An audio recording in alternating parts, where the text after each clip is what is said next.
very good morning, sir.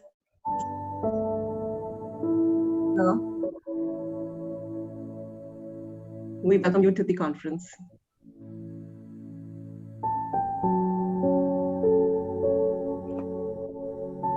Morning, sir. We welcome you to the conference. So good morning. Am I audible? Yes, sir, you're audible. Good morning, sir. Good morning, sir. Good morning. Morning, sir. Good morning. Morning. Good morning.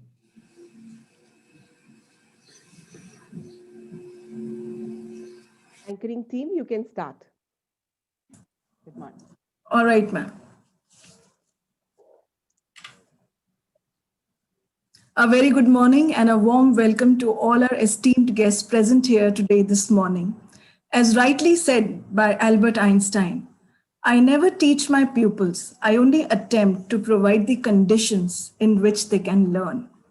A look back at COVID-19 and the education sector in 2020 reveals a series of disruptions, which also served as a catalyst to usher in unforeseen changes in the sphere. E-learning soon became the new normal, wherein technology has stepped into the breach and will continue to play a key role in educating future generations. So, as we educators grapple with the new ways of communicating with our students away from our classrooms and lecture theaters, it is a good time to reflect on how this disruptive crisis can help us define what learning should look like for Generation Z, Alpha, and beyond. With this thought in mind, let us embark on the 19th virtual Gurugram Progressive Schools Council Annual Conference. This conference aims at ways to pave futuristic pathways to educate children with a shift in this paradigm. A very warm welcome to the August gathering present today for the momentous conference. We are honored to have amongst us a very eminent dignitary, an educationist par excellence, as our honorable chief guest. We welcome Shri Manoj Ahuja sir, IAS Chairman CBSC. Sir, a warm welcome to you. Sir, your achievements have always been a great source of adulation for us. Thank you for your gracious presence. A bright and beautiful good morning to everybody present here. Keeping with our customs and traditions, we commence the event with the auspicious virtual lamp lighting ceremony. Actually, everything has become virtual now, so even the lamp lighting ceremony, which is a tribute to the goddess Saraswati, the goddess of knowledge. For this ceremony, we invite our respected founder members. We have, for this ceremony, Mrs. Asha Sharma, President SD Adarsh Vidyalaya Gurugram, Mrs. Suman Gulati, Director, Bluebells Gurugram, Dr. Indu Khetrapal, Founder Principal, Salwan Public School Gurugram, and Mrs. Anita Makkar, Education Leader and Principal, the HDFC School Gurugram, and Founder Principal of DAV Public School Sector 14. We also invite Mr. P.K. Jain, Patron and former Chairman, Rotary Public School, and all office bearers to do us the honor.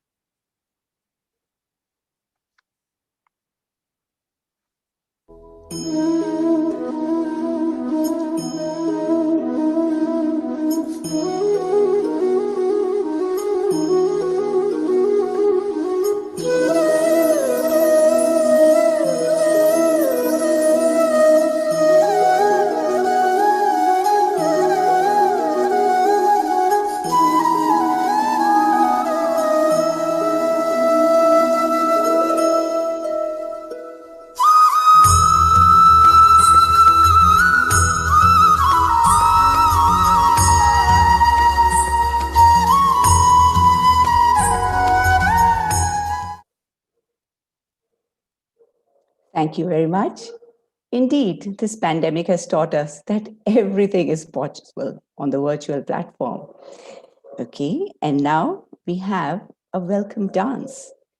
This dance is Gyanoday towards changing landscapes coordinated by Bluebells schools. The dance is based on the theme Ek Bharat Shresht Bharat and it beautifully portrays the inclusion of NEP and art integration. It is based on the 3 dance forms, namely Kathak, Bharatnatyam, and Indian contemporary dance.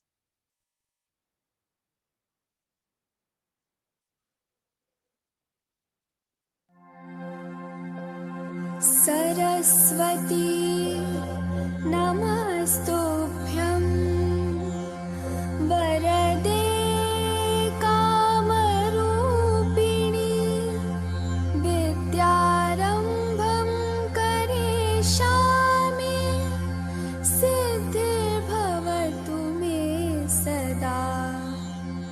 हे माता सरस्वती, सबकी कामना पूर्ण करने वाली, मैं अपनी विद्या ग्रहण करना आरंभ करता हूँ। मेरे इस प्रयास को सिद्ध करें।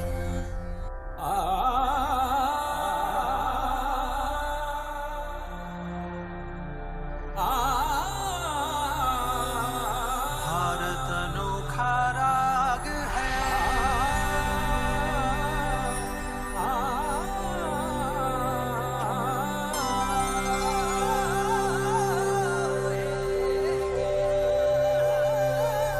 सौरागिनियों से सजा भारत अनोखा राग है।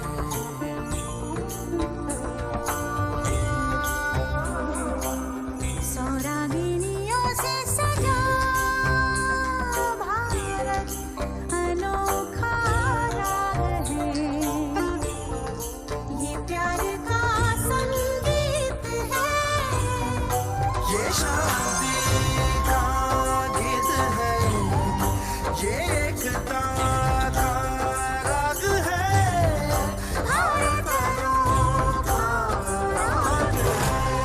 साजनि धनि धनि धनि प साजनि धनि धनि धनि प सा स ग म प धनि धनि प सा स ग म प धनि धनि प धनि धनि प धनि धनि प सा स ग म प सा स ग म प सनि नि स ग ग ग म प म ग ग सनि नि स ग ग म प सनि प प सनि नि स ग ग ग म प म ग ग सनि धनि ग म ध म प प म ग म प नि ध सनि नि स ग ग ग म प म ग ग सनि नि स ग ग म प सनि प प सनि नि स ग ग ग म प म ग ग सनि प प नि नि स स ग म प नि ध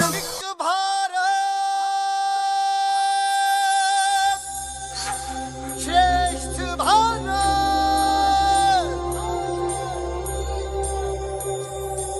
गांव गांव शहर शहर चली रे बढ़ी रे एक लहर। गांव गांव शहर शहर चली रे बढ़ी रे एक लहर। बूंदे अनेक कहे सागर है, किरणें अनेक कहे सूरज है, धड़कन अनेक कहे दिल है, बोली अनेक कहे मकसद है। एक भारत श्रेष्ठ भारत, एक भारत श्रेष्ठ भारत, एक भारत श्रेष्ठ भारत, एक भारत श्रेष्ठ भारत। पुरुष के नौ पुत्र हैं हम हैं एक एक हैं हम। नौ पुरुष के नौ पुत्र हैं हम हैं एक एक हैं हम। सबका अपना एक भारत, सबका सपना श्रेष्ठ भारत, सबका मान एक भारत, सबका अभिमान श्रेष्ठ Bharat.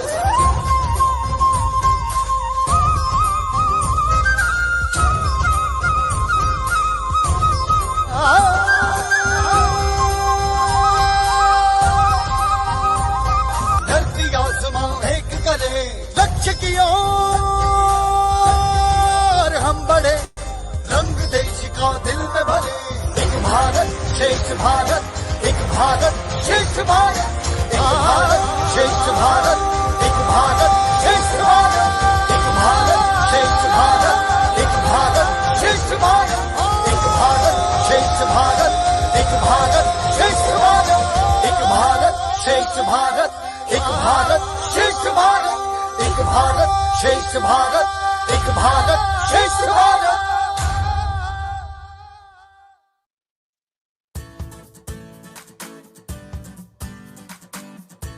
Wow, what a spectacular presentation. Had this presentation been in an auditorium, I know the whole auditorium would have been resounding with applause. And I'm sure everybody at home is also clapping. And just see Every house has been converted into a theater, a stage. Look at the walls. And this is what we human beings are all about. We learn to adjust and to adapt to every situation. Once again, a wonderful congratulations to these children for this mesmerizing performance. There could not have been a better way to start today's program. Now, I take the honor and privilege and pleasure to welcome our guest and to speak about Sir. Our honorable chief guest for the day, Sri Manoj Ahuja, is an IAS officer of 1990 batch from Odisha cadre. He holds BE Mechanical from Thapar Institute of Engineering and Technology, Patiala, MBA from Punjab University, Chandigarh, and Masters in Public Administration, International Development from Harvard University, USA. He joined as chairman CBSC Delhi on 25/2020. Prior to joining as chairman CBSC, Sir Ahuja worked as special director of Lal Bahadur Shastri National Academy of Administration, Mussoorie. He worked in various capacities in his cadre in departments of agriculture, steel and mines, and food and civil supplies department. I request Sir now to take the platform and share his pearls of wisdom with all of us. Thank you for this introduction and for inviting me to this wonderful function, the 19th annual Gurugram Progressive Schools Council convention. And I must compliment the organizing committee for setting up such a wonderful virtual conference. And as one of the speakers mentioned, human beings are adaptable. And I have seen how wonderfully the principals who are present here, the teachers and other educationalists have responded in this time of crisis and put in their best. I have heard stories of teachers suddenly faced with a new way of teaching, responding magnificently and in quick time, learning how to use this system of online teaching and trying to ensure that children do not face any learning gaps. And I think kudos to all the educationalists who have ensured that learning continued in their schools during this time of pandemic, which spread across the country and across the world, and we are still grappling with it. I think I must also compliment the children who had put up a wonderful dance performance. And I think the themes selected for the conference are also very topical, talking about re-engineering classroom technology, you're talking about redefining assessment, social and emotional learning, beyond COVID-19, NEP 2020.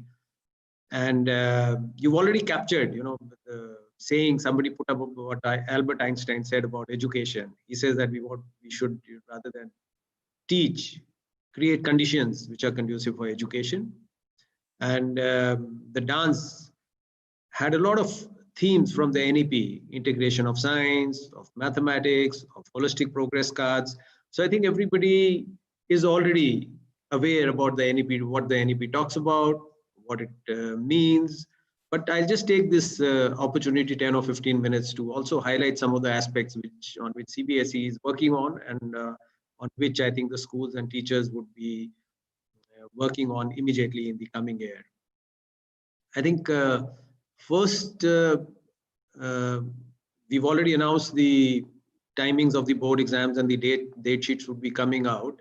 But I feel something very important is since we were, most of the learning was online learning, as schools begin to reopen and children start coming to school, we will have to put in a system to assess learning gaps.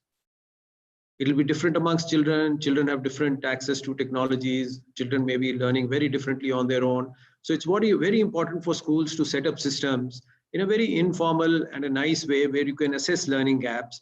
And when they come back to school, put in a system so that we take a period of, let's say, 1 month or something. We know what the learning gaps are, maybe special emphasis on each student so that the learning gaps get covered, so that this doesn't become continuous. Research globally has shown that in times of disasters, if there are learning gaps and they are not addressed in time, then these learning gaps linger on. Research has also shown that focused remedial attention to students who have learning gaps can ensure that these learning gaps get immediately bridged. And I think that's something very important we need to focus on and work upon. I think the new education policy, like you pointed out in the wonderful dance put up by the students, tries essentially to shift from what we call rote learning to something which is more natural to the way children learn. So it's not that we are doing something very new. It's something very inherent in every child. Every child is curious. So we would try to, the whole attempt is to try and create conditions where children can use their natural curiosity to learn, enable them to learn, and therefore the assessment, the conditions in the school, the pedagogy, and the interaction in the school would all be designed around it. And I'll come to that later. So essentially, I think the fundamental one or two things which would be coming, which should be formalized, would be foundational literacy and numeracy mission. Tentatively, it will be announced in the month of March. And all of us are aware that children, if they're not able to read or do not have basic numeracy skills, it's very difficult for them to then comprehend, because comprehension and understanding depends on them being able to do basic reading and basic numeracy. So this mission would be launched in March, and it has very strict timelines. We ensure to bring about foundational and literacy and numeracy up by 2025. And I think the schools will have to play a major role in bringing this about. Second is the early childhood care and education. Again, research in the field of neuroscience and on development of human brain has very clearly indicated that the first 8 years are very, very fundamental to a child's growth. And that is why the ECCE, many of our schools have kindergarten and pre-kindergarten classes, but to have some kind of a framework as to what would be the curriculum. Obviously, it will be very child-friendly, activity-based, using toy pedagogy. But the idea is not to lose those formative years when a child's cognitive processes and his other skills, social, emotional skills, are getting developed, so that we don't lose the opportunity. That will be another major change which would come about. A number of schools, CBSE schools, do have nursery, kindergarten, and these classes. And where they have, I'm sure there'll be a lot of learning from their experience, which could be shared throughout the country. Coming now to the basic change in curriculum and pedagogy, and here I'll quote from a para from the National Education Policy itself.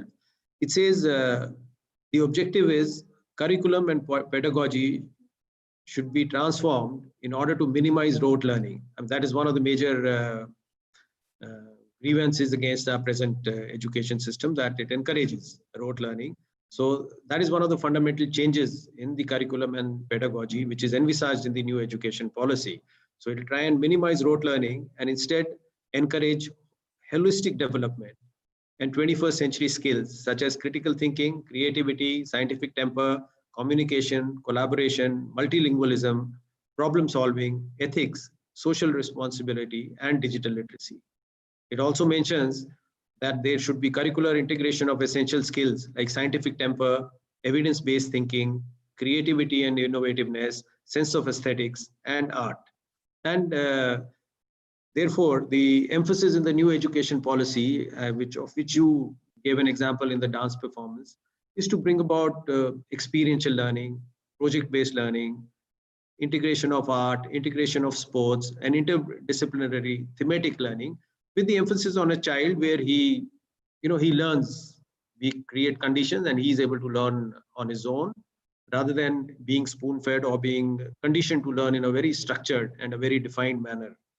And I think this change is fundamental. I've seen that many of the schools have been bringing it into life. CBSE also had, in the last 1 or 2 years, has come out with a series of manuals and a series of courses. For example, there is a course on experiential learning, which is very good. I would encourage everybody to have a look at it, on competency-based education. So in terms of curriculum and bringing about the changes in pedagogy, I think this is one of the focus areas. And I would request all the schools to come together, create resources, share their experiences with each other, and CBSE would definitely like to, if whatever technical help is needed in terms of putting up a platform, we could do that. So that will be one major change which would be coming around. For the teachers, it mandates about 50 hours of continuous professional development. And I think that should be encouraged because this change in pedagogy and curriculum in the way class transactions are done would be wholly, and I think to a very large extent, dependent on our teachers who have done an exemplary job, and I'm sure they would do it and be able to bring about what the new education policy envisages to life. Having said that, I feel it's education is a system as a whole, and we can't tinker with it in bits and pieces. Naturally, pedagogy, curriculum, assessment, they are all linked. And we are expecting the national curriculum framework, which NCERT has been tasked with, to be completed within a year. And thereafter, as you know, the process of syllabus, curriculum, etc., would be coming around. But this time, the focus would be on competencies and learning outcomes. And we in CBSE are also trying to bring about changes in assessment. You're already aware that in the board exams, we have already announced that every year, 10%, there'll be a 10% increase in questions, which are competency-based, involve critical thinking, or involve higher order thinking skills, and are contextual and application-based. So it will help students who understand the topic rather than students who would be depending on rote learning. And therefore, it should bring about a shift in the pedagogy in the entire system, because the assessment patterns do make a lot of difference. So the second thing we are trying to do in assessment is in a competency-based assessment, competencies and the items which are designed in the exam should test those competencies and should be standardized. For example, our board exams are attempts, we are putting in attempts that the board exam is standardized to that extent and should be a globally accepted exam, a certificate exam, that if a student has passed class 12th board exam or class 10th board exam, then he is assessed on the competencies and in a standard manner, which is accepted globally. That we are working on that. Assessment would also involve assessment rather from negative or rating children would serve as a positive feedback mechanism, and rather than focusing on just purely cognitive skills, would have to be more of a diversified 360-degree approach with social emotional skills, his relationships, his values, about his health. And therefore, the new education policy talks about a holistic progress report card. CBSE is working on it along with NCERT, and we hope to pilot it in the coming academic year and roll it out on a larger basis in the year next to that. The new education policy also talks about an assessment which is to be used as a development feedback at class 3, 5, and 8. And this would be on key competencies. This will not be an exam where students are graded or you can have pass or fail, but rather as a feedback to the school in terms of broad how the students are faring in terms of broad competencies, how are they attaining it, so that they can, taking it as a feedback, they could focus on hotspots or the hard spots or misconceptions and try and find out areas where they need to intervene.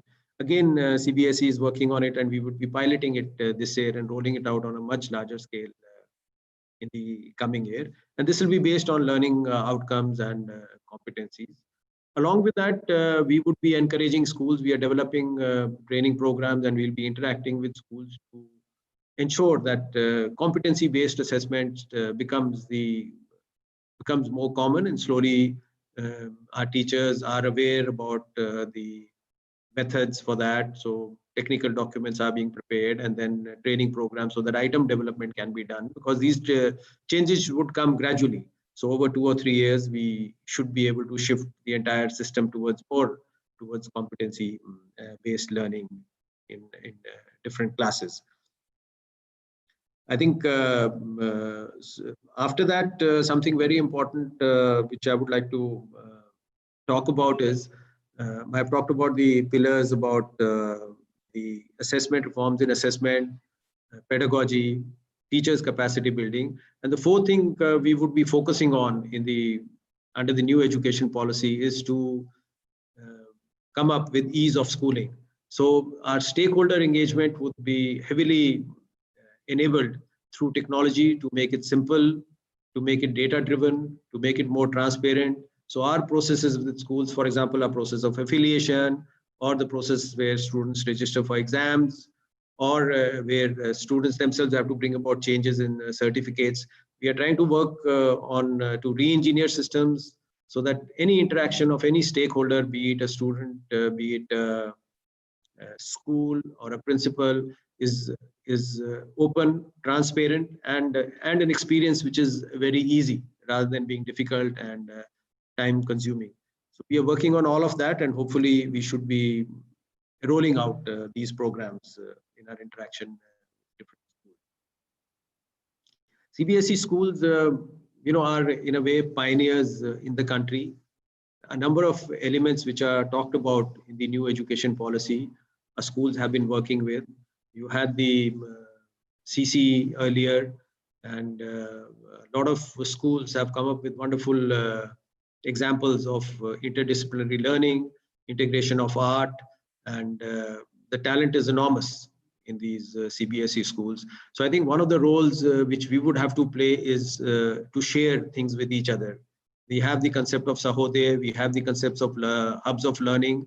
So sharing our resources, CBSE definitely would play a role in setting up platforms, is something very important. And then sharing these resources and our understanding and our feedback with the rest of the schools in the country. I think that's a very challenging role which we should accept, because when we talk about education in the country, it's not about CBSE, it's also about other schools. And one of the values which we should have is sharing whatever we know with other schools in the country, so that the aims and the objectives of the new education policy are implemented much faster and rolled out across the country. And coming to this conference, I would once again like to thank the members for inviting me. And I was looking at the session plans. You've called very eminent speakers. I do hope that the deliberations in the conference would be fruitful for all of you who are attending this. And I do look forward to the minutes and the proceedings of the conference, so that wherever you feel the CBSE has to act on certain issues, we'd be very happy to. And at the end, I'd like to wish everybody here a very good time at the conference, and hope it'll be beneficial to everybody who's attending this, and be a path breaker in terms of moving ahead in the times to come. Thank you so much. Thank you, sir.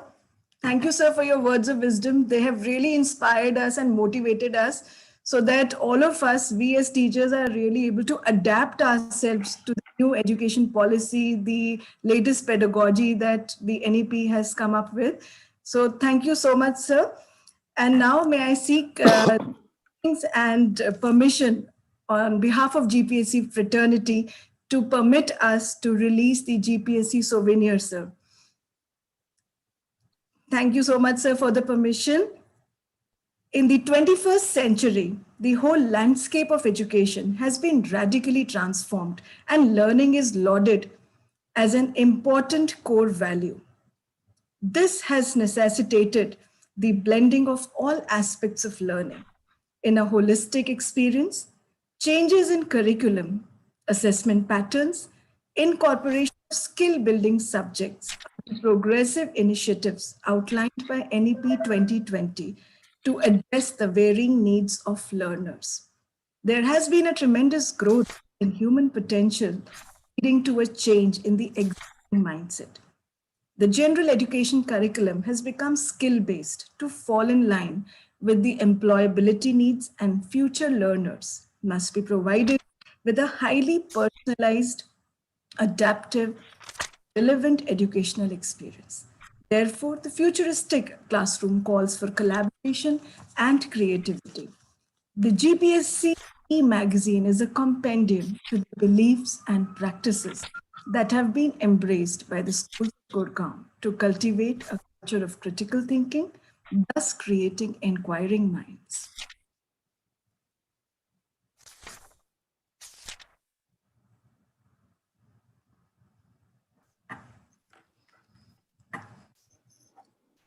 Proceeding with our program, may I now request Ma'am Aparna Eri, Chairperson GPSC, Principal DAV Public School Sector 14 Gurugram, to address the congregation.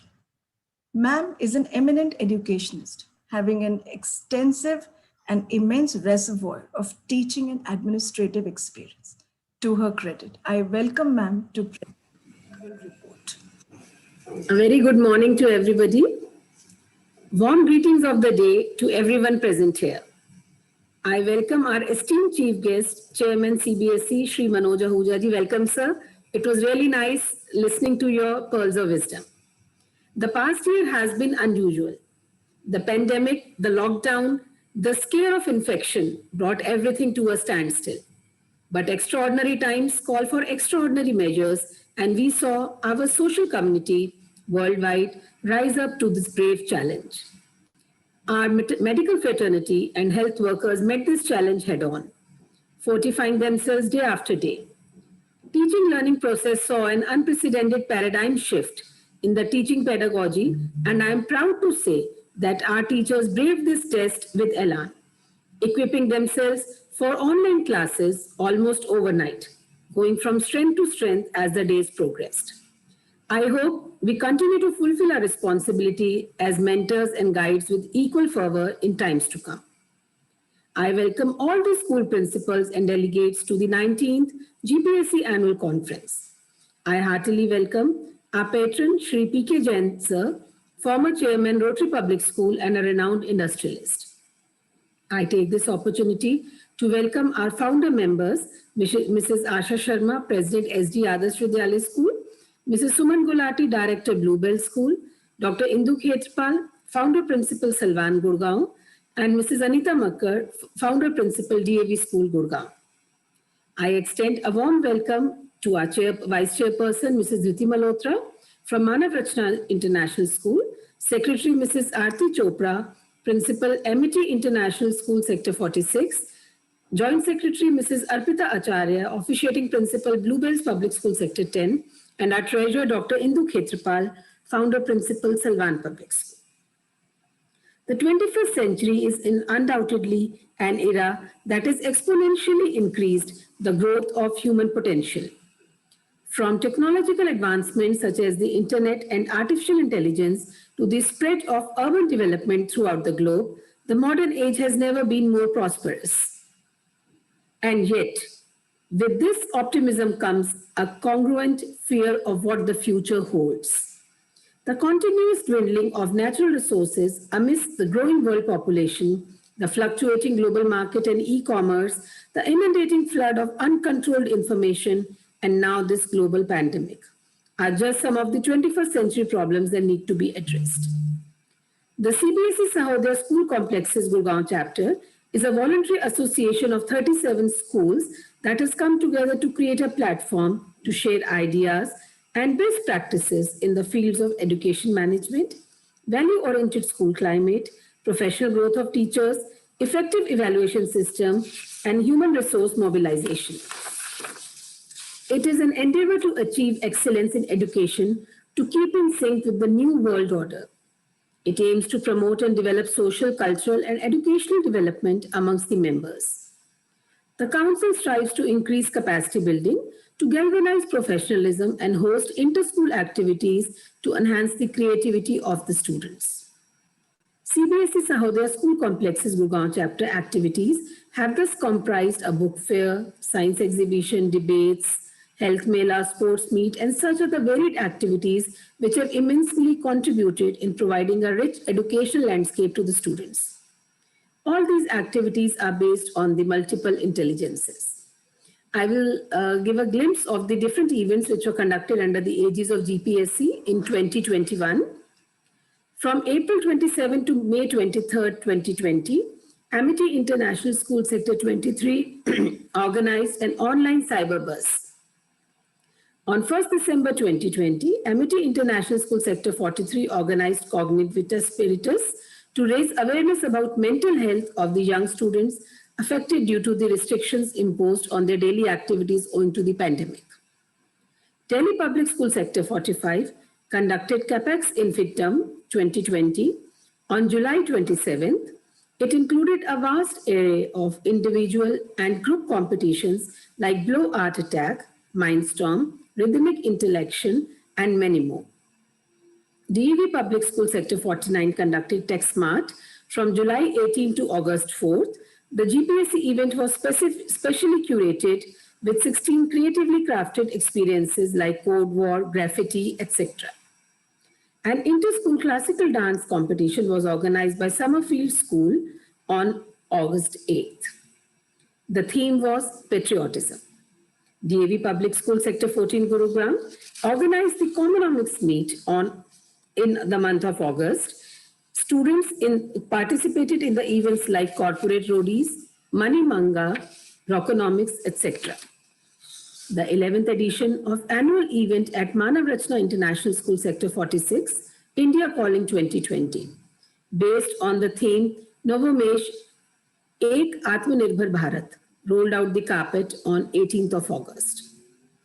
BBPS Paranathon was held at Bluebells Public School Sector 10 on 22nd of August, where events like Artist Abode, Off the Hook, Verse versus Verse, Acropolis provided much needed platform to the fiery competitors. Atulya Bharat, an inter-school competition included activities such as Charitra Manchan, Kahani Manchan, Samuchita Chitrakala was conducted by Bal Bharti Public School Manesar. Delhi Public School Pataudi organized story narration, Oodles of Doodles under the inter-school competition Giving Wings to Your Dreams on 26th of August. Do the Impossible was the theme for the online competitions under Xavenium, virtuals held at St. Xavier's High School, Sector 49 on 28th and 29th of August. Pratibim, a virtual inter-school competition, was organized by GD Goenka Public School, Sector 48 on 29th of August. St. Xavier's High School, Sector 49, collaborated with IPC Delhi and hosted webinar on career guidance for students of grades 9 to 12 on 30th September 2020.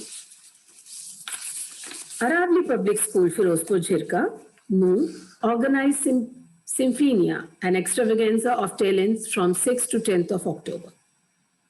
An inter-school PPT competition was conducted by SN Siddheshwar Senior Secondary Public School, Sector 9A, on 15th of October. The topic of the competition was Impact of COVID-19 on Indian Economy. Delhi Public School Sushant organized Encrypt on 16th and 17th of October. On 7th November, SD Adarsh Vidyalaya Sector 47 organized Abhivyakti, an inter-school competition of weaving a story around a digital spinning wheel with 20 participating schools.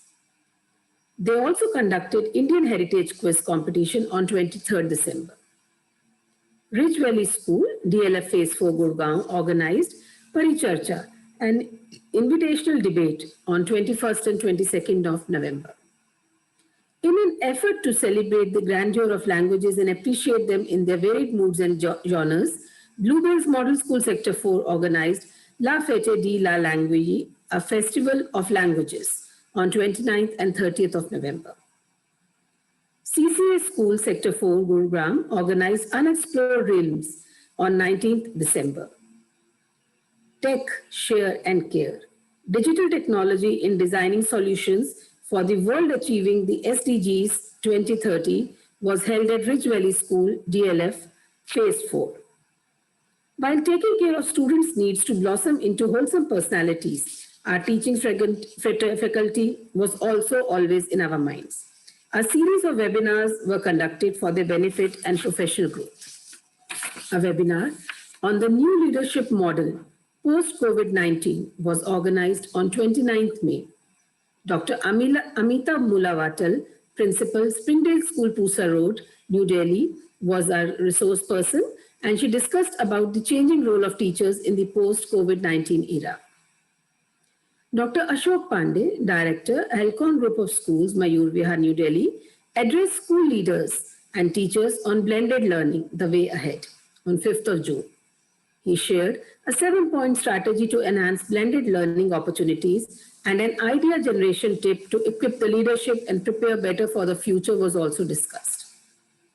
Dr. Rajesh Hasija, Director, Indraprastha Group of Schools, West Delhi, addressed the teaching fraternity of Gurgaon on online learning, a new normal, on 12th June.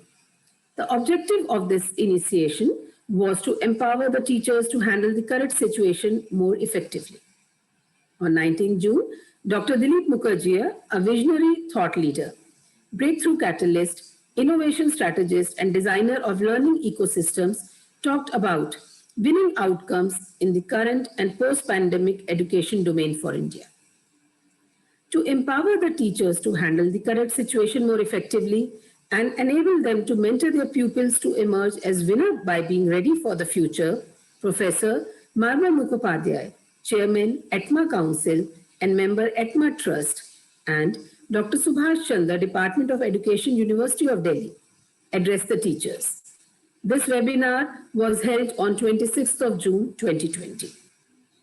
Mrs. Anita Makkar, Director and Principal, HDFC School, Ms. Aditi Mishra, Director Principal, DPS Sector 45, Gurugram, and Ms. Alka Singh, Principal, Bluebells Model School, Sector 4, addressed the teachers on art integration on 24th of July. On 7th of August, Ms. Aarti Chopra, Principal, Amity International School, Sector 46, Ms. Dhriti Malhotra, Director Principal, Manav Rachna International School, Sector 46, and Ms. Aparna Airy, Principal, DAV Public School, Sector 14, talked to the teachers about decoding the new education policy. It was asserted that NEP 2020 came in as a breath of fresh air, liberating students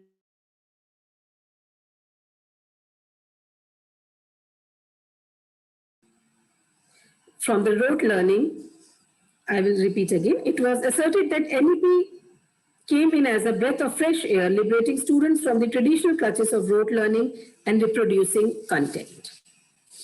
A webinar on assessment of learning was conducted by Ms. Anuradha Handa, Principal, GT Goenka Public School, Sector 48, Ms. Arpita Acharya, Principal, Bluebells Public School, Sector 10, and Dr. Anshu Arora, Principal, Amity International School, Sector 43, on 21st of August. The presentation focused on e-learning, focusing on assessment of learning, or mainly summative assessments, an instrument to measure students' proficiency and document the academic readiness. Contemplating on the current scenario and to inspire, motivate, and train educators, GPSC brought a learning platform for the educational institutes to reimagine every aspect of education, right from curricular provisions, instructional materials, pedagogical processes, mode of delivery to mode of assessment on 28th of August in a webinar conducted by Ms. Rashmi Malik, Principal, Salwan Public School, Gurgaon, Ms. Charu Mani, Principal, DAV Public School, Sector 49, and Dr. Nilima Prakash, Principal, Lions Public School, Sector 10. Salwan Public School, Sector 15, Gurugram, organized an interactive workshop for the art educators of primary and middle school on 19th of December. The key points discussed during the workshop were art integration, experiential learning, web tools for teaching art, project-based learning, changing role of art educator, and what makes our classroom a happy place to learn. On December 19th, MIT International School, Sector 46, Gurugram, organized a workshop on PISA framework for assessment, a discussion on the 3 core subjects of PISA, that is reading, literacy, mathematics literacy, science literacy using various online tools. It was an exceptional year and we braved it splendidly. Despite the lockdown and the innumerable restraints, we have managed a fruitful year. We have proved our resilience and tenacity, our dedication and adaptability, our focus and concentration, yet again. We are facilitators, but before that we are learners, lifelong learners who are accompanying our students on a journey of exploration and reflection. Last year, we talked about the core competencies of the 21st century, and this year we put them into use for fruitful learning in the classroom, but also ensure that students can thrive in a world where change is constant and learning never stops. Thus, the theme of this conference is all the more relevant to equip us and prepare us to be worthy facilitators for our children, the citizens of tomorrow. I wish everybody all the best for today's conference, and thank you to all the esteemed members for being with us today. Have had nice and enjoy the conference today. Thank you so much. Thank you so much, ma'am, indeed, for apprising us with the events and achievements of the past year, which definitely goes on to show that under the dynamic leadership of all our principals, education has gone on, not just academics, but in extracurricular workshops, seminars. Children have been interacting, principals have been interacting, teachers have been interacting, and everything has gone on just the way, and I might even say even better than before. So education is definitely in very, very strong and secure hands. Thank you very much, ma'am.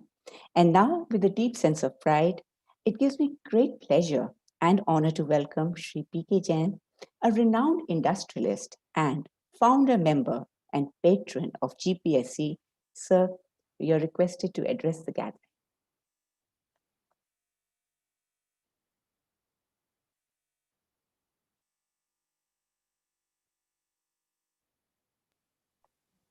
Kindly unmute yourself. Jen, sir, please unmute yourself. Sir, you're requested to unmute.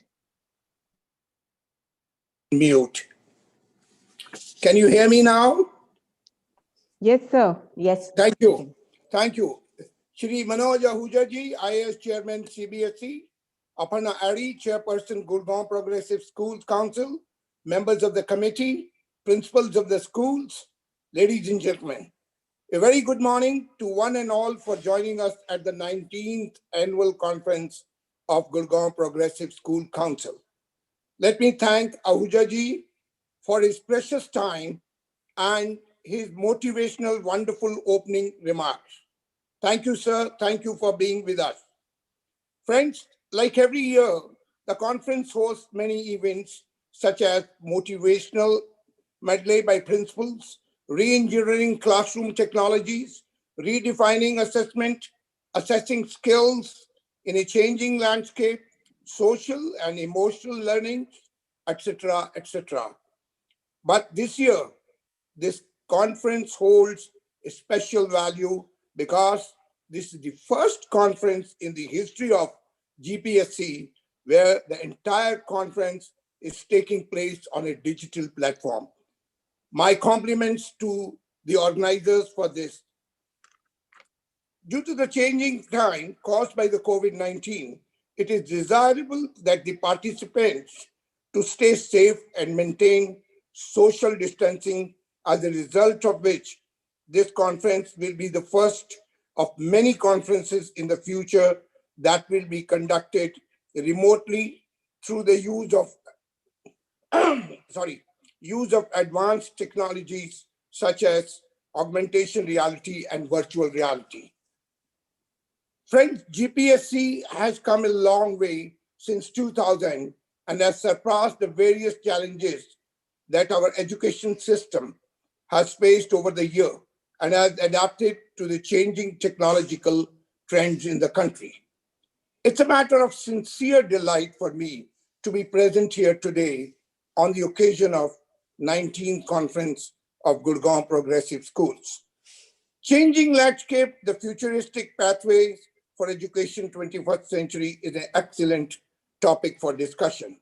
Ladies and gentlemen, I recall with great fondness the honor conferred on me to be the first chairman of this council.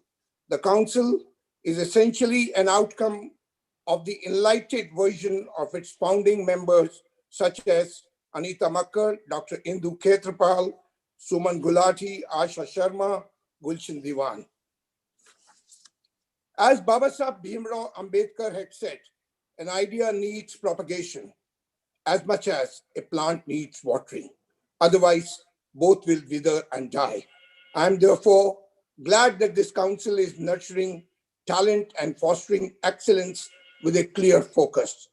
This council was constituted as a voluntary association of schools in a given area, who through mutual choices have agreed to come together for a systematic and system-wide renewal of the total educational process. With these words, I once again congratulate Gurgaon Progressive Schools and inviting me for this event. You have a wonderful time and event. We all wish you the best. Thank you very much. Thank you so much, sir. Thank you for your wonderful words. It's always a pleasure having you here with us. Hope and resilience have been the cornerstone of 2020. As educators and school leaders, we have tried to keep alive among all stakeholders at school. Here's a presentation from some principals of the GPSC sharing their belief that we shall overcome.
Beautiful. How inspirational. What a motivation. You know, if I had the creative rights of this song, today I would change and tweak the words slightly and say, not we shall overcome, but we have overcome. What a year it has been. And with the energy and exuberance of our leaders trickling down to the teachers and further to the students, we know that education has overcome this pandemic, and we have done a wonderful and magnificent job. Thank you for this beautiful presentation by all our principals. Now, moving ahead, I take the opportunity to welcome Dr. Harish Chaudhary, Sir, Assistant Professor, IIT Delhi. Sir did his schooling from the Doon School, Dehradun, BTech in Chemical Engineering from IIT Kanpur, PGDM in Marketing Behavioral Science from IIM Bangalore, and PhD from IIT Delhi. After an illustrious career in the corporate world, he joined academics as a faculty with the Department of Management Studies, IIT Delhi, wherein he has conducted more than 20 training programs for school teachers on management imperatives for educational institutions in India and abroad. Sir, Indeed, it is an honor to have you with us here today, and we welcome you and request you to share your views and opinions on the themes of today's conference. Welcome, sir. Thank you so much, Anju ma'am. Am I audible now? Yes, sir, you're audible. Thank you, sir. We are running about 10 minutes behind schedule, so I believe we'll catch up a little during the break. I'll reduce my presentation from my 10 minutes to maybe about 8 minutes. But I would request that Professor Pant, who's a doyen in the education field and my senior and a tremendous, wonderful person, should stick to his allotted 20 minutes. आदरणीय मनोज जी, मुझे ज्ञात नहीं है कि अभी मनोज जी हमारे साथ हैं या नहीं हैं, मगर मुझे बड़ा गर्व है कि हमें एक बहुत ही निष्ठावान आध्यात्मिक क्षमता रखने वाले कार्यकुशल सर्वोच्च स्तर के, अगर मैं कहूं एकेडमिक चेयरमैन के रूप में मिले हैं। कस्तूरी रंगन जी से कुछ वार्ताएं हुई, संपर्क हुआ एनईपी के दौरान, एनईपी के पश्चात, and I think the NEP has come at just the right time, probably a little too late, but a wonderful document. We're going to talk a lot about NEP today, and we've been talking about it. I've had the occasion to listen deliberations by both by Kasturanganji and Manojji. I only hope it doesn't go the CC way or the National Curriculum Framework, Value Education Framework. The reason I'm saying that is we seem to be brilliant in manufacturing documents of policy. Our implementation often lacks. At the same time, if I look at the future landscapes coming from a historical perspective, it is very difficult to forecast, but history does give us some ideas into the future and what may and what can happen. Historically, I believe India had a very rich Gurukul system. Probably some parallels from the Egyptian system, the works of Plato and Socrates, the Republic. I believe history tells us that we had some wonderful universities, Takshila and Nalanda. And then, जो हमारी सोने की चिड़िया थी, I'm borrowing a word from Amita Mittal's vocabulary, कहीं खो गई, because we didn't embrace technology. We concentrated a lot more on culture, social, created a divide in the society, created a caste system which the Western world, including Karl Marx, could never understand. And systematically, through the Mughal era, through the British era, the Macaulay era, I'm going to rush a little forward, and the Bori era, the word I borrowed from Dr. D.N. Singh of Jawahar Vidya Mandir. तो उस जमाने में हमारे पिताजी, I'm talking about maybe the 30s and the 40s and the 50s, बोरी, दवात और तख्ती लेकर स्कूल जाया करते थे और अपनी बोरी बिछाकर एक मास्टर जी सारी कक्षाओं को एक साथ गांव में पढ़ाते थे. We moved on, and education was a priority. I recollect when I was a child in school, the government school Muzaffarnagar was the best school Muzaffarnagar. When I joined IIT Kanpur, the Kendriya Vidyalaya Kanpur was the best school of Kanpur. Things changed, and very fortunately for us, private capital flowed in, the non-government schools came in. The middle and the upper class of the country. And my belief is it is these schools, the schools that are represented here today by eminent scholars, by wonderful teachers and principals, who have to shape the society. Schools are a microcosm of the society, but the schools also have the potential collectively to impact the society. The pandemic has been difficult. We have sailed through it wonderfully. if I may say, these schools have sailed through it wonderfully, the schools that are represented here, but many have failed. Many schools who are catering to the economically weaker sections have totally failed. We know all that story. We know the good and the bad. We know the digital divide that has occurred. We know the assessment gaps that Manoj sir referred to. We are looking for answers. Will there be answers? But if I look into the future and I try to gauge the future and that being the outcome, then we have some major issues. My belief is in the digital mode, once again, talking specifically of these schools that we are talking about and we are representing, the quality of teaching has improved. The teachers have done a wonderful job, embraced technology, supported by NEP, CBSE. They've done a wonderful job. Teaching has clearly improved and learning has clearly gone down. Our focus from teaching to learning needs to be addressed. 3, education needs to be understood more than curricular subjects. The internet, the Googling, made the information delivery of the teachers redundant, and rightly NEP is pointing towards critical thinking, creativity, project-based learning, and all that. We know that.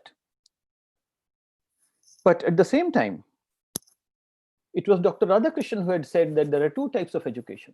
One that teaches you how to earn a living, and the other which teaches you how to live. I think somewhere the second part is getting lost. I'm very excited I would have loved to listen to the session 3 on emotional and social learning by very eminent speakers. Unfortunately, I have a class at the moment. I'll hope to get the recordings. I have a class to address for my MBA students during that portion. The context of education needs to be understood. Clearly, the future of education is going to be blended learning. How blended? Time will tell. 2, our teachers have become more focused. The quality of education will improve. Once again, I'm talking of delivery and teaching and not of learning.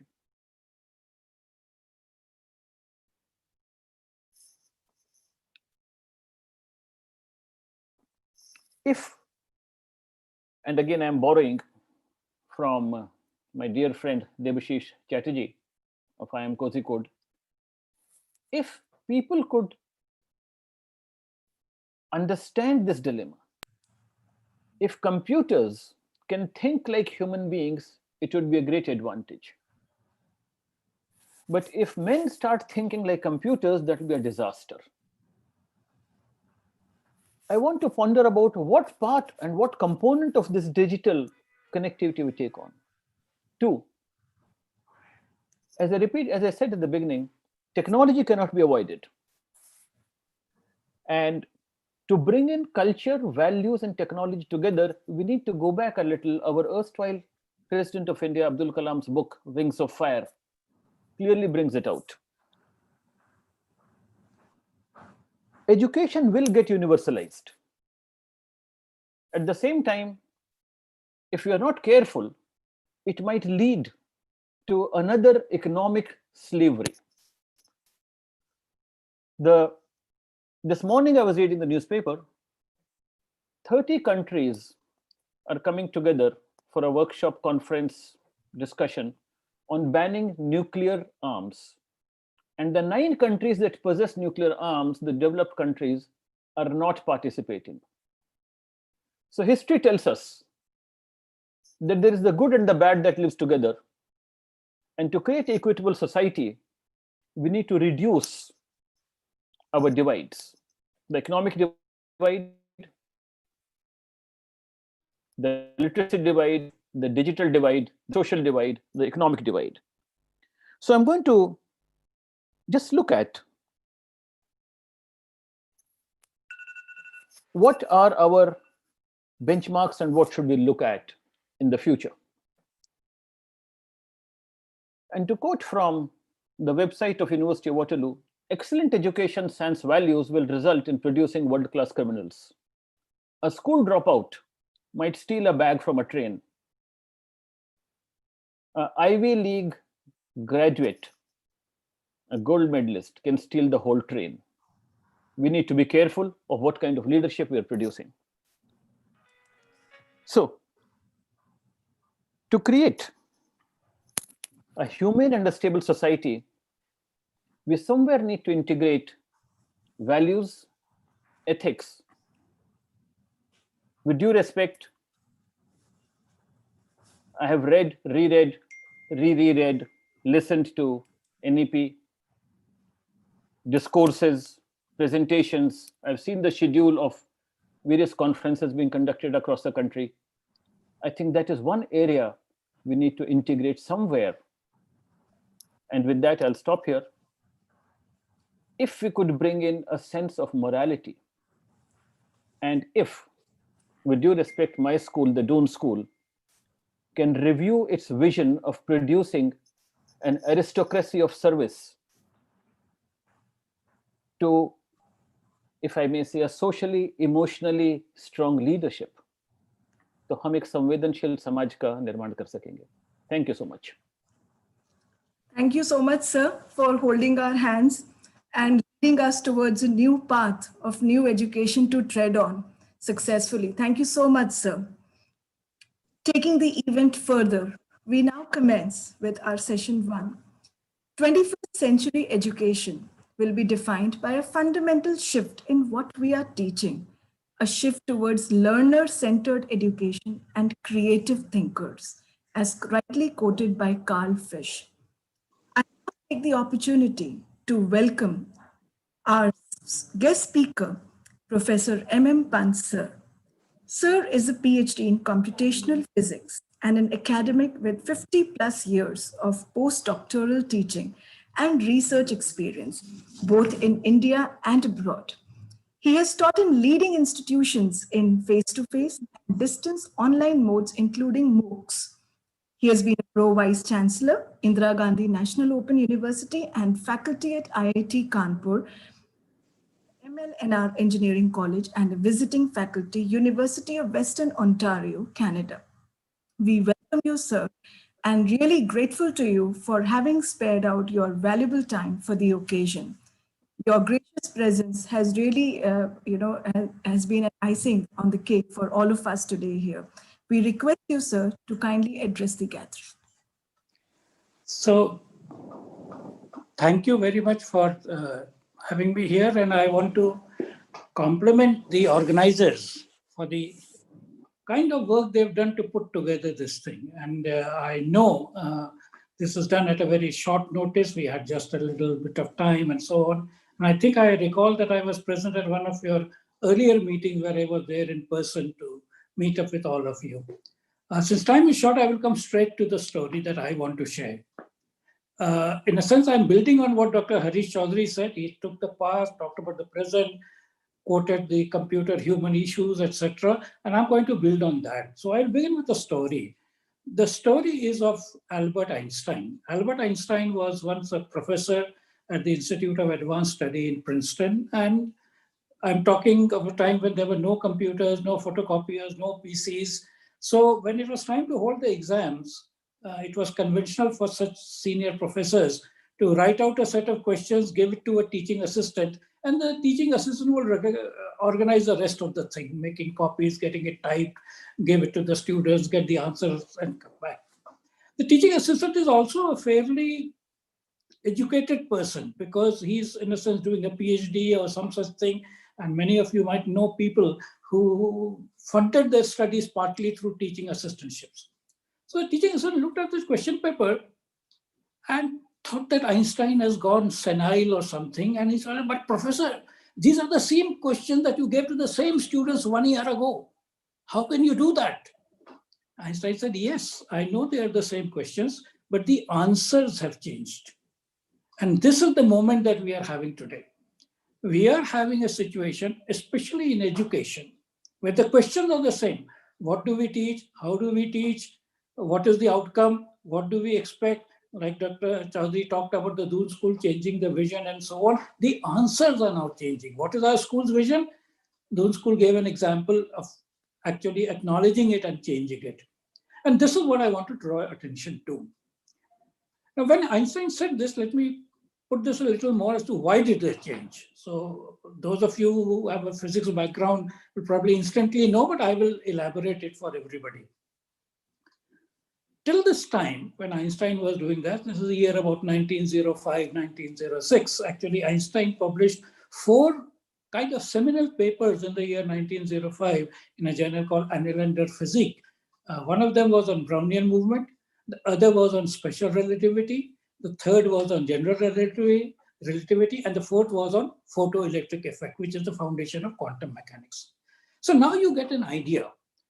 The world, as it was understood by physics and scientists, had been understood in a certain way for the last 300 years or so, since Newton talked about the Newton's laws of motion, and then we had electromagnetic thing and so on and so forth, and the thing worked quite well. Now, this is exactly the situation today. Dr. Chaudhary also talked about, and I want to share that. You can begin with Wood's dispatch, Macaulay, Kothari Commission, 68, 86 policy, including NEP. They're all talking of a world that has gone by, a Newtonian world, if you want an analogy. And what he was drawing attention to, and I will build on, we are getting to a completely new world. And you have had some flavor of the new world during the last year. I remember that I used to go, when I would go out of my house, there's a school nearby, and there was a big board there at the school that, mobile phones are banned. Nobody will be allowed to bring a mobile phone inside, and there would be a security guard which will check the mobile phone and keep it and so on. And I was very amused because I am a great believer in this. And the UNESCO, from 2011, every year there's a conference called Mobile Learning Week, where it tries to tell how the mobile phone is so important for learning, especially for disadvantaged people, for girls, and so on. A library on a mobile phone is much easier and cheaper than creating a library elsewhere. And for 11 years, they've been doing this. But we had proudly banned mobile phones. I'm so happy now that we are using mobile phones, we're using video conferencing, we're using all these things. So the point is that how is the world changed? And this is what is important. And that is why education will not be mildly transformed. So some of the people are trying to say, we'll do blended learning, etc. I think it's going to be fundamentally transformed. Now, the other thing that I want to draw your attention to, and I'll go straight on because time is very little. Those of you who have been reading the news would have read this news item that China achieved quantum supremacy some time ago. And Google in the year 2019, October, had achieved quantum supremacy. So what does quantum supremacy mean? Quantum supremacy was a term coined by John Preskill of Caltech University, where he says quantum supremacy will be achieved when a quantum computer can do something which no classical computer can do in any reasonable amount of time. Suppose you say it will take 10,000 years to do a calculation. It's not a reasonable amount of time. Why I'm drawing attention to is that I want to boldly say that technology-based education will achieve a certain supremacy over non-technology-based education. And I have coined this phrase, AI and edge supremacy. When artificial intelligence, Harish Chaudhary quoted Banerjee of IIM Kozhikode that humans are thinking like computers. If computers could think more like humans, well, that is happening. And is happening at a very rapid pace.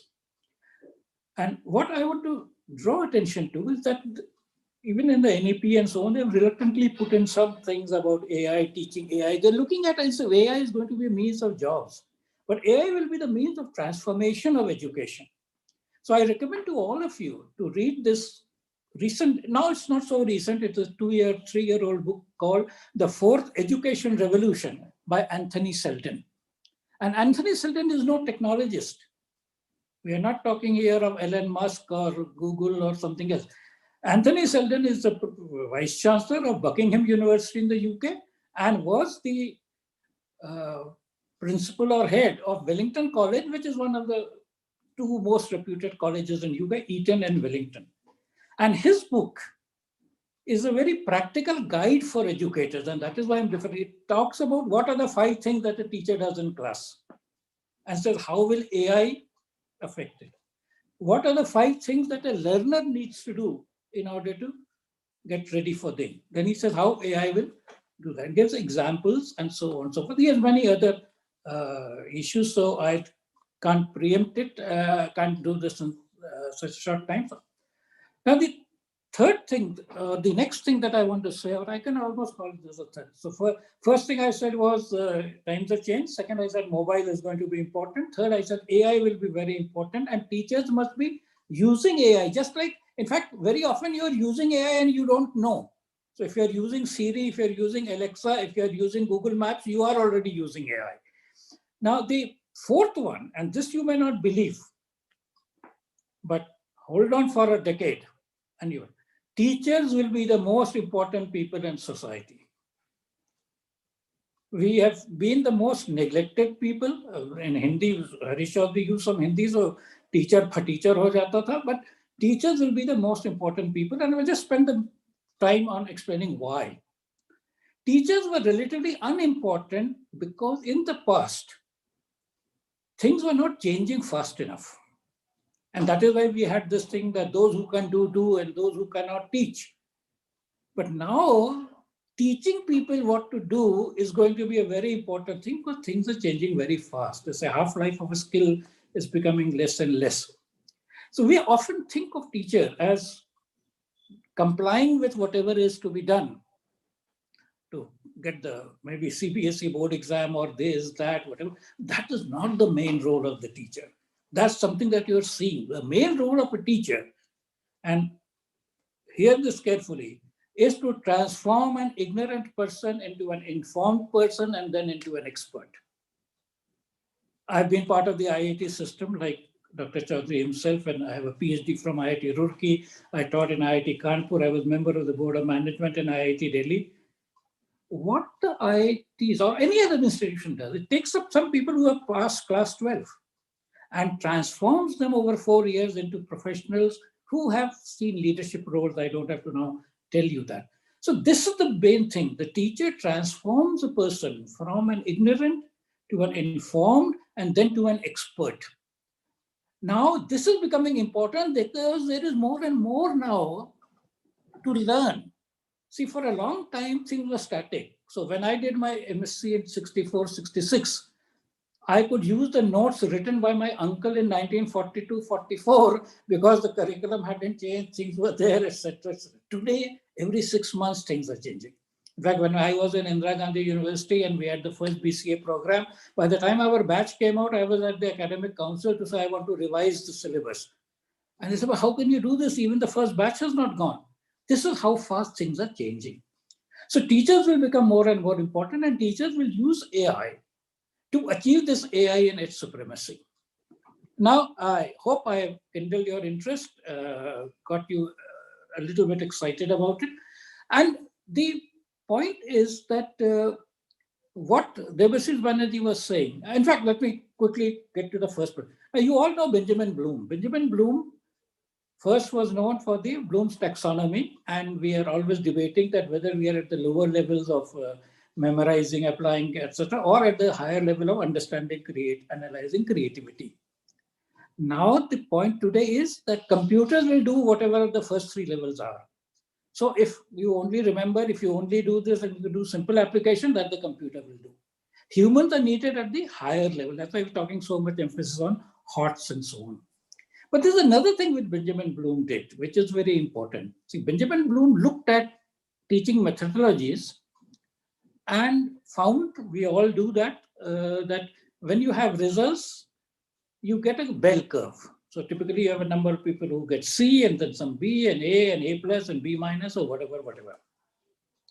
And Benjamin Bloom kind of thought to himself, but why can't we make it better? Why can't it be skewed and more people are high achievers? And in 1984, he published a paper which talked about the 2 sigma problem, which meant that with the right method, we can make at least 98% of the people be able to do whatever is the learning outcome. So you don't have to have a welcome, not so much vessel. And the two principles that he identified for that were mastery learning and personalization. And mastery learning has been talked about earlier. In fact, when I was in IIT Kanpur, I used mastery learning and published a paper about it in 1975. But what I'm trying to say is today, the computer with AI can help in achieving mastery learning as well as personalization of the learning. And that is why I said that this is going to be a great way. Now, instead of saying that I will get only a few people who can do well, I say all children under my charge will achieve the desired learning outcome. Their intrinsic potential may be different, but at least as far as the learning outcome is concerned, they will all be able to achieve whatever is prescribed. So this is why teachers are going to become much more important. I have said this is more important than sports celebrity or Bollywood celebrities and so on and so forth. And you know a few instances of them. There are, if you know Walter Levine of physics and you know Andrew Nugg and in fact on linear algebra, Gilbert Strang teaches linear algebra and he has millions of people who are following him. So anyway, I know the time is limited. I must wrap up. So what I have done is that I have written this up in somewhat more detail, etc., as a text, and you can access that at twitter.com/mmpant. So this is the thing, twitter.com/mmpant, or you can go to Twitter and search for my handle at mmpant, and you will find about 1,000 words, etc. And if any one of you want to get into conversation with this, please feel free. But let me tell you, this decade is the decade of educators, and the educators who will adopt AI to work for them, it will become. I just close this by emphasizing to you the importance of AI. Firstly, that book emphasizes that. And I'll close by saying that there was a time when we talked about Doon School and all sort of, good residential schools. They had horse riding, which was a compulsory thing. The reason horse riding was compulsory was that the horse is a very typical animal. It's not a timid animal. So if you are timid, the horse will throw you off. But if you can ride the horse, then you can become very much more powerful and you can do all kinds of things. AI is similar. If you are timid, AI will scare you off and say, I will take away your job. But if you ride on AI, you will have much more power. And as I said, you will become a celebrity, influencer, whatever you want to. So thank you and all the best.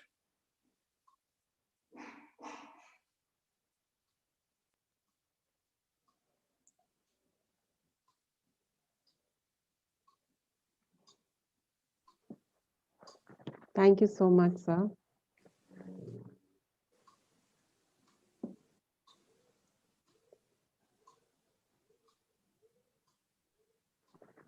Rima ma'am, you're muted. Could you repeat, please? Just a second. Thank you, sir, for guiding us and for really, for guiding us to how we should try to re-engineer our classrooms and how we should integrate technology in our daily mundane routine teaching. So that was really wonderful, how to ensure 100% student encouragement and how to ride upon the horse, not to be a timid person. Only then we will be able to, sir, overcome the hurdles. But then I'm really proud to be a teacher and really proud that we have been able to overcome all the hurdles in the past year in pandemic. Thank you so much, sir. And now we will be moving ahead for a short break and the conference will resume at 11 o'clock. Thank you so much.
Welcome back after this short break.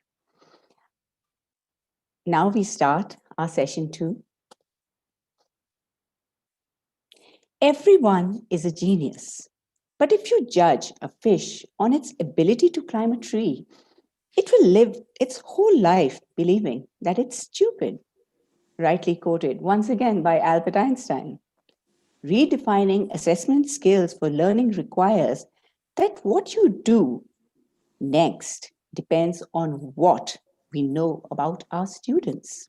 To reflect upon this, I now welcome our esteemed guest for session 2, Dr. Amita Mullavattal, Principal, Springdale School, Pusa Road, and Kirtinagar, New Delhi.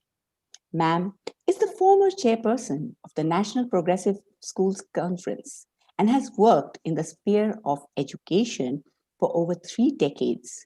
She is the recipient of the prestigious National Teachers Award 2005 from Dr. APJ Abdul Kalam and the Endeavour Award 2009-10 from the Australian government for her work in the area of Asian literacy.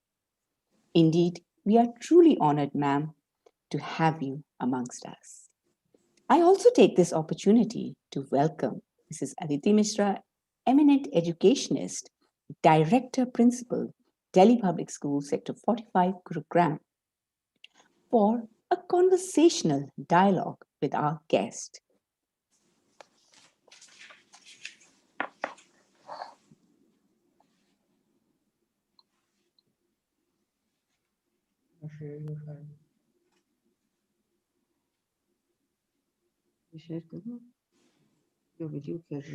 Good morning.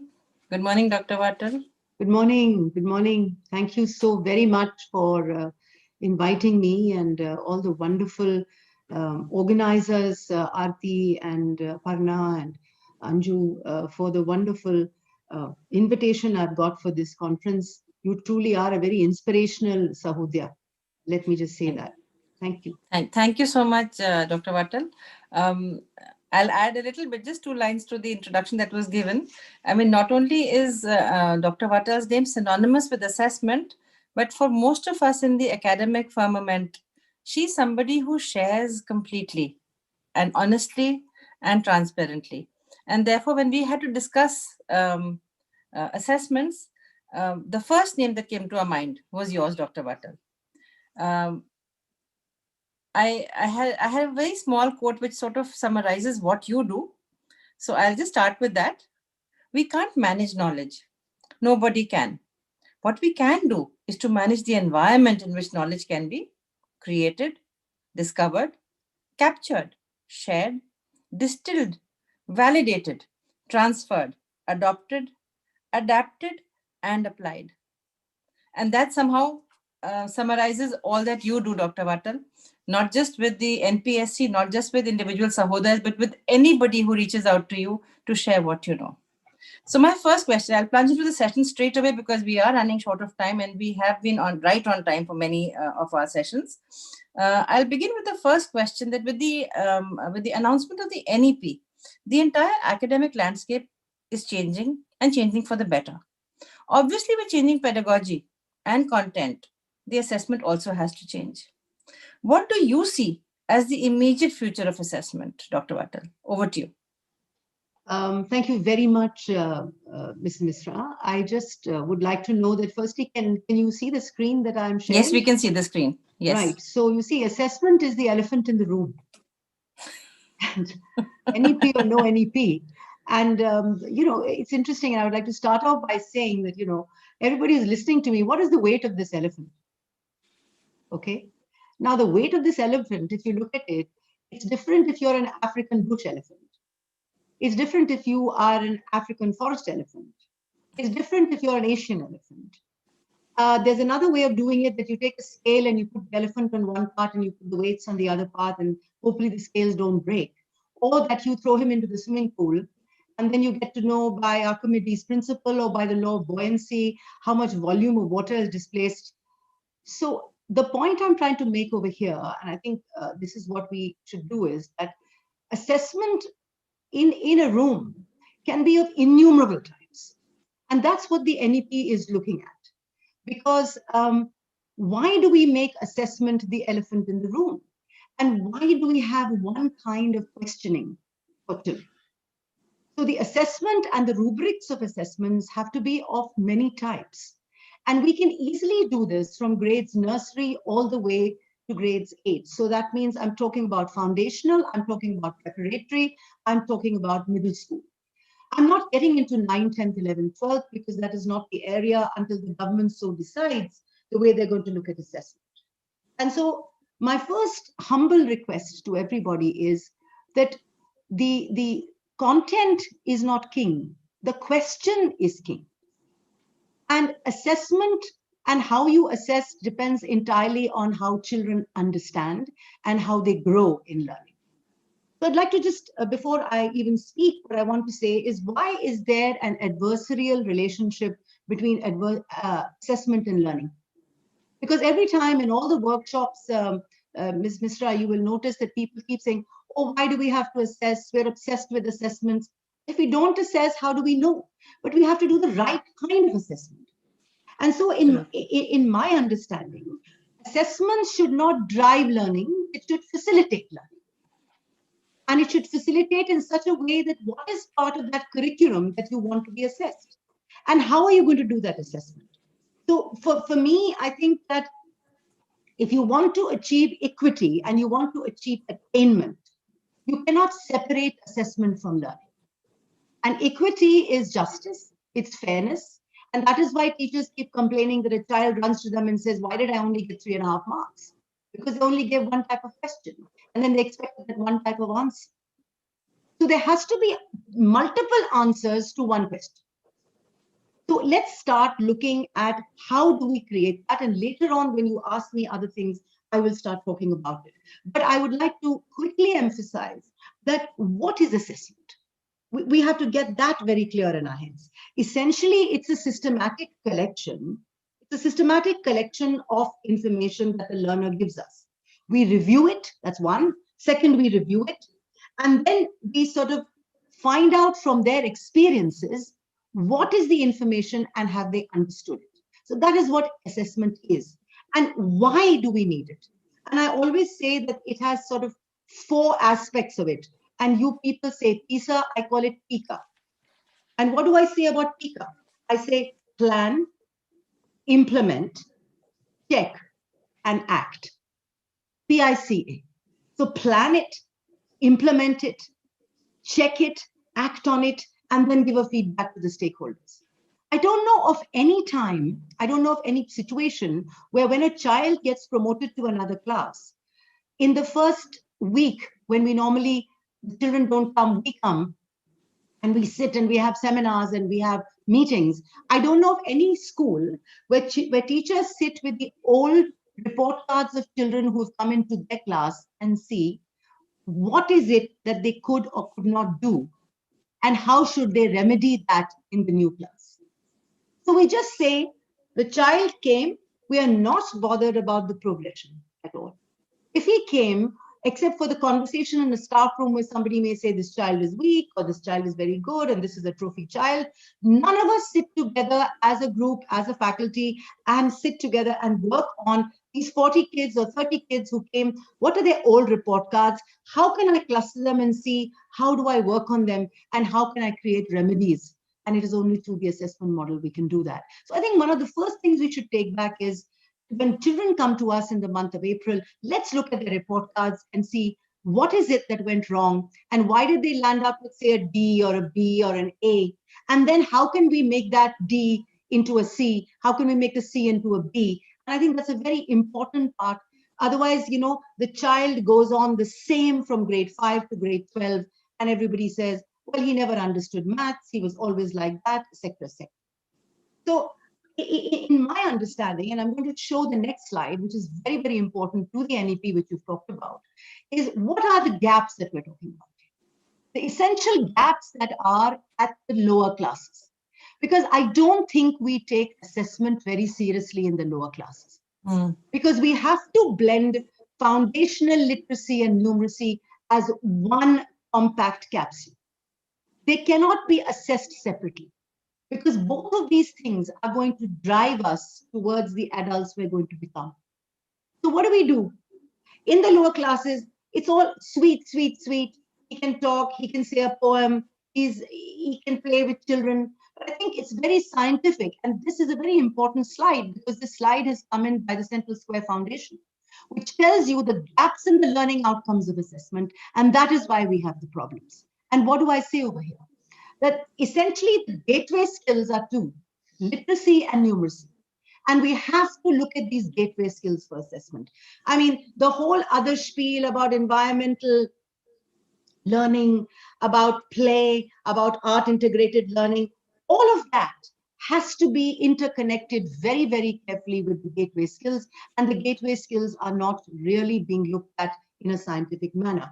So we have to sharpen the definitions of these learning outcomes. Very few of us sometimes understand the differences between an objective and a learning outcome. Because an objective essentially just defines that this is the time, this is the resource, and that's it. The learning outcome is the experiential part and what the child has understood of what you expected him to understand. Now, if that was the case, then every child would be at a particular pace, but we're not really looking at that. So I think it's very essential that we clearly articulate what are the outcomes. What is it that we want the child to do when he moves from foundational classes into preparatory classes, preparatory into middle? What should be the progression that we see in children? And I think that's extremely important. Now, with our own systems, whether it is a private school or it is a government school, there are huge gaps. And this particular 1 year has not, in fact, has made the gaps even worse, irrespective of however brilliant you all were, however brilliant I may have been in doing online teaching. So I think we have to really look at this. And then if literacy, as children progress into another class, deals with phonological awareness, is there a report card which says how many words can the child read? We have a report card? No. We say the child reads well, the child is satisfactory, the child is average, the child is good. There has to be some semblance of what reading is happening. Let me tell you, in Finland, in 16th century, when the schools used to start, people had started reading. So the points I'm trying to make is that awareness of the print, the phonological awareness, the relationship between the letter and the sound, the vocabulary comprehension works side by side with mathematics. It's not separate. So I think literacy and numeracy should be combined as one assessment capsule, where you talk about the fact that if you're sorting out shapes, so you're looking at nature, at mathematics in nature, or you're drawing patterns, because the whole thing is about reading, it's about skilling, it's about children who are progressing with knowledge at both these levels. Because when you become an adult, you may cook. Now, when you're cooking, you need mathematics and you need literacy, language and mathematics, to read the recipe, to find the product, how the grams and the whatever it is, the kilos and so on and so forth. So also, when you're doing problem solving, or you're doing a sort of reasoning or strategizing, or your understanding of time, or even in the sports field, it's both literacy and numeracy. So I just have a humble submission that the NEP has done this, and because you specifically spoke about it, it has sort of engaged literacy and numeracy in the foundational age. And I say to you that the skills of literacy and numeracy will help us to broaden the curriculum and allow us to focus on very critical thinking. So please look at your report cards when you're looking at this concept of literacy and numeracy, and do not disengage it from each other. Do not mark them independently. And I would like to just end this particular questions of yours by talking about 6 things that maybe you should look at when you're creating a rubrics. Suppose you take, and I'm giving you an example, suppose you take a family tree. So let's look at the word knowledge. Knowledge is a rubric that you have to find. Knowledge, listing your family members. The second one is competency, which is describing the family tree and their identity. That is a competence. The third is application. But can you create and apply the concept of a family tree? Because there are family trees in animals and leaves in nature and human beings, in countries, all sorts. So knowledge, competency, application. analysis, which is comparing your and your own friend's family tree. Create a rubric for knowledge, competency, application, analysis. And then synthesis. Try to write your own paragraph on a family tree. Create rubrics for that. And then evaluation. It's comparing your presentation to the presentation of the group, the rest of the group with whom you're working. And finally, alignment. Alignment is what are the skills that you are getting when you are discussing your family tree. The family tree is a very common phenomena in the lower classes. So I think if you look at knowledge, competency, application, analysis, synthesis, evaluation, alignment, just use these words and say the rubrics can be created from the traits I mentioned. And this is the way NEP is really looking at learning.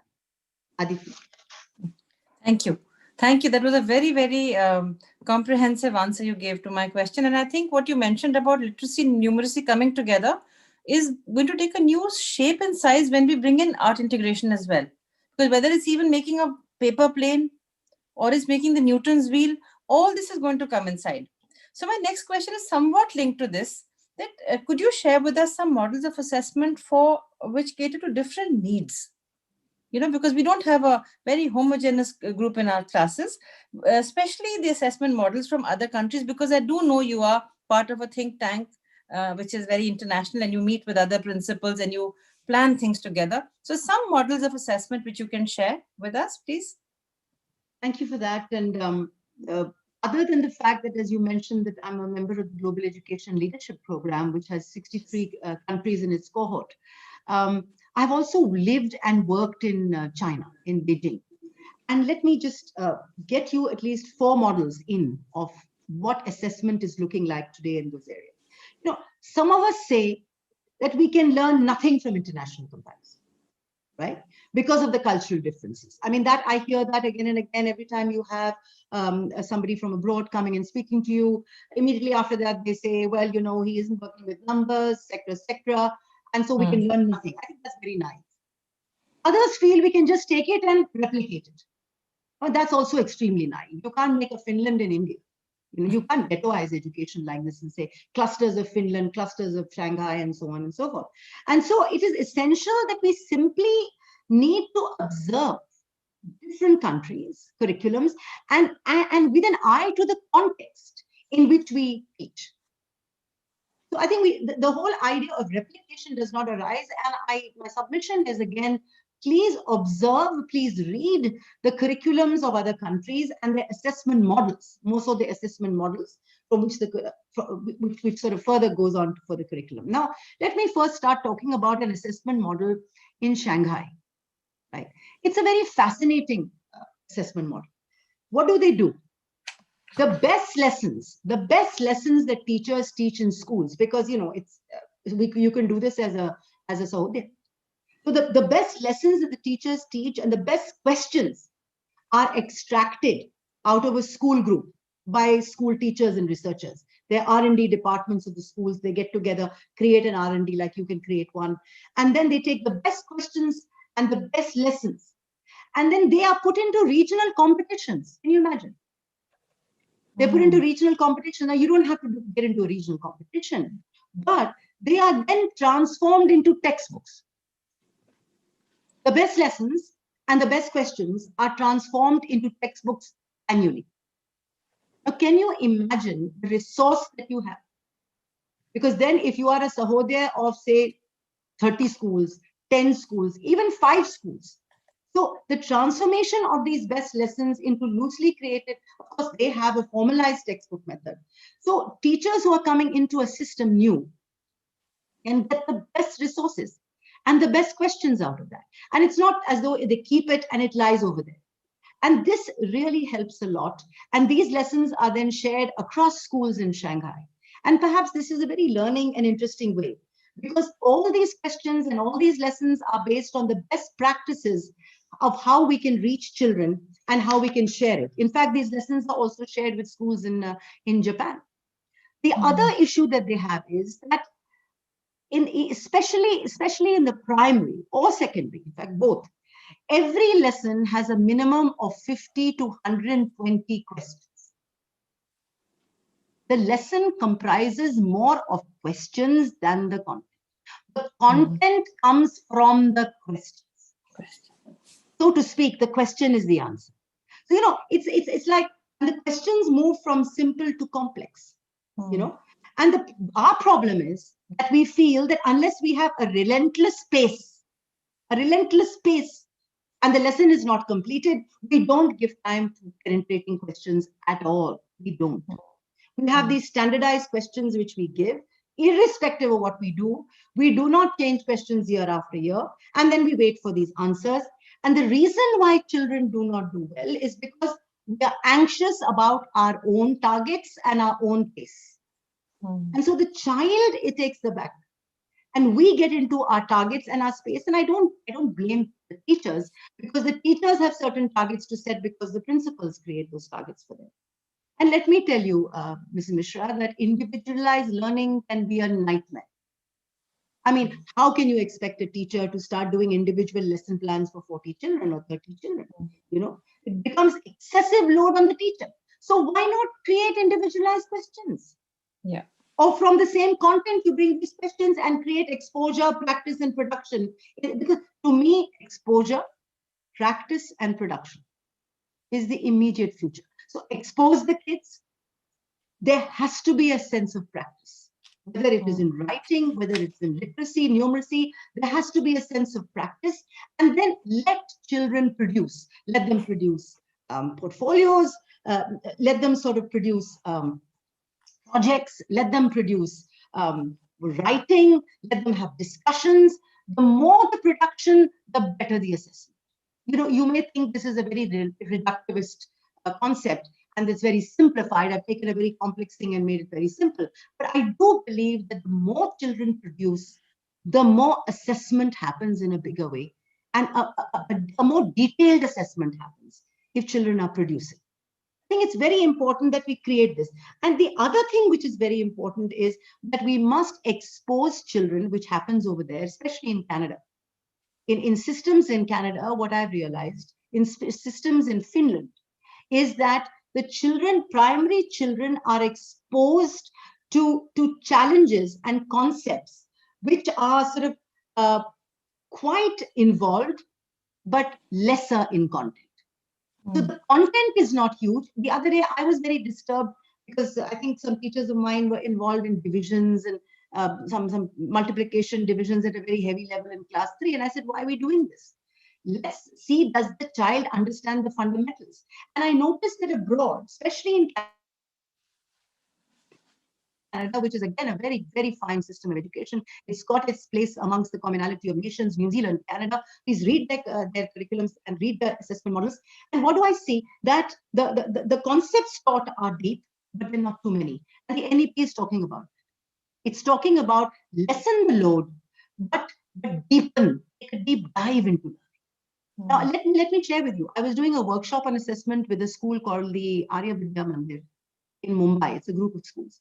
I was amazed by when a teacher of nursery said that, ma'am, I'm teaching them algorithms. I said, what are you talking about?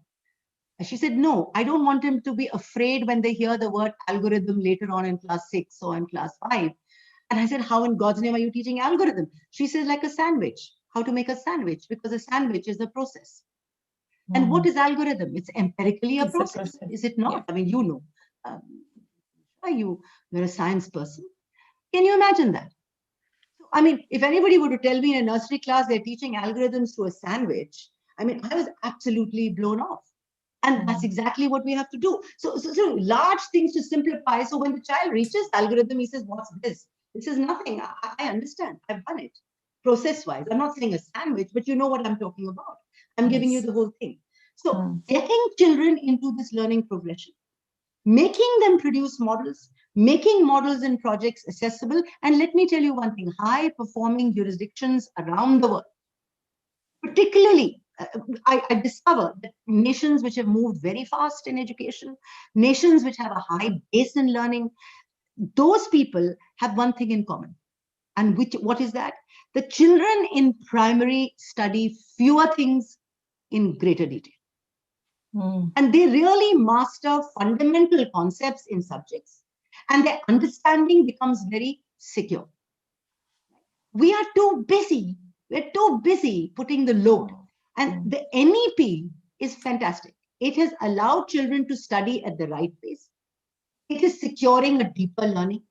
It is helping us if we practice it. It is transforming the assessment.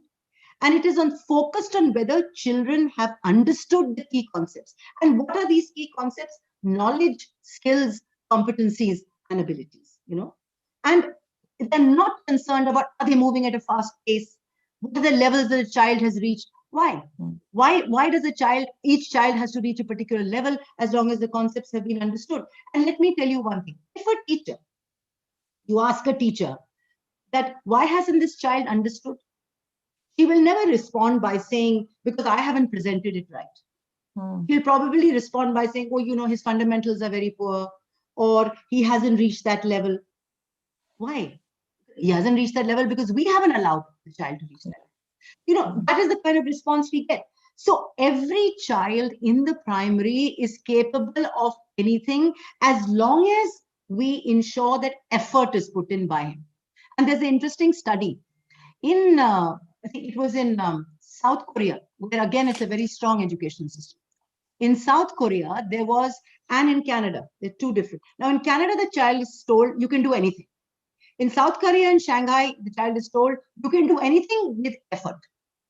Well, there's a difference. I think India also is do something with effort, but these days we're saying you can do anything. I mean, letting the effort go. We're just saying do anything, pass everybody. That's not it. The point is, and when they did the study, they took a very difficult maths problem, and they gave the same problem to the Canadian children, and they gave it to the South Korean children. And what did they see? The Canadian children gave up because they did not have that ethos of you can do anything with effort. For days on end, the South Korean kids were working on the problem, even when they were told that this problem has no answer. So it's how do you look at children, and this helps greatly in assessment, because assessment certainly is a model where where we need to focus on these kind of key knowledge, key skills, and key bodies of learning. Thank you. Thank you so much. I think for me, the biggest takeaway is what we've been discussing in other forums as well, that teach well, not teach much. I mean, and there is complete autonomy with schools as to how much and what they want to teach from class 1 to class 8. And now with the pre-primary coming into the focus of NCERT as well. So this is something we were discussing last time also, Dr. Vatal. What is the importance of questions in assessment?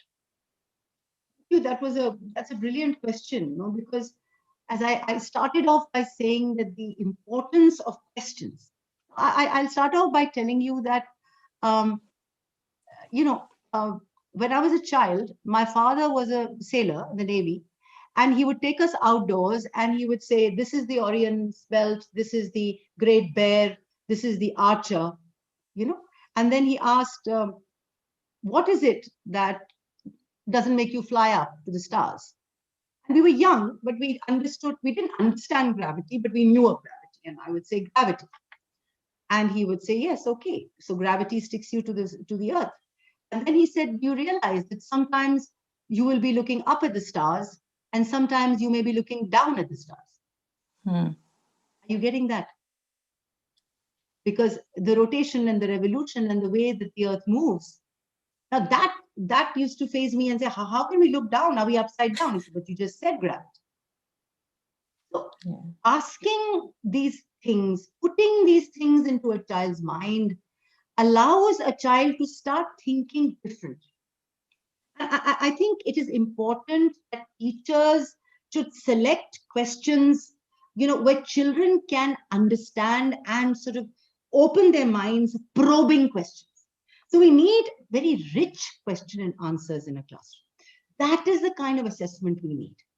Rich question and answers which probe, where, I mean, you know very well that it's very difficult to grasp the idea of conservation of mass. It's a problematic question. And yet, if you do it and you put sugar on one side, you put water on one side, and you start telling the children what's heavier, what's lighter, they will start thinking about it.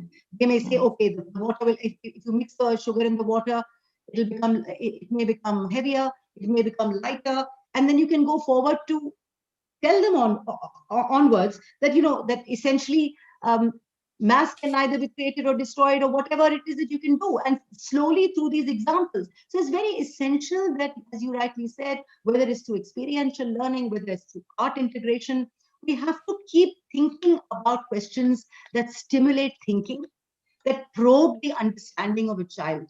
Now, for example, if you take the concept of tectonic plates, there was a child who was being in my own school. There was a child who was being taught about tectonic plates. And the fact that the San Andreas belt, in that area of California.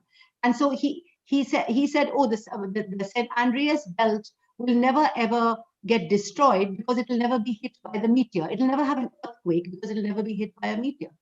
So we said, why? Why would you think that? What does a meteorite hit got to do with an earthquake? Because he imagined that the earthquake happens because of pressure, which he was told in a classroom, and he felt that the pressure will only come if there's a meteorite hit, which means that somewhere it wasn't taught properly. It wasn't taught properly. Even if we're asking about the composition of water and saying what makes up water, and hydrogen and oxygen, and then if you turn around and say what lies between hydrogen and oxygen, and the child says water, but is that the right answer? I think the more we probe, the more questions we ask, we secure the knowledge of children. And I think essentially we have to become question kleptomaniacs. We have to get into the net. We have to look at ungoogable questions. We have to look at questions which are googable, ungoogable, and at the same time just create a test of unique questions that the child can answer. Give him 50 questions and say, attempt any 10, attempt any 20, and assess on that. Access on that. Give that. You don't have to make 15 question papers, but just, I think this is where curriculum coherence will come and where assessments are linked actively to what students are expected to learn. And they can be used for both assessment and learning. And I think it is essential that questions, and I think all of us have to start doing this exercise of creating really good questions. And let me just also tell you that abroad, the questions are only the questions are looked at. In fact, in Padho Punjab recently, I was doing some survey there. Padho Punjab, a couple of years ago, the children were being taught through questions. And finally, they said, we're sick of these simple questions. Ask us challenging questions. It's the way the teachers were doing it. So ask challenging questions, at least from nursery to 8th grade. 9th, 10th, 11th, 12th will look after itself. Let's start this as a movement, Visibhisha. Yeah, thank you. Thank you. That was again a lot of food for thought. And if I may share a small anecdote from when I was an active teacher, I used to get children to create questions. Very fine. So it got me so many more questions than what my one brain could work at. So the net result of all this assessment is going to be a report card. That is the only tangible thing which reaches the parents now because they want it. That also has to change. So what do you think, Dr. Vatal, will a holistic report card look like now going forward? So just before I get into that, I think I have 5 minutes? How much time do I left? You have 9 minutes. Okay, great. Stop me after 3 minutes. Okay. Just before I get into the holistic report card, I just want you to look at the slide, which is a very important slide, because it is about you. It's about how the assessments will take place. It's about questions. I can choose and use different questions. Can I? This is for the teacher. Am I able to generate ideas, possibilities, and actions based on the new ideas? Can I analyze, evaluate, and reflect to form an opinion, teacher and student? Can I reflect on my own learning strategies? Can I see the value in working with others to achieve common goals? Remember I talked to you about that knowledge, analysis, synthesis. It follows this. It's a communicative, collaborative, metacognitive, reasonable, possible, question-based way of looking at assessment. Please use this slide if you like, and think about how you're going to create, and I'm going to just share with you one more slide, which is this. Now, this is interesting. This I was attending, I think some of you may have attended it. It was by the Central Square Foundation. They capture, this is trying to capture through a question the learning gap in a student's learning. So what is the length of the school? spoon? Is it 2? Is it 8? Is it 9? Is it 10? Would you like to just take a quick guess? Of course, you'd know the answer. Mrs. Mishra? Or Anji? anybody? Or anybody would like to take a guess? Anybody who can speak or quickly? 2 minutes, 2 seconds. What is the length of the spoon? So I'm going to take you off that. I'm going to release you of that pain. And I'm It's going to show 8. you. According to me, it's 8. The little maths that I know. Okay, so let's get into this. So let's see. But it took us a little bit of time, didn't it? Now listen, this is given to a child and says, what is this? So the first one, some children said, 2 cm. Students may have considered only the start point of the spoon. 8 cm is the correct answer. Then 9 centimeters, students may have counted the number of reference points from 2 to 10 to arrive at the answer. And 10 centimeters, students may have considered only the end point of the spoon. You will immediately get to know the learning gap of the child if you ask questions like this.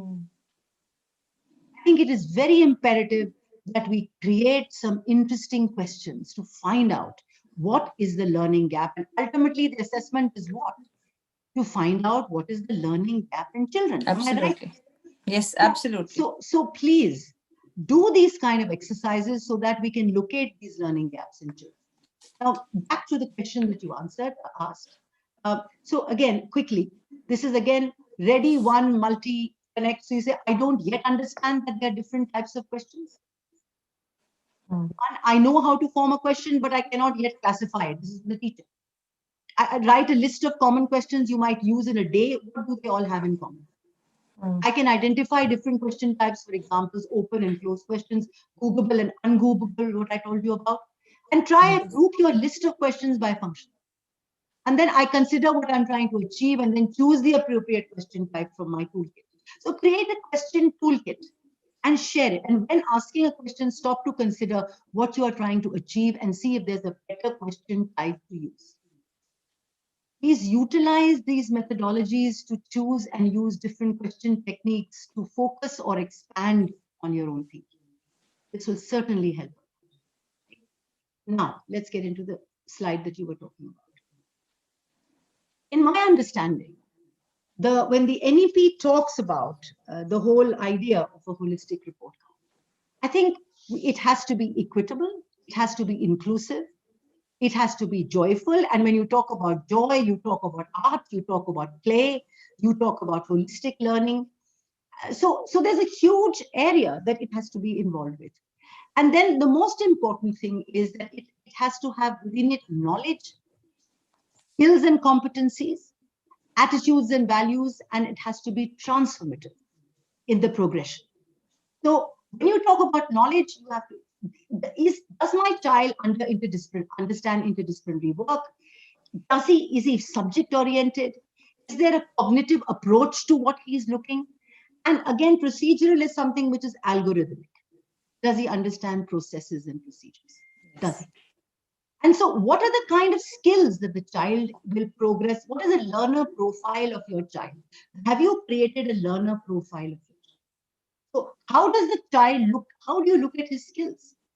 Does he have cognitive skills? And what are the examples you have that show that he has a cognitive? If you say, oh yeah, his cognitive skills are 4 out of 5. So I will ask you, why? What did you do? How do you know his cognitive skills are that? How do you know that his social and emotional idea of understanding is good or needs help? How do you know that? How do you know that he is metacognitive in the way he thinks? Does he have an awareness of awareness? Does he have understanding of learning to learn? This is going beyond cognition. It's going at a different level. Learning to learn and awareness of awareness. Being able to take a subject. Recently, CBSC has been doing this whole exercise, and every single principal I know has jumped into it, which is a great exercise, where they're making these kind of infographic, what are they, comics, graphic novels out of subjects. The whole world is doing that right now. I mean, the CBSC group that is probably listening to me. So they've just taken us, it's fantastic because that is learning to learn. That's more of a metacognitive approach to subject learning. Yeah. So I think this is essential that we look at these aspects. We look at, so create a report card that looks with attitudes and values. Values which look at societal, environmental well-being and so on. And finally, of course, what is the learner profile? Can the child meet the challenge? Can he make a better and create a better world? Can he reconcile tensions? And what are the responses that he gives you when he or she learns? Or what is the type of child you want who moves from one class to another? And why have you moved him? Because why? What is his learning progression? The report card has to have all sorts of features and tools within it, where learning will be optimized and there will be an underlying principle of assessment at all levels through the questions. So it has to ensure inquiry, discovery, discussion, and analysis. That is the kind of report card that we do. With that, I would like to end the holistic report. Thank you so much. If you could stop the screen sharing. Yeah, sure. I think I speak for all of us when I say that this was the most beautiful encapsulation of the entire NEP, not just about assessment. And what can I say to you, Dr. Vatal, except that, again, I'm overwhelmed by the, not just what you know, but what you share. And there's another very nice saying which says that knowledge shared is knowledge squared. And today what you have done is not squaring, but quadrupling and sharing knowledge 100 times, because we have more than 40 schools and 8 people from each school listening to you, carrying back what you have said. And I'm sure all of us working together collaboratively will create report cards which are more meaningful, assessments which are more real, more rational, and therefore learning becomes much more lifelong and much more realistic. Thank you so much, Dr. Vatal, for joining us. Thank you. I know very you much. have another Yes. summit to join right now. Yes. Thank you very much. Thank you very much, and namaskar. Thank you all. Thank you so much. God bless you. Thank you very much, ma'am. And thank you, Aditi, ma'am, for keeping the conversation alive. I just like to sum up this session by a quote which says that what you leave behind is not what is engraved in stone monuments, but it is what is woven into the lives of others. So with this quote, our fruitful session concludes, and I once again thank both of you. And I hand over to Reema once again. Thank you, Anju ma'am. And a big thank you to Amita ma'am and Aditi ma'am for such an enriching session on assessment skills, on how we should actually try to maintain a perfect alignment between instruction, assessment, and remediation, so that we are able to map our micro-level learning competencies to national and international standards as per the methodologies that you have been, you have shared with us. Thank you so much, ma'am.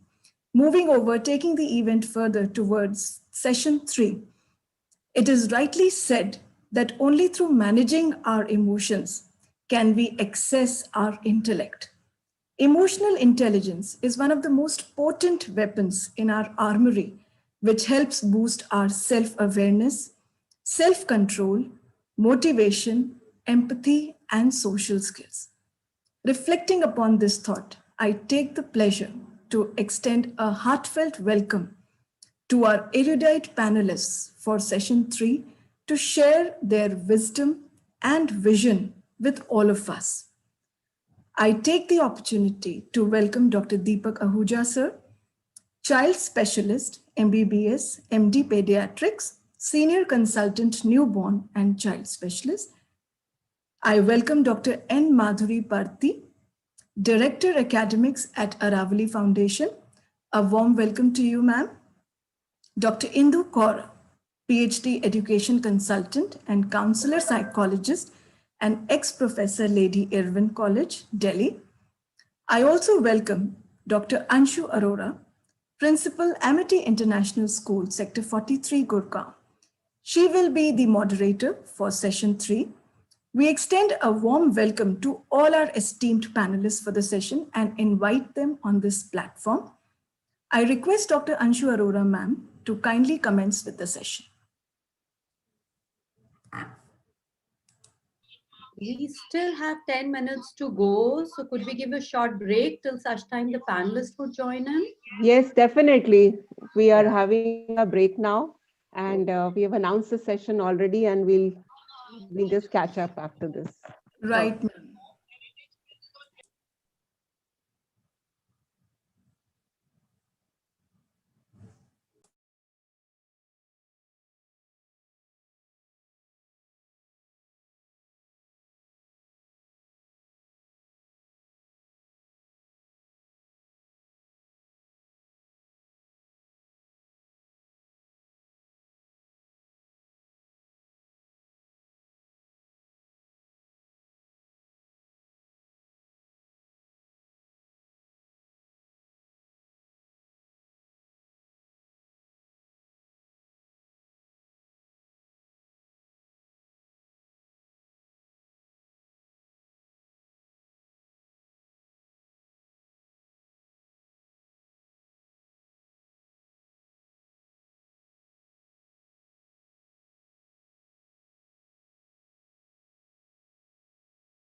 प्रकाश मेरा phone देना।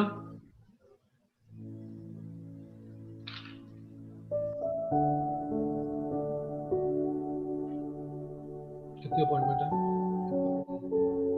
नव्या आएगी?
Good afternoon, everybody, and welcome back to the conference. And now we will be starting with the commencement of session 3.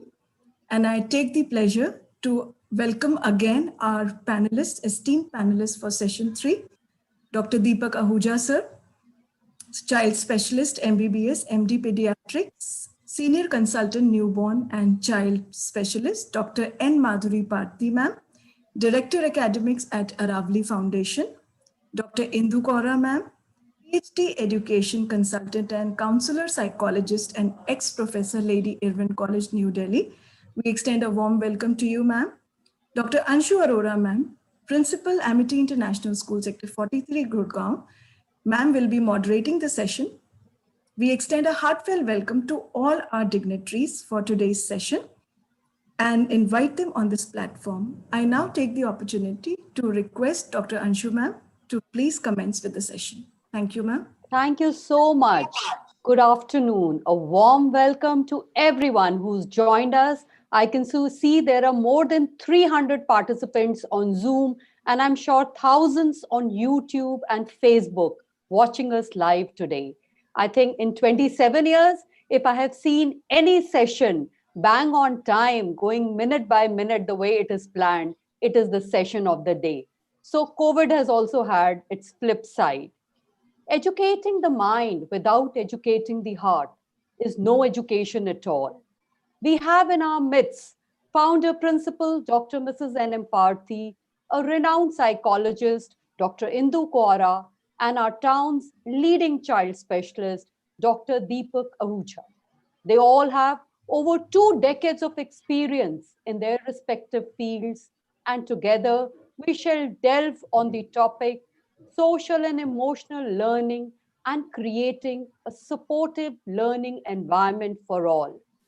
While I was going through a few researches, I just got an understanding that whenever and wherever schools and districts focus on social and emotional learning, the academic achievement, pro-social behavior, and positive attitude improves. Not just that, the psychological problem and emotional distress also decreases.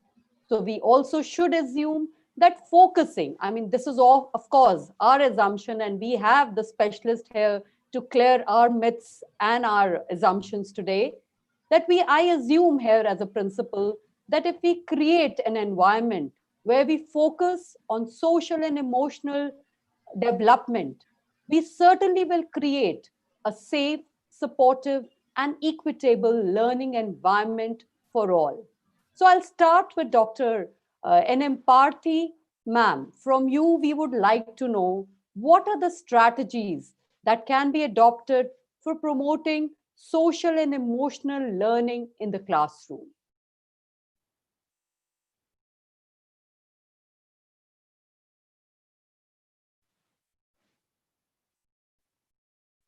Dr. N.M. Parthi, has she joined us? I think while the team will promote her, let's go to Dr. Deepak Ahuja. I'll also request Dr. Kaura to switch on the camera. So Dr. Deepak, we're moving on to you first because the other panelists, probably the attendees and panelists, they will have to see where they are.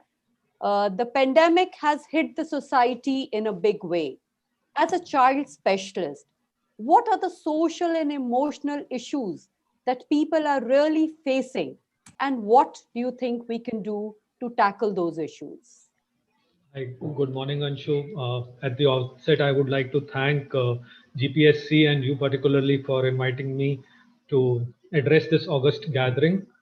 And like it seems like you want me to be the opening batsman, right? So, Yes. so I'll have to set the ball rolling here, right? So being a pediatrician, my dealing is mainly with children. So I will talk about the effect of the COVID pandemic in children, first of all, right? So this is an unprecedented situation which has occurred in the lifetime for, for all of us. I don't think there is anybody who's probably 100 years and more would have had an experience of the flu, the Spanish flu, or maybe the world wars, who would have had the experience of a lockdown. But yes, it is an unprecedented situation and affecting everybody. There are almost 470 million children in our country, and the pandemic has had you know, a very different kind of effect on the children. Like these children, initially तो सबको बहुत मजा आया था कि school बंद हो गया, एक unexpected छुट्टी मिल गई. But later, with time and with so much of media bombardment which was happening initially, and the stigmatization that was there, so there was a lot of there was a change in the day-to-day routine of the children. The schools were closed. They had no access to their peers, their teachers, no access to play, no access to movement outside. So there was a restriction of movement everywhere. So all these factors, they led to a lot of now they are coming up with more of aggression, irritation,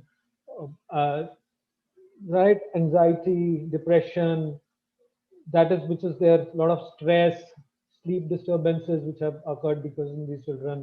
Then there has been so much of increase in the screen time with whatever, because of the schools per se having classes online, which was a demand of the parents and the demand of the times. Then screen time increasing otherwise also, because children were not going outside. There were no opportunities for them to play. So, mobiles and laptops and everything, the screen time increased so much. And then they got overstimulated, bored, all these things have been there. Now, increased screen time has had its physical manifestations also. With so much of screen time being increasing, a lot of eye problems have been there, particularly dry eye. And then there has been an increase in the incidence of spectacles in children. But the most important physical thing that has happened, and I would say it is a bad effect which has happened, is there has been an unprecedented weight gain in these children. They have gained weight like crazy, to the tune of 8 to 10 to 14 to 15 to 18 kilograms in a year, which is, and with the physical activity being restricted, which is again going to be a problem. When they go to school, then this could be, a point where there would be maybe a point of teasing or bullying by their peers. So for this, I think the teachers and the principals would have to be, they would be have to be prepared that they might face these kinds of problems as and when the schools open. Along with that, these children, though home should be the most safe and secure environment for children, but unfortunately there has been an increase in both the physical violence, the psychological violence, and the sexual abuse in children. The studies have shown that the helpline numbers, there has been an unprecedented increase in the calls going to these helplines. Then again, the when the screen time has increased, they have been exposed to all the OTT platforms, which have been, at times might have been age appropriate, and might not be age appropriate shows that they have been exposed to. There has been, I have had instances where parents have been watching movies like, Contagion and something like that, and those children with the children, and then children getting so much of fear, psychosis that has developed in them, and then it has taken a lot of time for them to settle down. So now this is what has been seen in the children, that is there.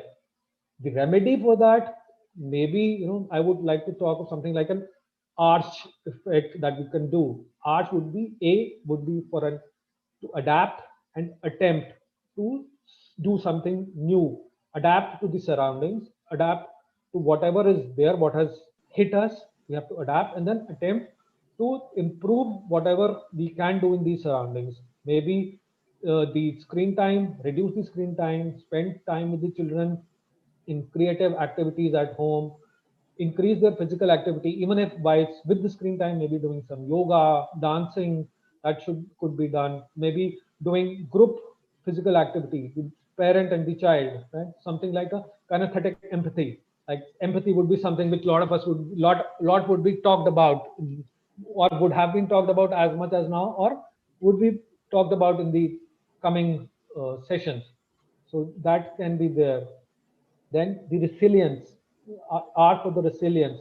They have to understand what is happening, and they have to take failure as a learning step and move ahead further. The C for collaboration and the creative attempt, taking into the help of their parents, their caregivers, their grandparents, their peers, whatever they can contact with. And then H for humor and humility, which humor, which is very important for everybody, and humility, well, to maintain maintain the balance and a calm demeanor. This is what has happened in children. If we talk of adults and families per se, well, it has become a new normal for them also. The families, there is a pervasive sense of loss of social network, loss of movement, loss of job, loss of financial security, everything leading to anxiety, then fear of falling sick, fear of losing the near ones. So all those things, depression, again, stress, again, there has been an increase in the domestic violence and increase in addictions. All these things, again, have had an effect in the family dynamics that are there. So the same thing, having a routine there to tackle the day, then exercising, less of alcohol, no smoking, reduce the addictions, and then participating in family recreational activities, providing physical isolation, and moving out with caution now, which can be something which can be practiced now. This is what can be seen in adults and how they can tackle. The third group, which is affected very badly with this pandemic, is our senior citizens, because most of the people in India, more than 60%, more the ages of more than 60, they have some kind of a underlying comorbidity which is there, and they are the people who have been the most vulnerable population. So there has been an increase in the fear and anxiety for them. Most of them, the older people, 70s, who were living alone, away from their families, away from their children, children settled abroad or outside, particularly in a city like ours, in Gurgaon, where we have a lot of old parents staying in Gurgaon and children abroad. For them, there is a loss of there's an increased loneliness. There is a social isolation which is there, and unfortunately, most of our senior citizens might not be as tech savvy as the younger generation would be. So, daily needs, groceries, medicines, banking needs, all those things again have become a stressful situation for them. Again, we need to address them, see the people around us, and help them, the old senior citizens. We should not consider that it should be a physical distancing. The SMS is like sanitation, masking, and social distancing, but I would not want that S to be a social distancing. It should be a physical distancing that is important, and not a social distance. You should not be socially isolated. Getting in touch with your parents or your family, talking to your family would help you maintain the sanity there. Again, some routine, exercise, yoga, all these things again are important again for all the age groups that are there. So that is my take as far as whatever we are seeing here.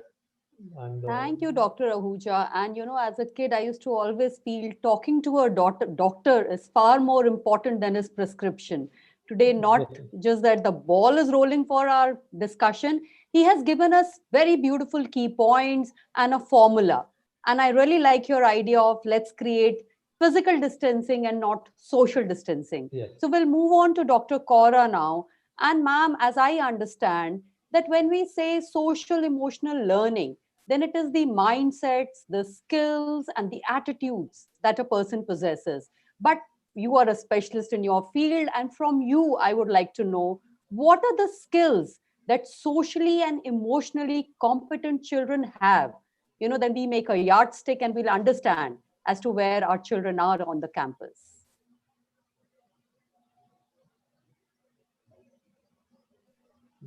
I think she has to be unmuted. Yeah. The technical glitches. Yes. We are all learning, ma'am. Yeah, we are all learning, but we're really learning at a fast pace. Yes. So actually, this experience of pandemic and self-discovery and connecting with the fact that we have unlimited potential actually made the center of my talk presentation today, of my sharing the ideas. This crisis teaches us so much, and that has been the learning part of it. So thank you so much, and I've really enjoyed, and a lot of point that Dr. Deepak was stating, I felt very much connected with it.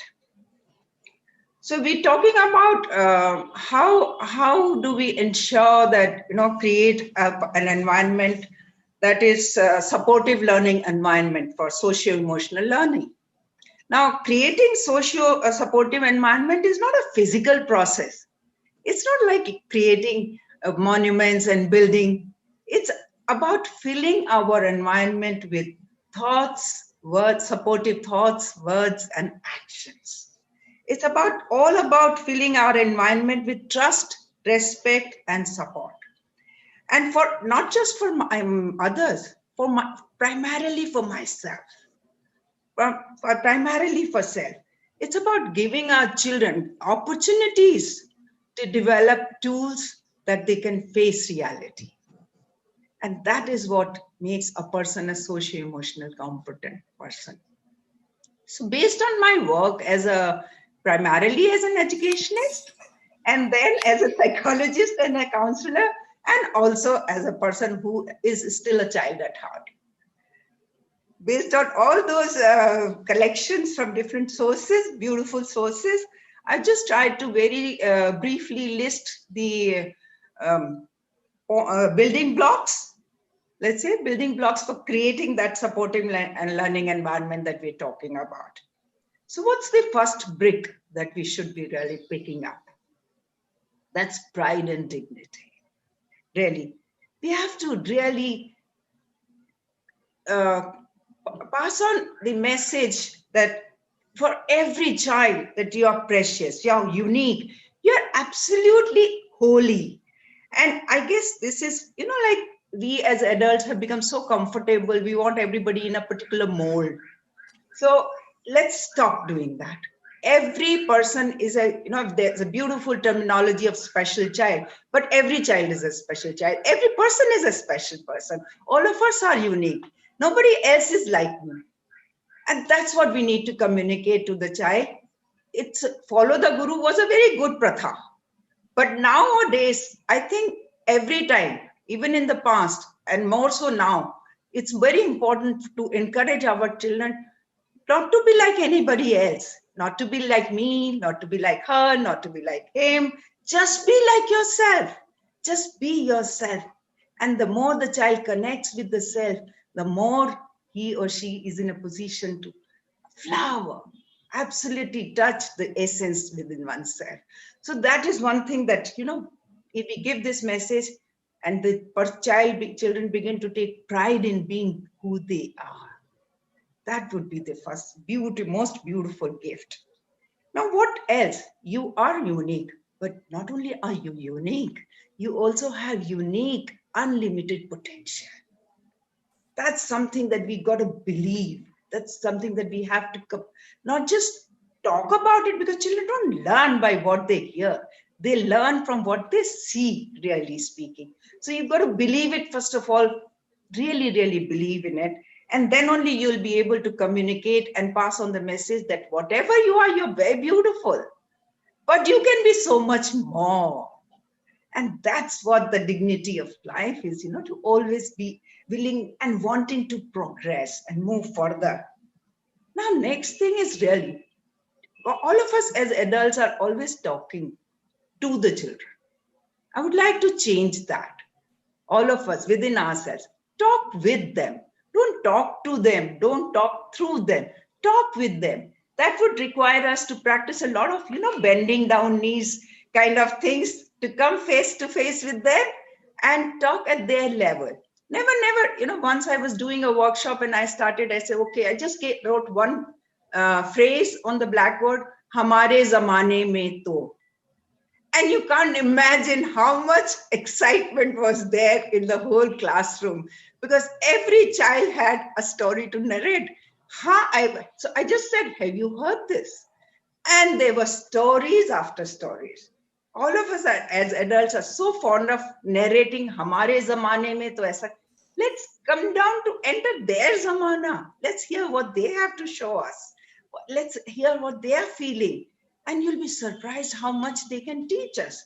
I recall an experience, and I was in nursery. I started my career as a nursery school teacher. And that has been the best phase of my learning. Young children are so uninhibited, absolutely honest, candid, and so willing to learn. So one child, I was just trying to teach numbers or alphabet or something, and he wouldn't get it. He was taking his time, and I lost patience. I said, "Samajh kyun nahi aa raha?" So he looked at me with wide eyes, and he says, "Aapko samajh nahi aa raha? Main bachcha hu na? Thoda time to lagega." And that was a shaker, absolutely a shaker. So, if we connect with the children, they have so much to teach us. Absolutely listen to them. They have so much to tell us. Now, it's all about life is not all about me. Life is about me and others. So we need to also teach respect for others. Tell them there are others.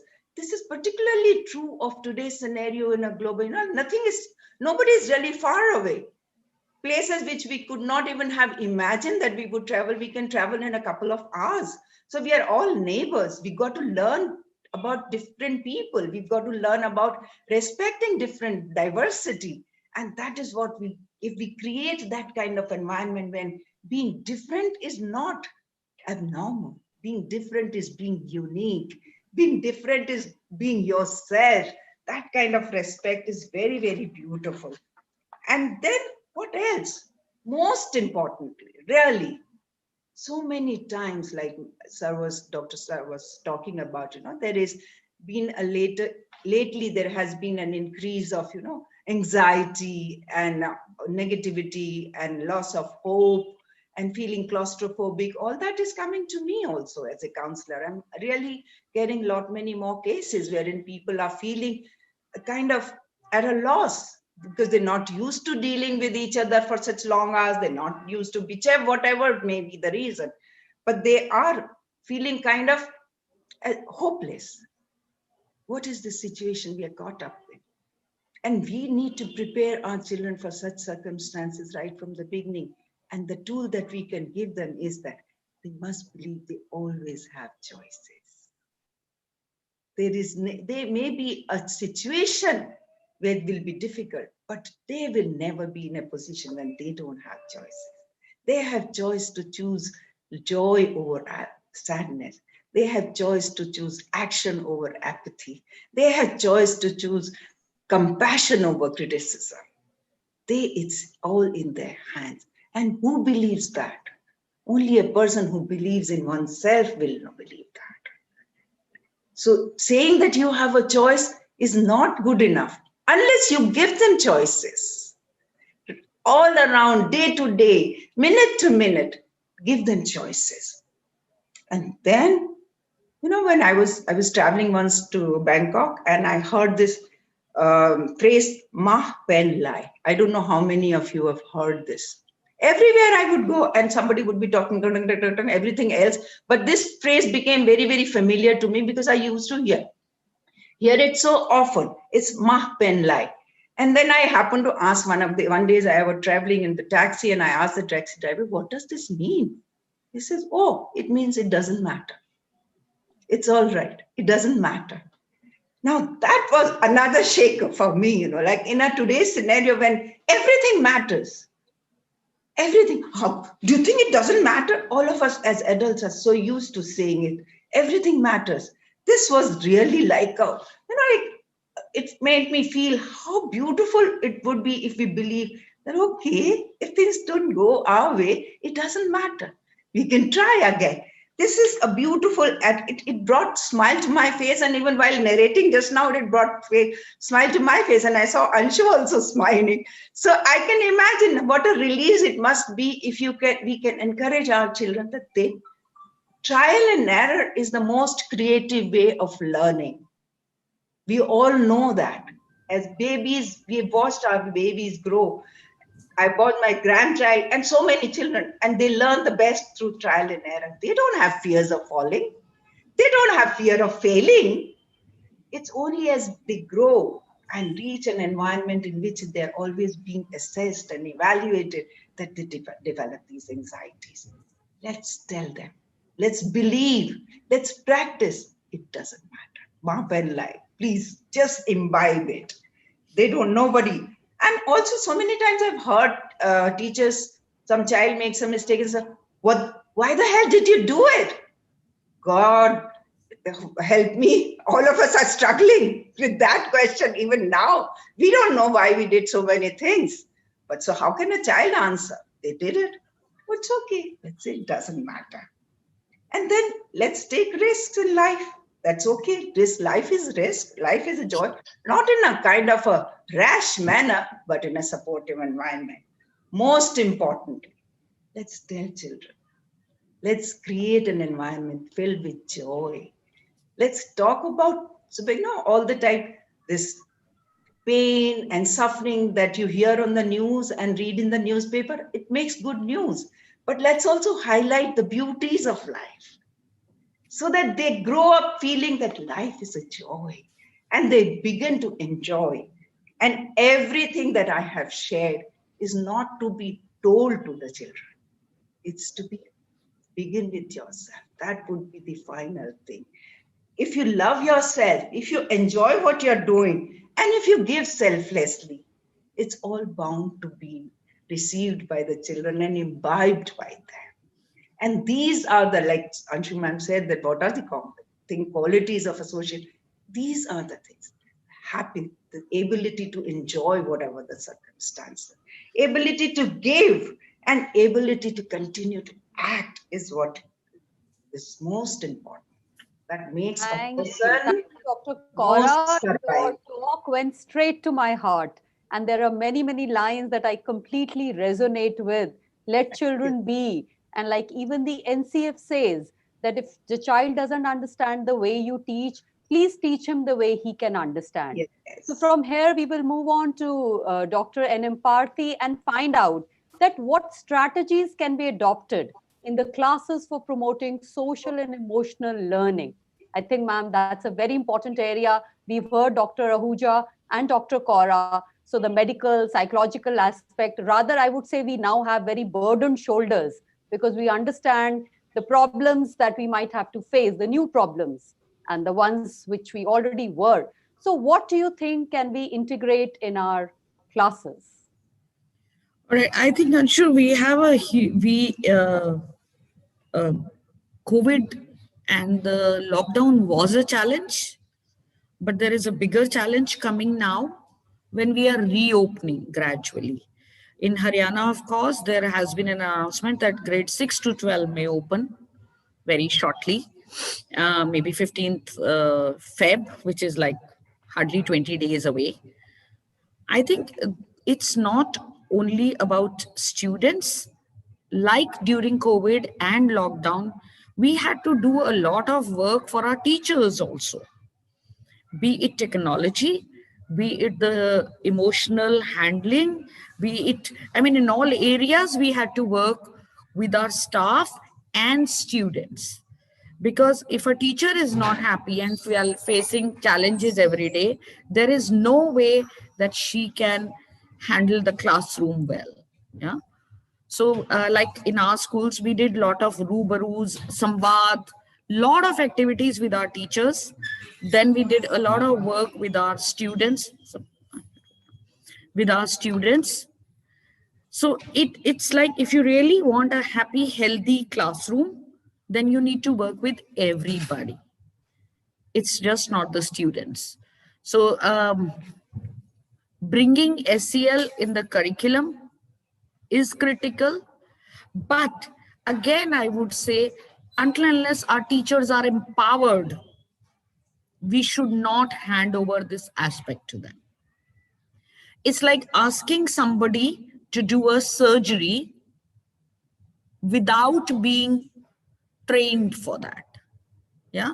So the person can do the surgery. Maybe a teacher who's trying to talk to the children may cut open something, but would forget or would not know how to put it back. Yeah.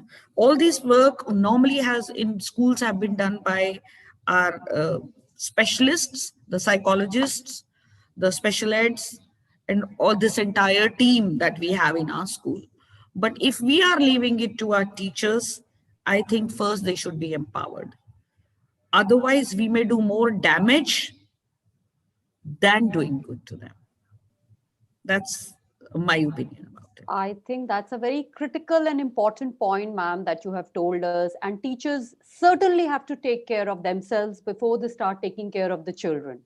So how can they improve themselves? What are the certain tips that you like to give our teachers so that they get ready for this class, after COVID, which is going to be very, very different in many ways? Yeah, I think there are again, many aspects. Your own physical routine, your own biological routine, your entire mental routine. I mean, all areas need to be worked on, right? Teachers haven't come out of their houses. They haven't been to the school building for almost a year now.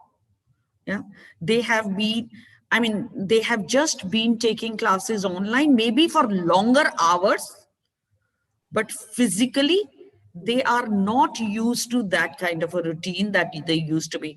Most of the schools, the classes are starting either at 8:30 or 9, but physical school everywhere starts even in winter at around 8:15 at the most. So it's going to hit our biological clocks like anything. So are we ready for that? If our biological clocks are not set accordingly, we've had it. Is everything at home being taken care of the way it was being taken care of? It all had a routine, a set routine. Number two, schools, if you are giving SEL as a subject, you're introducing it, I think we all need to first do a lot of training for our teachers. It's a very comprehensive term, and we can use it in a lighter tone or something, but it encompasses a huge, humongous responsibility. As teachers, we have been taking care of SEL part, the socio-emotional learning of the child. But today the challenges are too many. We did it because it was there in our B.Ed. We are mothers. We've been living in a family social structure. But today it needs to be formalized and has to be backed up with training. Thank you, ma'am. I think you have not just told us a lot, you have also opened and thrown many questions for all the educators who are here on the platform. I will now like to go back to Dr. Ahuja and find out that you've heard how social emotional learning and areas have been discussed. How much impact does it have on the physical health? What is the correlation between that? So, Anshu, again, social and emotional learning, like we've been talking about self-awareness, self-management, and things, responsible decision, social awareness. So, your physical health, obviously, if you are in a good environment where your social and emotional needs are taken care of, particularly at your home and in your school, then you are obviously happy. Your productivity is more. You do not suffer from stress. You do not have anxiety. You are not suffering from any kind of a depression. Right? You are able to express yourselves, express your feelings, and you know that you are in an environment where your feelings would be cared for and you would be heard. So obviously, you are not internalizing all those negative emotions in yourself. Now, once your psychological health is good, then your physical health is obviously going to be better. But if you are stressed, so then that would have an effect on your cardiac function, on your gut, leading to something like an irritable bowel later, or leading to constipation, palpitations, tachycardia, all these things. Then obviously when you are happy, you are running about, you are playing, your school has provided you that environment where your physical activity can be taken care of, so your physical health improves. You will obviously, the exercise releases endorphins, makes you happier, boosts your immunity. Everybody is talking, we talk about exercise, and there it has been scientifically proven that there is a correlation between exercise and your immunity building. So 60 minutes of physical activity is very important for all the children. This incorporated with the social emotional learning would improve their health. Once they're healthy, so their productivity increases, they do not fall sick frequently, the school absenteeism reduces, and then they become healthier adults who can be more productive, not even only in school but as an adults and for the country.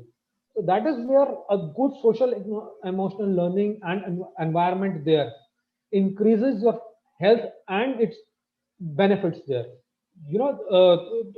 Spend, and then there is a major economic benefit to it also, because spending an X amount of money in training or improving the social and emotional learning environment helps you to reduce the cost by almost 11 times that you would be spending on remedial measures, on your treatments that you would be doing. So we are talking like precaution is better than cure. Obviously, Perfect. prevention is better than cure. Medicine, that said that medicine is not treating people, but trying to tell them that, look, live your life in such a way that you do not need those medicines. That is the essence of the practice of medicine, no? And we need to learn this and practice it more, particularly, I think, as doctors. We need to do that. I think the doctor has today given us the real mantra that we really need to take care of our health, which is really the real wealth. I think the real wealth which anyone has is good health. Thank you, Dr. Ahuja. Anshu, I just would want to say yes. one more thing that I want to say. That Sure. it was said, my grandfather used to tell me that if wealth is lost, nothing's lost. If health is lost, something is lost. And if character is lost, everything is lost. So, right, so your character building, your conflict resolution, your health, everything boils down to social emotional learning. So that is where you need to take care. And this epidemic has given us an opportunity for the human race to show its resilience and come out stronger for the future. Thank you. Thank you, Dr. Ahuja. Moving on to Dr. Kaura now. These skills, as we understand them, are probably mindset, grit, sense of belonging. But I would like to know from you as a psychologist, are they measurable? Can we actually have a class of 40 and say, if we have to do a SEL test or put a grade, are these measurable? Ma'am, I think you're muted. Yeah. I noticed that. Sorry. So, yes, they are measurable. Technically, yes. There are lots of tests that you can run and you can measure. But quantitative measurement of these skills is not a good indicator. Because a lot of tests are really, they don't really tell you the meaning of this, like the inside story. So they are measurable quantitatively, but I think a qualitative measure, which is really based on your observation and your day-to-day interaction between the adult and the child, is far more accurate an assessment. So they are measurable. Now, it depends on what you are thinking of measurement. We are always so quantitatively inclined, that iska score, ye aaya, iska score, everything has become about scores. So I would not at all advise that. And particularly, I learned it at the time of my PhD when I was struggling to assess, the stress among children and how the experience of stress. So it wasn't just what they find stressful, but also how they cope with stressful situations and the impact of family environment. And when I visualized it in my mind, I only wanted qualitative work. But when I made a proposal, then of course there were lots of questions, so how will you measure? I mean, it was difficult to convince that you can measure through interviews also. But then I had to include some tests, let's say some assessment tests. But when I actually used those tests, a simple thing about family environment, I'll give you a small example and it'll make it very simple to you. There was a test about family environment, and there was one statement, and I was using it with parents as well as children. So there was one statement about privacy. We have privacy in our house. And the answer was yes or no. So adults said, of course we don't have privacy in our house. The children said, we don't have privacy in our house. The answer to both, for both the parties, is no. But is the meaning same? The meaning was so different. Parents were so, what is the use of privacy in the house? We don't have any privacy. It was a matter of pride. For adolescents, it was a matter of, deprivation. I don't have privacy. So therefore, the quantitative measures can never give you the essence. So they are measurable, but we need to really rethink in our mind we're talking about human behavior. We're talking about people. So definitely qualitative. Day-to-day observation, our interactions, ourselves, themselves put together is the way to assess. Thank you. I think I have such great panelists here and we can go on the whole day. I think we could have done a whole day conference with such wonderful, powerful people, but we will have to respect time like all other speakers have done so far. So I will now go back to my panelists and ask their final conclusion in 2 lines each. Moving on to Dr. Parthi. Ma'am, if you could give us a final tip on this topic, which we have seen has already opened so many questions. We have learned so many different things that we had not even thought of when we started this. But from you, what is your tip for all of us, teachers especially? I think, Anshu, I would again say social emotional learning is again a very controversial area. Okay, what is right according to a certain generation? Like Dr. Kaura said just now, that for a parent, it's like, why do you need privacy? And for a child, it's like a different outlook altogether. So in today's time, schools as teachers also, we have a very mixed generation in our schools also. So what could be right ethically, morally, or in every which ways for a certain teacher may be very different from the outlook of another teacher who's young, whose thought is, I mean, we face it every day nowadays when we operationally, the two generations that we have in the school, maybe 3 layers, they all think so differently. So we, as school leaders itself, we find it a challenge. What is right for one is completely wrong for the other one. So how are we dealing with which generation? So do we have a standardized code for our school, which we want to maintain? Yes, this is right. It's not as per a teacher's whims and fancies. It's like the standard acceptable code that we have and a standard acceptable training if we have, then it's fine. Otherwise, sabko apne hal pe chhod do. And before you close, Anshu, I would like to say hello to, I see a lot of old friends from Gurgaon. So a big hello to everybody. Mrs. Gulati, I see Dr. Khetrapal, Dr. Makkar. So a big hello to everyone. I think GPSC is equally indebted and happy, ma'am. You were one of the founder members of GPSC Yeah, as that's well. what So I can thank just you go back so to much 100 for days. taking out time for us. Thank you. Moving on to Dr. Ahuja now. What is the tip that you would like to give to my teachers? You know, with all the pressure that we now feel after your talk and the new challenges that my teachers will have to face, all the teachers of Gurgaon. So what is a little tip you'd like to give us?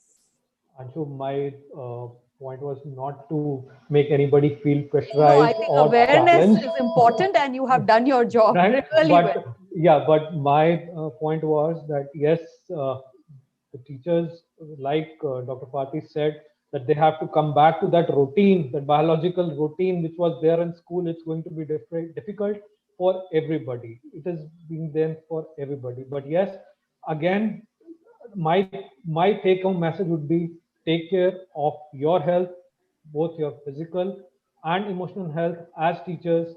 Only then, because there are a lot of male teachers and female teachers, but majority of the time there are ladies who are teachers.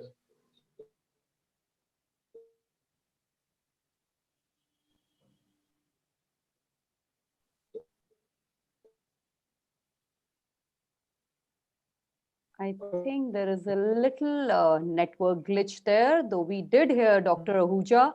And thank you for giving us that little tip.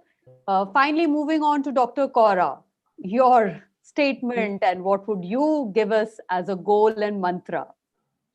Well, the mantra is simply love yourself, enjoy what you are doing, and give selflessly. You can only give what you have. So if you don't love yourself, you don't respect yourself, if you don't believe in yourself, you can't create that kind of environment. So the tip for the teachers would be really just connect with your own self, take care of yourself, like Dr. Deepak has said. And most importantly, take care of your emotional health, your happiness. Just be happy and smiling. Thank you, Dr. Kaura. I think there have been such beautiful inputs, and I'm personally delighted to be in this panel today. In the end, what I have understood is that teaching children kindness, empathy, and compassion is very, very important, rather more important than general learning in the classrooms, because these are the values which they will carry with them all their life. When students feel safe and supported, I assume, and you all will probably give consent to what I'm saying, then children truly perform to the best of their potential. So thank you for having all of you here. It's been such a delightful, wonderful session. Thank you, dear panelists. Thank you. Thank you for organizing this and moderation. Thank you. For making us think. I think you have given a thinking cap to all the educators here, and they will all be doing some homework, and we will get back to school more prepared with a clear vision and mission in our mind now. Thank you. Thank you. Thank you. Thank you. Panelists. Thank you very so much, much, Dr. Kaura. Thank you, Anshu Dr. Raja. ma'am. Thank you so much, Dr. Anshu ma'am, Dr. Ahuja, Dr. Kaura, and Dr. Parthi for such an enriching and enlightening session on social and emotional needs of students as well as teachers. They should be really taken care of to create a very conducive working and learning environment. Thank you so much, Dr. Anshu ma'am, and rest of the esteemed panelists for session 3. Moving on, the conference will be breaking up for lunch and will resume at 1:55 p.m. Looking forward to see all of you at 1:55 p.m. Thank you. Thank you. See you after the lunch break.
Hi, Charu.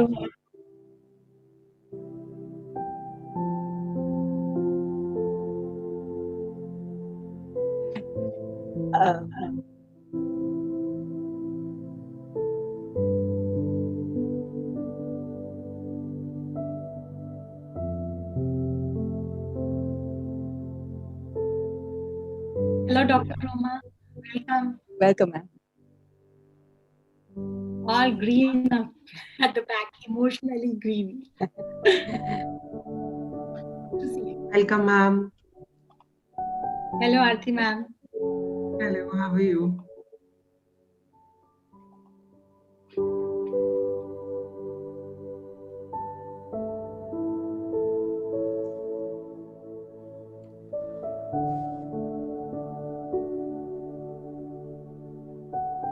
I hope this is not being telecast because it says live on YouTube. I request you to speak after 2 o'clock only. Yeah, when the Yeah. announcers announce.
Good afternoon, everybody, and welcome back to the conference.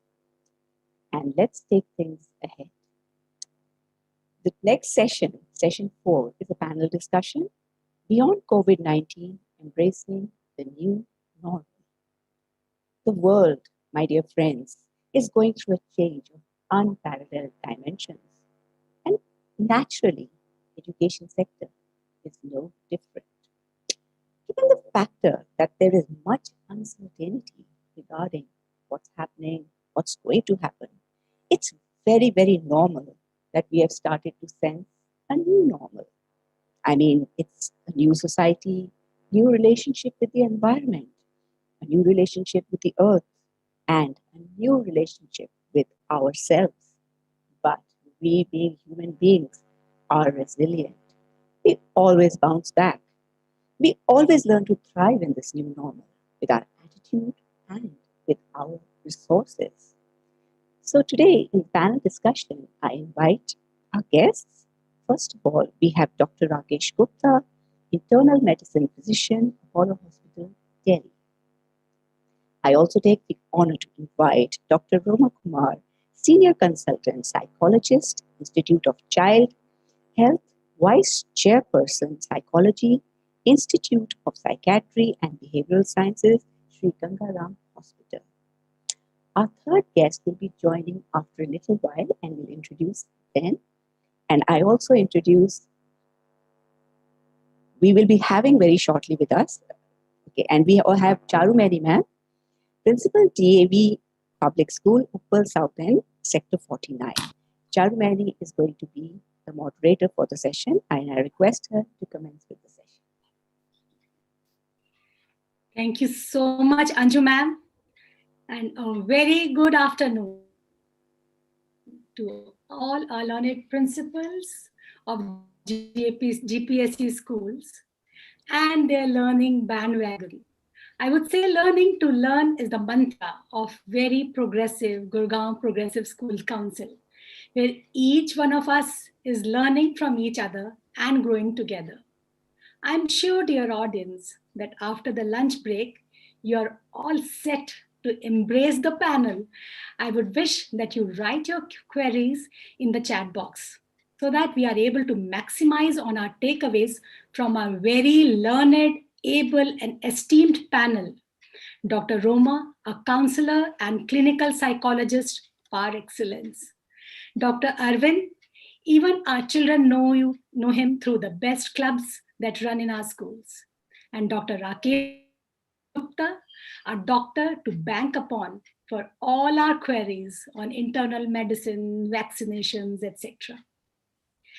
So, my dear audience, COVID-19 brought us to a new world, a world to which none of us was prepared.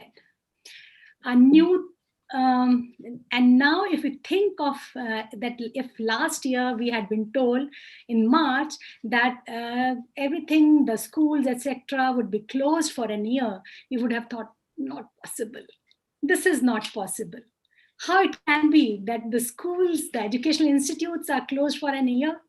But yes, my dear colleagues, in the field of education, my heart goes to all of you. You are the most resilient. Very rightly said, Anju ma'am, that yes, these are the most resilient lot, along with the doctors. Yes, I won't undermine your contributions, doctors on the panel, but yes, the most resilient lot on this planet Earth. I feel that the education field, especially the schools, were the most abuzz with activities, lot of learnings, new platforms, and tools were being explored. And we were pushed out of our comfort zones, isn't it, Roma ma'am? Into a new normal, the digital world, and the world SMS. SMS? No, no, no. I don't want. I don't mean messaging. This new world SMS is sanitize, mask, and social distance. And now when we are beginning again trying to open the schools on the behest of the government because they want the schools to be open, CPSC has announced the dates for the commencement of the examination. We at the helm of the affairs are in a state of turmoil, confusion. What to do? What would be the best for our students, our teachers? Because safety, security, and mental health of our students is of our prime concern on the one hand, and then letting this year not to get converted into a 0 year for in terms of education, another thing. So we have to walk the tightrope so that there is a balance. So here I would request our panel for the day to help the education warriors, I would call you all, the teachers and the principal, with the before corona and after corona, and how to merge the two normals, after and before, and how to embark on this new journey, how to embrace this new normal. So we would like to have your opinions. And for this, Dr. Roma, because they say मन के हारे हार है, मन के जीते जीत. तो सबसे पहले आप ही से हम शुरू करेंगे. That what do you think? We are starting with the higher classes, the adolescents, and this is the time when adolescents, adolescent is the age when they are trying to build their identity. And during this lockdown, they had only screen in front of them. They had only one identity. That was their digital voice. They had, and many a times it was a DP that they would have put, and their digital voice that was giving them identity. So they hardly took care of grooming themselves, maybe. And in one of the panel, doctor was saying obesity has taken, though in schools we have been talking about fitness and all those things, but this all has taken a toll. So now when the schools will reopen, and we have to work on both the things, that they should not go overboard on just grooming themselves and how they are looking outwardly. They also have to see to their studies. So Dr. Roma, what is your message for us, how to go ahead with the adolescents? Thank you, Charu ma'am, for getting me here on this panel. And thank you everyone on the GPSC to get me here. It's my privilege to be here sharing with you all my experiences during the COVID time. You know, we've all learned so many things from COVID, and it all happened so suddenly, nobody prepared us. So when no one prepares us, the spontaneity factor becomes very, very different for different people, you know. And prior to the COVID, you know, parents would come and ask that, what do we do? That how do we stop our children from being on the screen? And look at us now. We're all on the screen, and we're like on the screen perennially, perpetually. We don't know how to get away from the screen for various things, you know. And so our children have been struggling with the same. I don't blame them. I'm not going to keep them away from the screen because that's not what is true.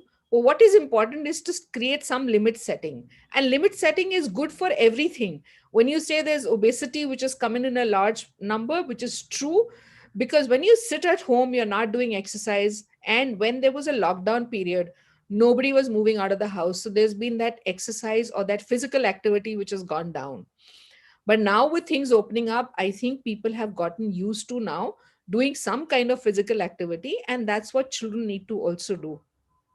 Unfortunately, what is happening when I'm seeing the children and their parents, it's parents who are all the time saying, ये पढ़ता नहीं है, ये पढ़ती नहीं है, 10वीं का बोर्ड आ गया है, 12वीं का बोर्ड आ गया है, पढ़ नहीं रहे हैं बच्चे.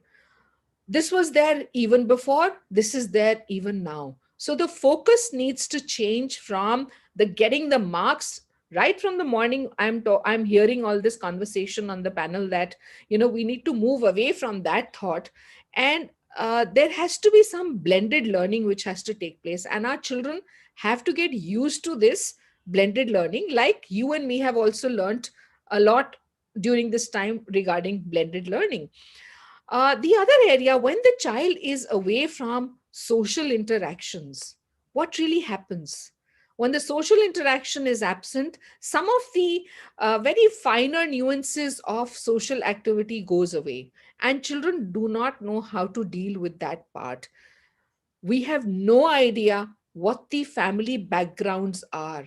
What is the family dynamic? What is the family fabric where the child is living day in and day out? First they would move out of the school and then come back, so the intensity of that, if there was any negativity in the house, reduces. So in my practice, I'm seeing a lot of children who are going through maybe differences within the family, differences within the parents, a lot of families having breakdowns, because of the job losses. That is one of the things, but relationships going awry.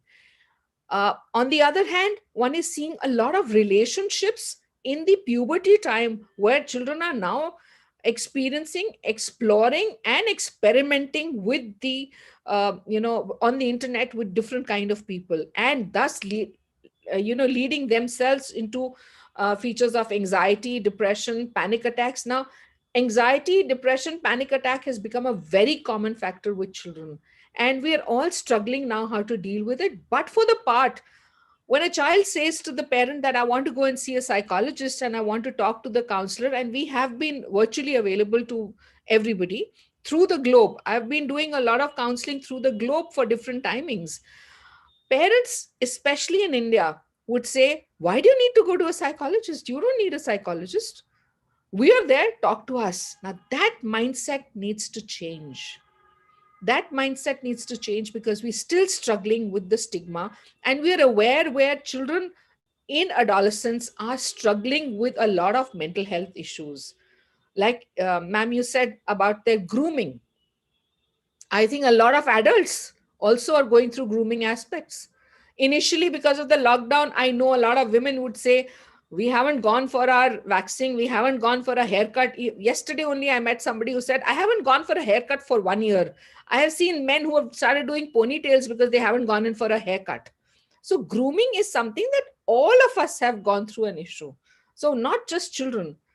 I think we need to look into, ourselves differently. We've not been trained to look at ourselves differently. That's the issue. So slowly, gradually, when we train ourselves or we raise our children in that manner, only then children will start understanding. And let's not pressurize them. Let's be kind to them. Just let them be. Just let them be. Because in our times also, we had certain situations where our parents never came to know what we did, and the child is all the time in the house. So let's be a little more kind to them, let them more empathetic, and let's not push them only to study. And I said, this is a time for blended learning. Let more learning happen differently, and from morning we are talking about that learning which is to take place differently. Thank you so much, Dr. Roma. Yes, we have to be more empathetic towards our learners and these adolescents who are also struggling with what their roles are.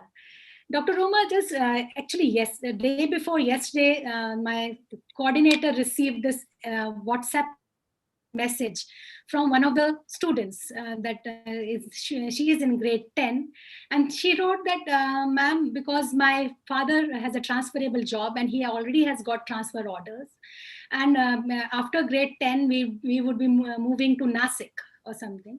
And now that you have opened the school, but because of social distancing, you are not allowing more than 10 students in one class. You have distributed the class like this. My best friend is in another class.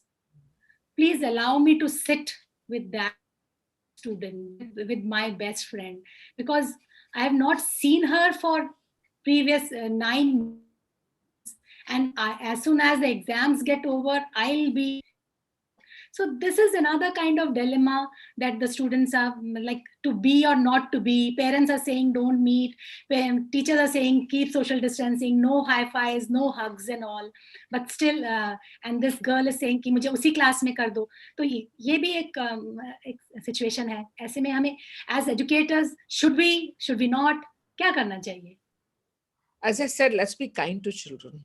You know, you and me also have friends who we've been wanting to go and meet up. We've been meeting them on the, on the screen. And some of us have been meeting some of our friends, maybe with social distancing, but a lot of us have not have met our friends without social distancing. That's also present. I'm not saying let's encourage the child to do something like this. What we can do is, I think rules can be made a little different for some children, especially when this child is going to go away. So maybe a couple minutes, or maybe a half an hour through the day, you can have that child be with his or her friend, and just encourage some kind of social interaction between them, instead of thinking that, okay, should we put them into the same class? That's an administrative area. I don't want to get into that area, but I think what I would suggest is, give them some time together within the school premises. Yes, and also we need to ask, or tell this child who is going to go away to Nasik, is that we need to make more friends, and this is the time that we'll make more friends. We're not getting you away from this child. You can meet her during this time. I'm giving you permission to go and meet her, but I cannot change rules for the school, right? That's what you can say.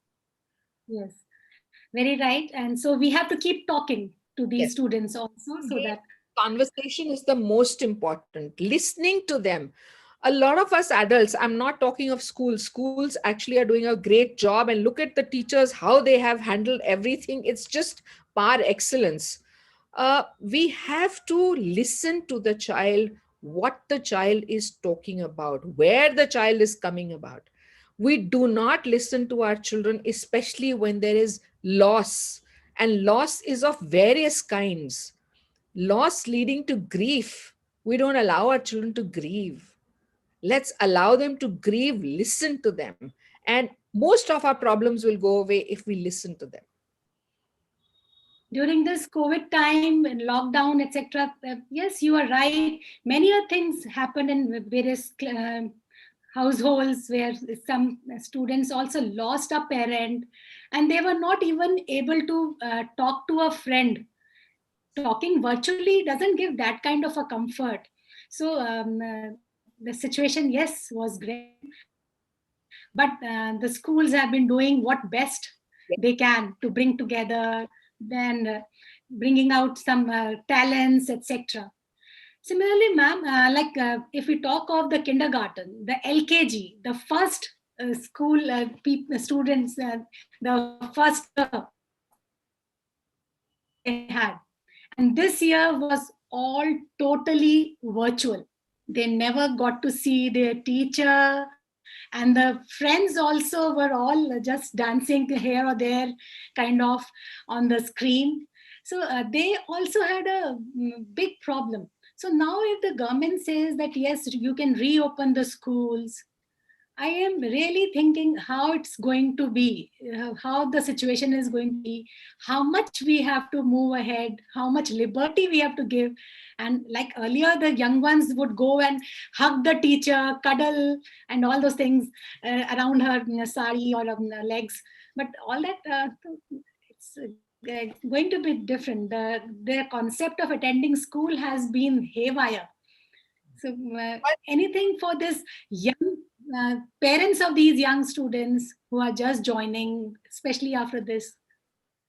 So let me tell you that most of the children, whether they are small or whether they are older, if the parent has been insistent on the SMS that you're talking of, the child is very well aware, and they are taking that care. It's only the family environment which needs to be conducive for the child to be carrying with these three aspects which are most important. I myself have a grandson who has to enter nursery, and he's on online classes. So what would we do? We take him, drive him to the school, show him the school from outside, and say, well, the classes are going to happen there, but right now the classes are here. And he's very happy, wanting to go back to the school as soon as the school opens. So how you speak to the child and how you encourage the child to be in the school and not feel that because he's in the house, he's being deprived. But I think the children are learning differently. Children are going to get more and more creative, and their critical thinking is developing like this. So when the school reopens, I think it's going to be a fun activity, keeping, of course, those three things, that social distancing has to be there and mask has to be there. I think children will really want to come back to school and want to learn. Yes, they really want to come back to school and learn.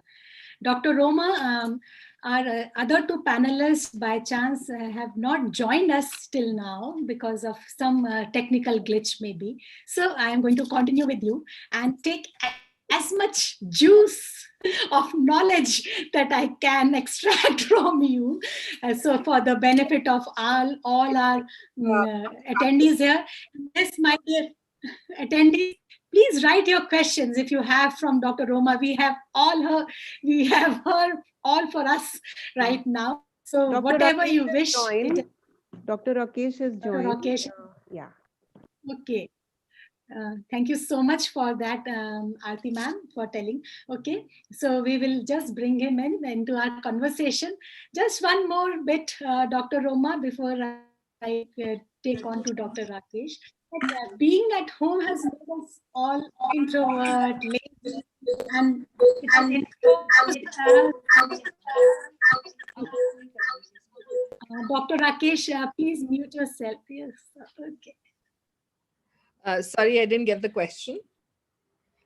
Yeah, I was saying that being at home has brought in too much of complacency also, laziness, okay, getting up at our own pace, and the class, mom is bringing a glass of milk and you are muting yourself and stopping the video and having your breakfast and all those things.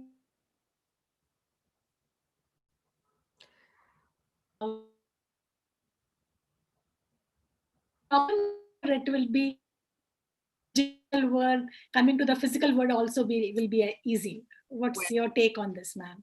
Well, I would say most of us have been experiencing that. In the earlier days, we really thought that it is a time to rejoice and we are all at home and it's family time and it's fun time and we don't have to go back to work. So we all kind of glided slowly, swam, navigated, and put ourselves into that position that, acha, now we are becoming lazy, we're on the bed. But I think the most important is that we need to create a structure for ourselves. Why have we forgotten to create a structure, a discipline, a routine? We used to always have that while we were going to our work or to our schools. So I would request to the parents that you need to have a routine, and there has to be some limit setting for children to sleep at a certain hour like they were doing earlier. It shouldn't be that when you get up in the morning, you're in your razai and you're got a laptop there and you are listening to the teacher. That is not where learning can happen. Learning does not happen in the line of position. Some kind of awareness and talking to the parents is most important. And also, let's teach children mindfulness. Let's be very mindful of what we are doing. Our children will learn that way. Even if they are not in the structure right now, I think we haven't lost a lot of time. Let's talk to the parents. Let's create some structure, some discipline within the house, and children will come around. I'm very, very, hopeful of that, and I know children can do that. Thank you so much, Dr. Roma. And now, dear audience, we have Dr. Rakesh and Dr. Arvind also have joined us. So good, we are lucky that all of us are here and taking to the new normal. And Doctor, just to tell everyone, Dr. Arvind is joining us from Elephanta Caves. So he was in Mumbai, Maharashtra, and from there, and then he came back to the lobby of this one of the hotels, Taj Hotel, and from here he's going to join us. And Dr. Rakesh, after performing his work, meeting with the patients and all, he is also joined in. So this is one good thing that this digital platform has given us, that people can work on their own, enjoy, be with their family, and still be there at work. And my hat goes to you doctors, that I think it is only commitment that brings you here with us to share your thoughts and help us understand how to embrace this new normal. So here I would ask Dr. Rakesh, welcome to the panel, Dr. Rakesh. Thank you for joining us. And, Thank you. Yes, sir. So, like now that the schools are reopening, and especially we in Gurgaon have started calling students from classes 10 and 12 for their practicals and their doubt classes. Government is saying that you can start calling students from class 6, but we are really wary of doing that. So what's your take? How to go about it, how much wearing of mask the students have to do, then social distancing or the physical distancing that we say. And then this is the season when the students also get a normal flu. Then how to differentiate between a normal flu and COVID if it is there in the children. And just in case a child develops fever at school, then how to manage, how to take care. I have a very able doctor at my school and a nurse who's there all time, and they are managing, meeting the students and seeing all that. But still, these are few things that I, as the principal, would like to know, that how to take care and how to know what to do. Yes, sir, Dr. Rakesh. Okay. Thank you for bearing with our technical glitches, and I think I'm good at these things. But thank you. In a new forum, the kind of forum which we are not used to as doctors, but it's always nice to reach out to society at large. To be honest, I've been involved with COVID patients for almost now 10 months. From the very first day we started having COVID patients, and I think we have traveled a long way along with our community and all people, etc. And I think these have been very odd times per se. You have been asking pertinent questions, but let me tell you my thoughts from the point of view of children and schools. Fortunately, COVID has not been that much seen in children. That is one thing which we have seen. Somehow our children population has escaped the COVID, perhaps because of their innate immunity, or perhaps because of all the vaccinations which were given in childhood, and a universal program of immunization being as strong as it is. So I think we have not had too many patients of COVID in children per se. That's number one. So I think that was a significant population which has escaped. Second thing is a general sense of community lowering of guard has started taking place. People have started thinking that, we are at the end of COVID now, and we can be a little bit relaxed about all this. The truth is far different. Honestly, please don't lower your guard. All the precautions which we have taken over last 9 to 10 months have to continue till the time we reach an end point, which is not so near per se. India has been fortunate in handling of the situation, and we have not been too bad as of now. But if we look at our Western counterparts, I think they are having a lot of trouble in controlling. So I think still we have a long way to go. Third thing which everybody asks us about vaccination and all which has come about. As of now, children are not given these vaccinations. Any of these vaccinations anywhere in the world given by the instructions according to WHO and all guidelines are that children are not part of the vaccination less than 16 years. Nobody is offered these vaccinations. Perhaps in future, probably children will become part of the vaccination trials. You must understand one thing about vaccinations. Vaccinations take years to develop. This is an emergency situation. So a lot of governments have given a green light signal to emergency use of these vaccines, but that doesn't mean that we should start using them indiscriminately. So the answer to the whole question is that as of now, we cannot kind of give vaccination to children, and there is no question about giving vaccine to children at all. There is also a survey, a kind of process being taken place in which some companies have started thinking about giving a nasal vaccine, nasal spray vaccine. And that perhaps may come on to children over future. We're talking about 6 months, 1 year, 2 years down the line, but I'm just saying this is where we are as of now, as far as the vaccines are concerned for children. No vaccines for children at the moment. Now, your next question was that how do we manage in a school? The school has to take all the precautions which they have been taking till now. And once children start coming to school, I assume it start with the senior classes, everybody has to wear the masks. The mask cannot be taken off. The school does not comprise of children alone. I assume schools have workers, sanitation workers, teachers, adults, people who kind of are helpers and bus drivers, etc. So they all can be carriers. Every person is a suspect. So every child has to be wearing a mask. The social distancing has to be there. You cannot have desk to desk, kind of in schools as we remember our own schools. It has to be a distance, and perhaps the study has been saying that you start with half the number of students, or you have limited number of children in a class.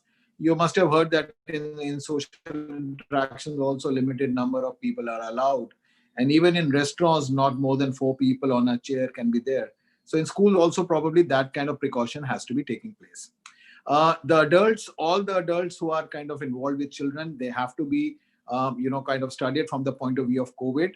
They should not be carriers of COVID. It's a kind of bubble which has to be created. Like you must have heard of bubble which is created in cricket matches or in sports events. So I think all the adults and all the people who are involved with children in school, they have to be tested for COVID. They should be negative. Fortunately, the testing for COVID is now easily available as compared to before. As initially we had limited resources, but now I think it's easily available. It's not very expensive, and they all have to be there. Remember, any adult can be an asymptomatic carrier and can transmit it to children. So all the adults have to be wearing the masks. All the children have to be wearing the masks. The social distancing and all the norms have to be maintained. And along with that, if it's feasible to kind of have classes, then perhaps one can say that, yes, you can go ahead. You might say that how long will it continue, doctor? Will we ever return back to our normal situation when we used to teach our children and all? I would say perhaps, yes, you would, but not so soon. It might take a few months when a certain amount of herd immunity comes across, when majority of the adults are vaccinated enough. Incidentally, I got myself vaccinated today. So as of now, the healthcare workers are being vaccinated.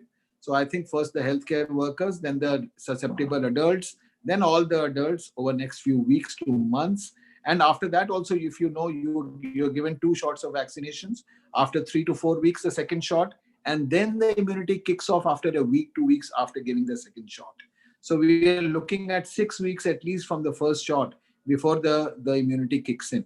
So we are still looking at few months away, and we're looking at all the helpers and teachers coming in the second or third phase of being given the vaccination after the healthcare drive, etc.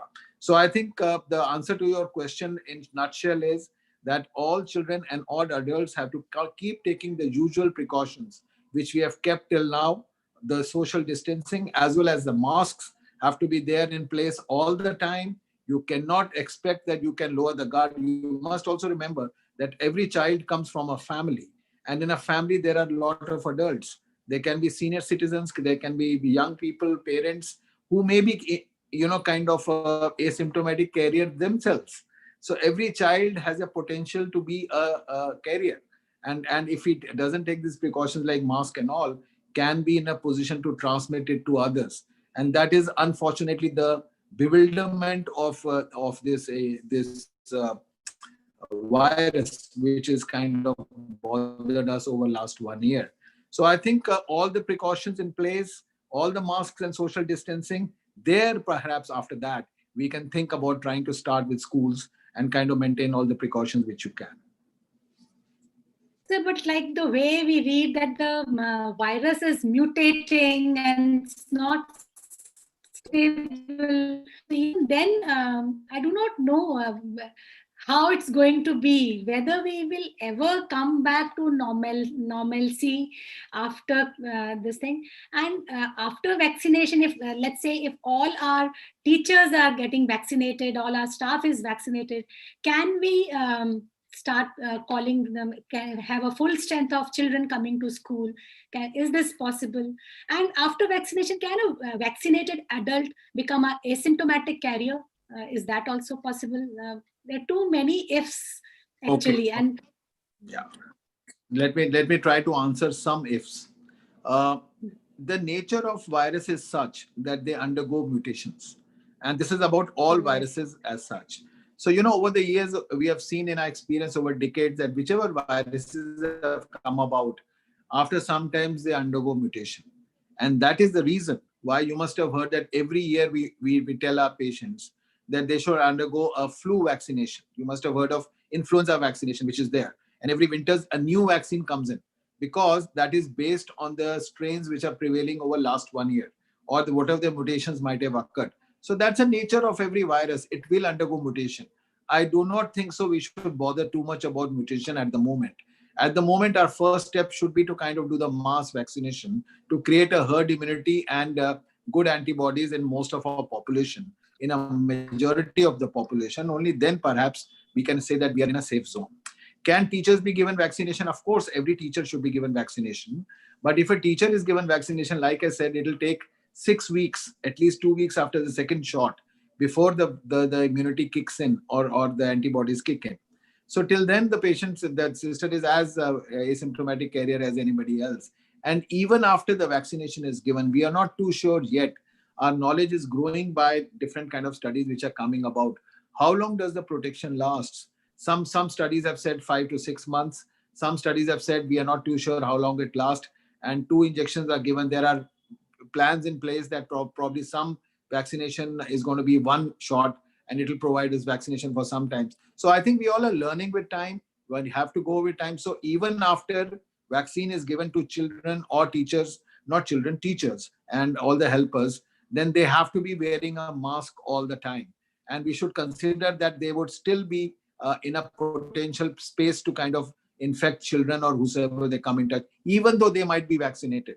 So even as a doctor, if I'm vaccinated and 2 weeks after my second vaccination, I feel that the immunity has kicked off, still I have to keep wearing my mask, maintain the social distancing, and do all the usual. The chances would be much less, but it won't be zero. So we might be asymptomatic carriers in spite of being given a vaccination. And that is the truth of the vaccination as of today.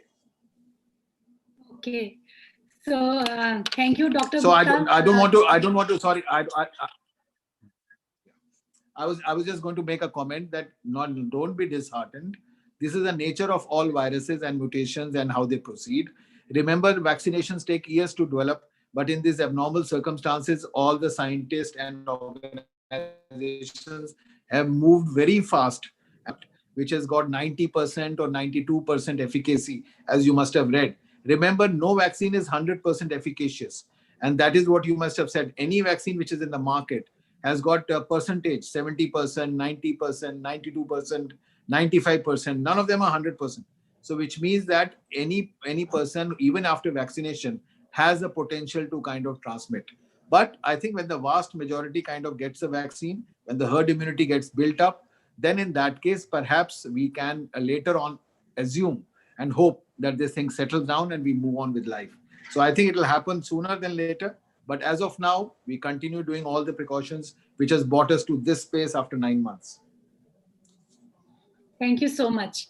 I'll come back to you. And we also have Dr. Arvind, who is joining us all the way from Maharashtra. Can we have Dr. Arvind here? And Dr. Arvind, may I? Good afternoon to all of you. Am I audible?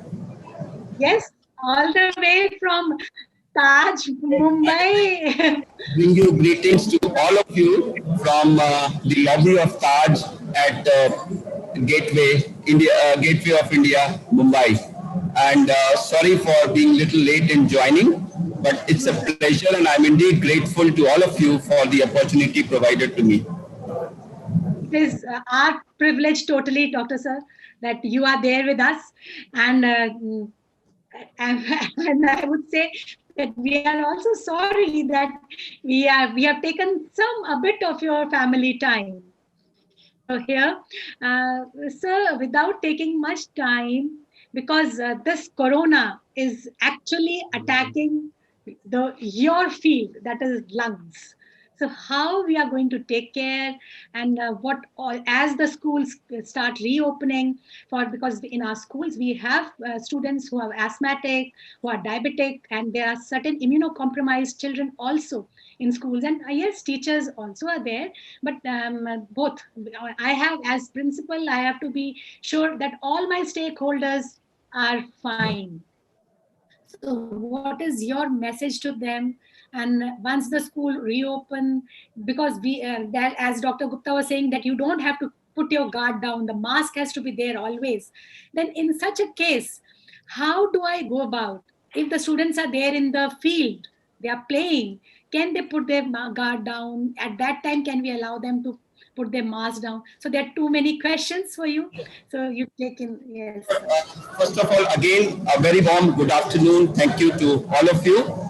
Some of the things which I would say may be a repetition of which Dr. Gupta has already very elegantly and very succinctly described, but nonetheless, for the sake of completion, I think it would be pertinent if I repeat it. Now, many of my statements might sound negative, might sound little depressing also, but aim is not to alarm you or to unnecessarily warn you, but aim is to give you the reality of the picture. Now, first sentence that I want to say that this is a very dangerous virus, and this virus is not going to go away very easily. Now, again, a depressing statement, but let me tell you, it's a true statement, number one. Number two, vaccine or no vaccine, till such time that every human being on this planet has been vaccinated completely, the three pillars of controlling this infection, which is the use of mask, the use of social distancing, and the use of hand hygiene, and also a fourth pillar I will add, avoiding too many people at a place in a crowded, in a room, in a closed space, too many people in a closed space. Now, this is what has been shown to have the highest transmission. So avoiding too many people in a closed space, using masks, using social distancing and hand hygiene, this is going to be the norm at least through 2021. Let's be clear and honest about it. No running away from the fact that in 2021, within a few months, we are going to return to pre-corona.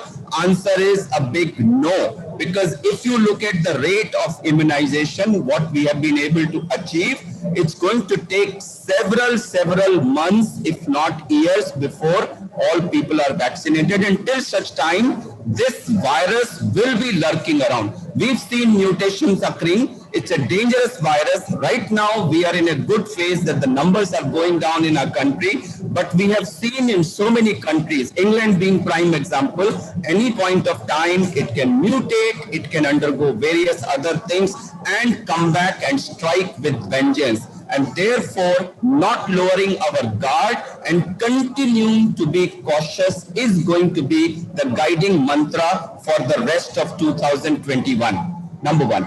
Number two, as far as children are concerned, while I agree with Dr. Gupta that the incidence of involvement of children has been low, but there is also data from China and also some data from England which says that children tend to be more infectious than other people. In fact, this is one of the reasons why they have started giving vaccines to children in China, because they feel that if children get infected, they'll spread the disease much faster than the adults. So therefore, we should not underplay the importance of this. Secondly, the children go home, they mix with parents, they mix with grandparents, and if a child gets infected, he has the potential to infect the whole family.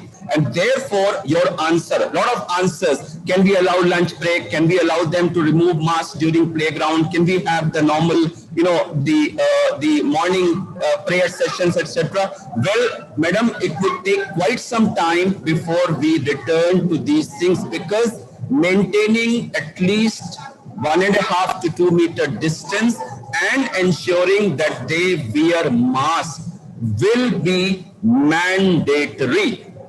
Let me repeat it, it will be mandatory. So I think all answers can be clubbed within the ambit of, yes, you can do it as long as the mask is there, the social distancing is there, hand hygiene is maintained, and too many people are not collecting in a closed space. So madam, if you were to hold a meeting in your office and invite the entire staff to be there, and if 20-30 teachers are there in a closed space with an AC running there, it's a highly contagious activity with a high chance, even if one person is infected, she or he can infect everybody else. So open spaces with social distancing is safer than people collecting in closed spaces. Now we cannot go into each individual situation, but I'm giving you an overall perspective that you will have to avoid too many people in a closed room. You will have to maintain social distancing. You'll have to use, and the most difficult is going to be, keeping the small children to use the mask. You can put on the mask. How are you going to ensure nose and mouth adequately covered by a proper size fitting mask? Remember, if you just hang a mask there, as many of us often do, without covering the nose and mouth, and it's being loose and covering the chin, that's just a cosmetic thing. It doesn't really give protection. For complete protection, the mask has to cover the nose and mouth. The nose clip has to be tight and the mask has to be closely fitting, so that the entire air that you breathe in and breathe out passes through the mask. Then only the mask is effective, not otherwise. Most of us tend to just hang something there for cosmetic purposes. That doesn't help, and most of the children will tend to do that. So I have my reservations about schools being able to open. You've seen what happened in England. England opened their primary schools, and the present resurgence which has forced a second lockdown in England and followed by that in the rest of Europe also is being attributed by many people to this opening of schools, which is supposed to be the source from where this virus had its second spread. So I would definitely exercise a lot of caution as far as opening of schools and allowing various activities in the schools are concerned. Madam. Thank you so much, sir.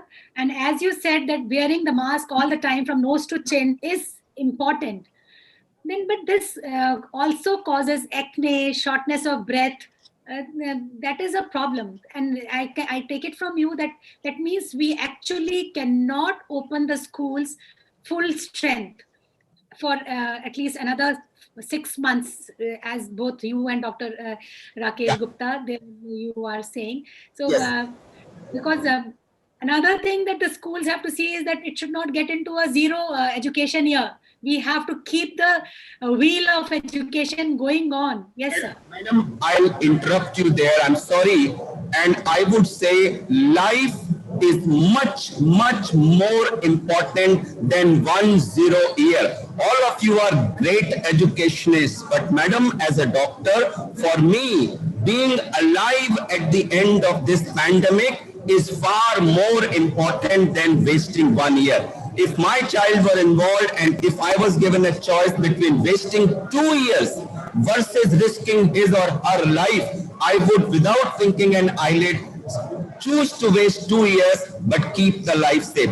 Think of those millions of people who have lost their lives, more than 1,000 doctors who have lost their life. Will they ever come back? No, they will not. So therefore, I, as a doctor, would like to again re-stress, even if it means 0 education year, I think it's a small price to pay for keeping our precious children alive and safe from this dangerous virus. Even though the mortality may be low, but if the numbers are too high, the number of people dying will still be large. And therefore, avoiding infection as a doctor for me is my first priority. Economic issues, educational issues, social issues, emotional issues, everything is less important than life. Madam. Thank you so much. The panel is so live and bubbling with energy and so many questions brewing because we do not know what next. But yes, everything that's moving comes to an end, and so is our time too. So just last 1 minute, I'll just take a round. So Dr. Roma, anything that you wish to say to our listeners, your one word to them? One sentence, sorry, not one word. Please unmute yourself, Dr. Roma.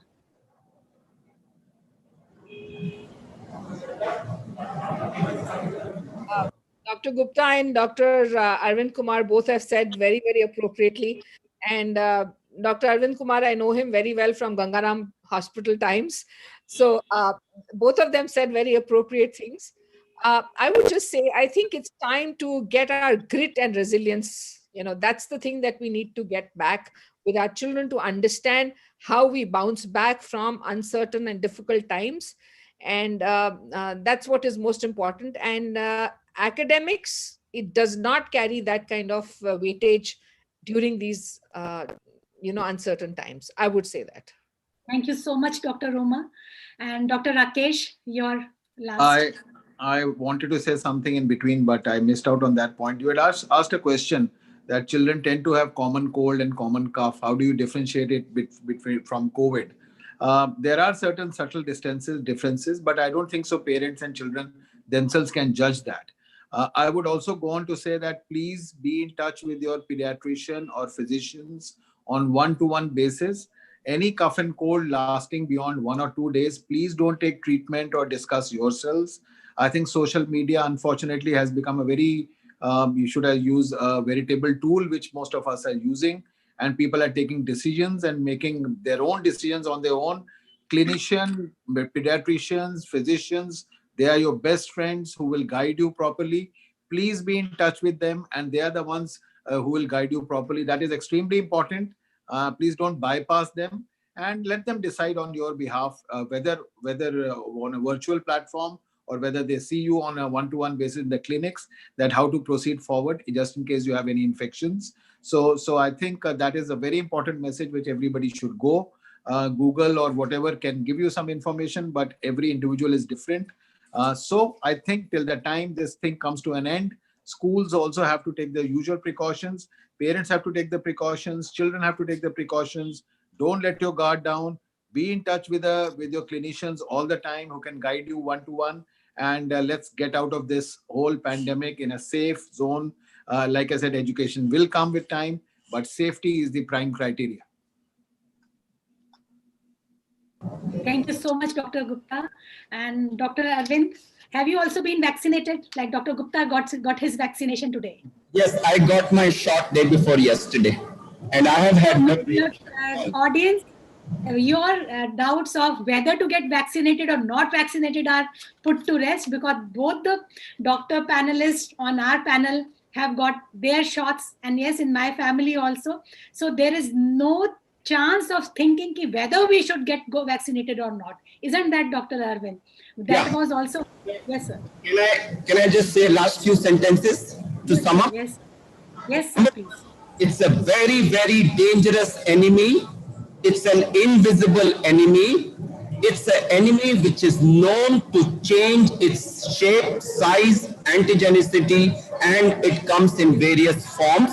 It's known to remain quiet for some time and then hit back with a vengeance. There are very few treatment options. There is a potent vaccine now, rather 2 vaccines available. There should be no doubt on the efficacy of both the vaccines. And whoever turn comes and you get a call from the government agencies, please, without any hesitation, go and get yourself vaccinated. It's the best thing you can do for yourself and also for the society. So till such time that every human being on this planet has been vaccinated, These four things, not accumulating in large numbers in closed spaces, mask, social distancing, hand hygiene will continue to be there. So 2021, please don't think of these things going away from our life. Thank you very much and good luck to all of you. Thank you Stay so safe. much, Dr. Arvind, Dr. Rakesh, and Dr. Roma for joining us on this panel and enlightening all our audience. Thank you so much for your valuable time. Thank you. And yes, Thank you very I much. can see Thanks for Anju inviting here. us. Bye-bye, sir. Yes, Anju, Thank you ma'am. It's all so you. much. I mean, such a powerful message which has come through. And I personally am going to tell Sir that I'm going to reiterate each and every word that you have shared with us with my students and be as emphatic as you have been, Sir, because it is really, really, I mean, we have been going through it for the past so many months, but still, I mean, this message has been so strong and clear. I thank all our panelists for your wonderful words of wisdom, and I thank Charu ma'am for this moderation. Thank you so much. We'll take a Thank you. short Thanks break a lot. and we'll all be back with the session at 3. Thank you.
Welcome back, and a warm welcome to one and all present here this afternoon for the conference.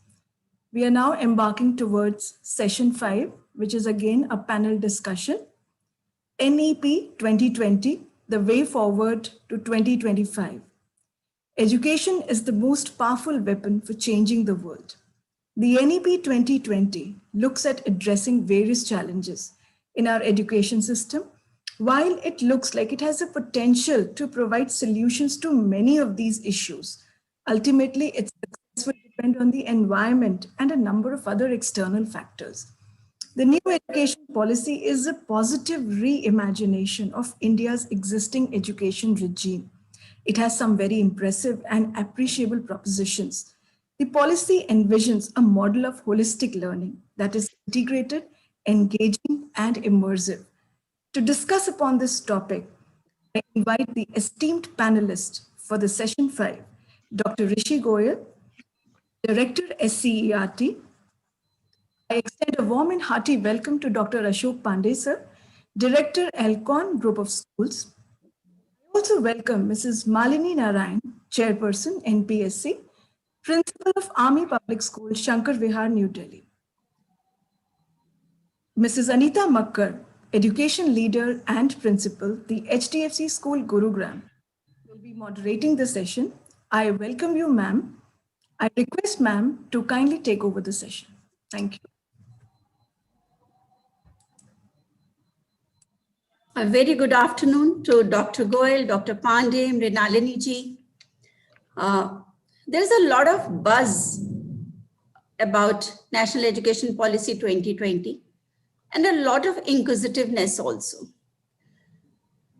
So everybody is looking forward to having their queries resolved through this panel also. So straight away coming to National Education Policy 2020. So my first question would be to Dr. Goyal. Dr. Goyal, National Education Policy 2020 states that education is a great leveler and is a best tool for achieving economic and social mobility, inclusion, and equality. To keep it up with this spirit, NEP has a goal to form school complexes wherein the small schools will be a part of one senior secondary school. That is, every school sharing resources and teachers collaborating with each other as a cohesive team. Would the private schools be also a part of these school complexes? If yes, how it is going to be achieved? So Dr. Goyal, please.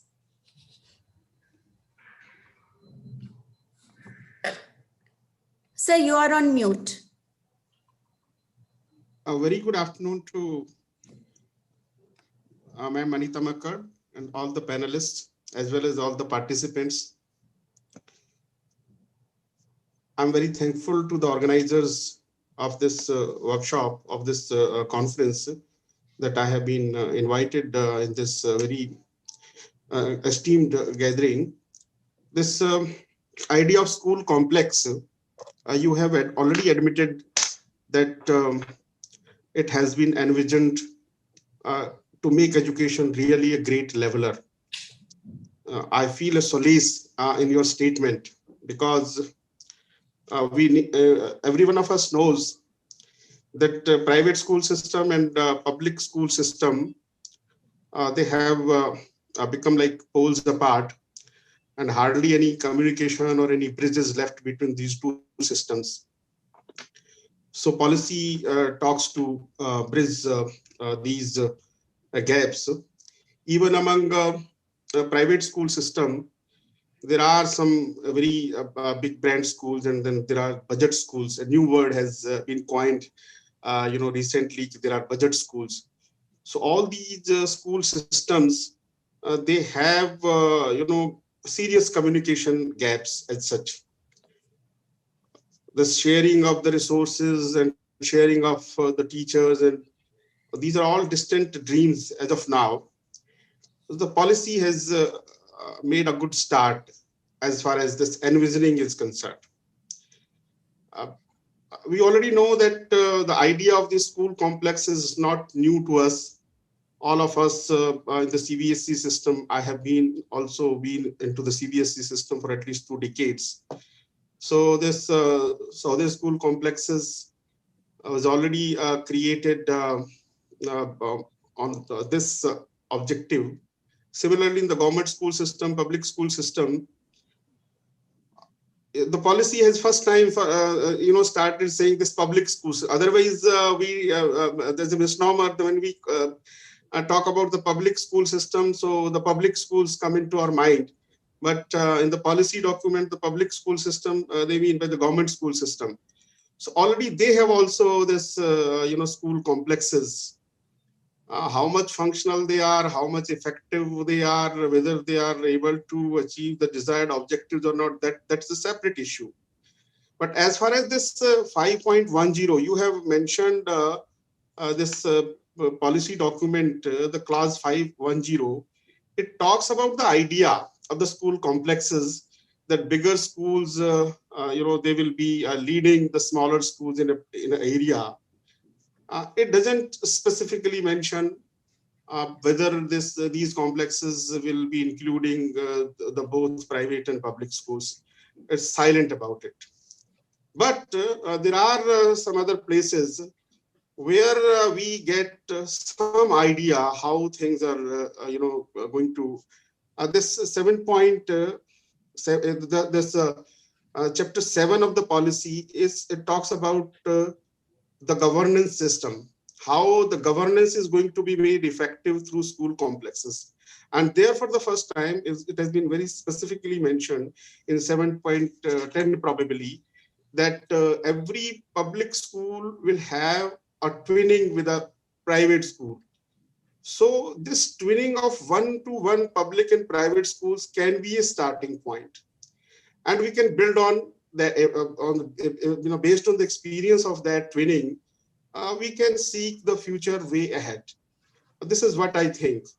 As far as the objectives of the school system, as such sharing of the physical resources or of the expertise or of the teachers between the private schools and the public schools shall happen in the very first go, that is not going to happen. We will have to build upon the idea. We will have to learn from each other. And the biggest thing, the biggest block is at the mindsets. The mindsets level, we will have to admit the public school system as well as the government, as well as the private school system, that every child, every Indian child is entitled to get quality education. It has its right. So we have to honor that at the mindset level. When that happens, I think we will be able to explore the ways. That's what I think, madam. Thank you so much, Dr. Goel. And what I take from here is that we first have, all of us have to learn how to collaborate with each other, how to understand each other's needs and work towards a common goal. Thank you so much for giving clarity on this. Dr. Pandey, my next question is to you. The policy envisages reconfiguration of curricular and pedagogical structuring to 5+3+3+4 design, that is foundational, preparatory, middle, and secondary. What changes can we expect in terms of quantum of content, subject options, and pedagogical approaches? Dr. Pandey, please. Yeah, thank you, Anita ji. How nice to see you all, and my dear friend Malini is here. And Mr. Goel's elaboration on that point you asked was very enriching, very enlightening. The new structure that you have asked about, Anita, I think the major change will come at the foundation year. And many people have not seen it through to the extent that when we make foundation years 3 years, it means it is going to bring children from class 3 to age 3 to age 6 in the formal mainstreaming of education system. And as per the last data, I can tell you almost 200 million children will fall under that category. So on one hand, it brings a promise. On the other hand, it brings a huge challenge. Promise that those children will be taken care of. But the challenge is schools, teachers, their training, learning material, midday meal. So it is a very, very daunting task. And now that the budget is very close to us, I'm having a lot of hopes that the government will make extra budgetary allocation for that. So that is one thing about the structuring. But otherwise, primary, middle, and senior school, there is no change in that. It was earlier also in the similar fashion, and it will remain like that. Of course, you talked about curriculum. I think the new education policy has already hinted that the curriculum is to be trimmed. Curriculum is to be made lean, and core curriculum and curriculum around that. So the central theme will be, yes, less number of subject, but deeper understanding of it. But other than cognitive things, we have to take care of socio-emotional learning, non-cognitive aspects of child's growth, character building, developing resilience, kindness, empathy, and preparing them for life. So the whole idea of new education policy is now from 3 years to not 18 years, from 3 years to lifelong, from school to beyond school, from the local, national to international context. Now, if these are the visions, I think our curriculum will have to support it. And once the curriculum is in place, of course, the pedagogy has to change. So how will the pedagogy change? In very briefly, I'll tell you what has been our pedagogy so far. One size fit. It's a cliche, but it is very appropriate to say here. And now this has to change where we embrace diversity. This has to change where every child has an opportunity to learn and excel, and at the same time developing love for learning in the child. And that is why the policy has mentioned that it is learning how to learn will become the major pedagogical objective. So that is one thing. The second thing that our current pedagogy is, in my opinion, it is a stimulus response model. So we give information as teachers, and we want the children to consume it as consumers and then reproduce it in the examination. And this has to change to a pedagogy where children learn by meeting challenges, by solving problems, by learning collaboratively. Teacher and child, both of them become co-designers and co-learners. So I think these are the shifts that the pedagogy demands as per NEP, and I think all of us have to brace up to that. Anita. Thank you, Dr. Pandey. Another question leading to this only, when we talk about subject options at the secondary stage, right now there is a children, they choose their streams at the level of grade 11. NEP envisages at the level of grade 9, and there's going to be a flexibility of choosing subjects, mixing of liberal arts with science, with commerce. So how the children are going to pursue those careers that they want to pursue as in pure sciences or in arts or music or commerce? So how are we going to go about it? So I think that is going to be the most challenging part of the whole NEP. And 2 or 3 things are very important here. Whatever changes we make at the school level, they have to be taken to the next level of colleges. So if schools and colleges are not integrated, you and I know what new experiments were made at the level of CBSE and 11th and 12th, and we introduced so many subjects, and those subjects were not even recognized by higher education. I'm not naming the universities and colleges.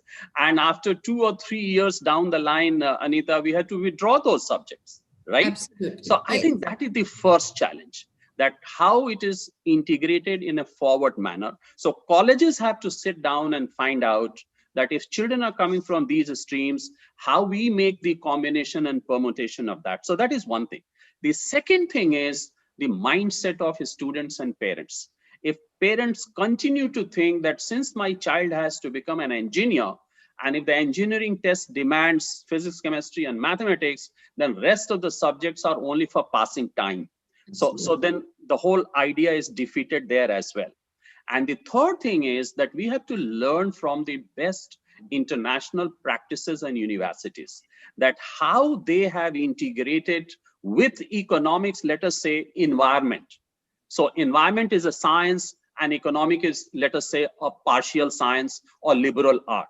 So this kind of combination where science, you see, ultimately what is going to happen is, when we talk of collaboration, let us also talk of collaborative problem solving.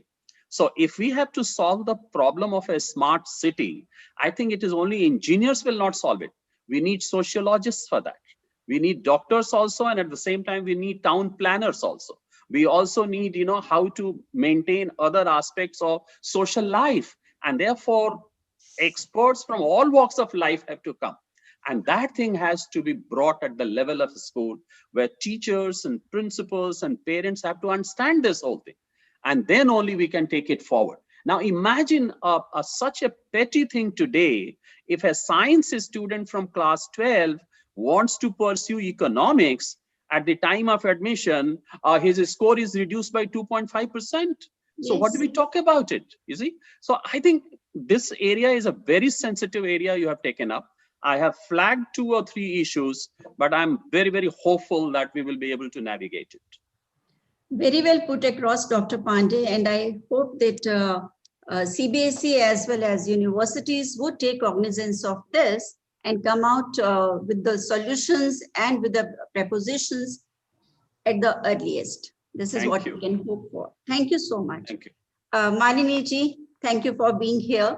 Oh, thank you so much.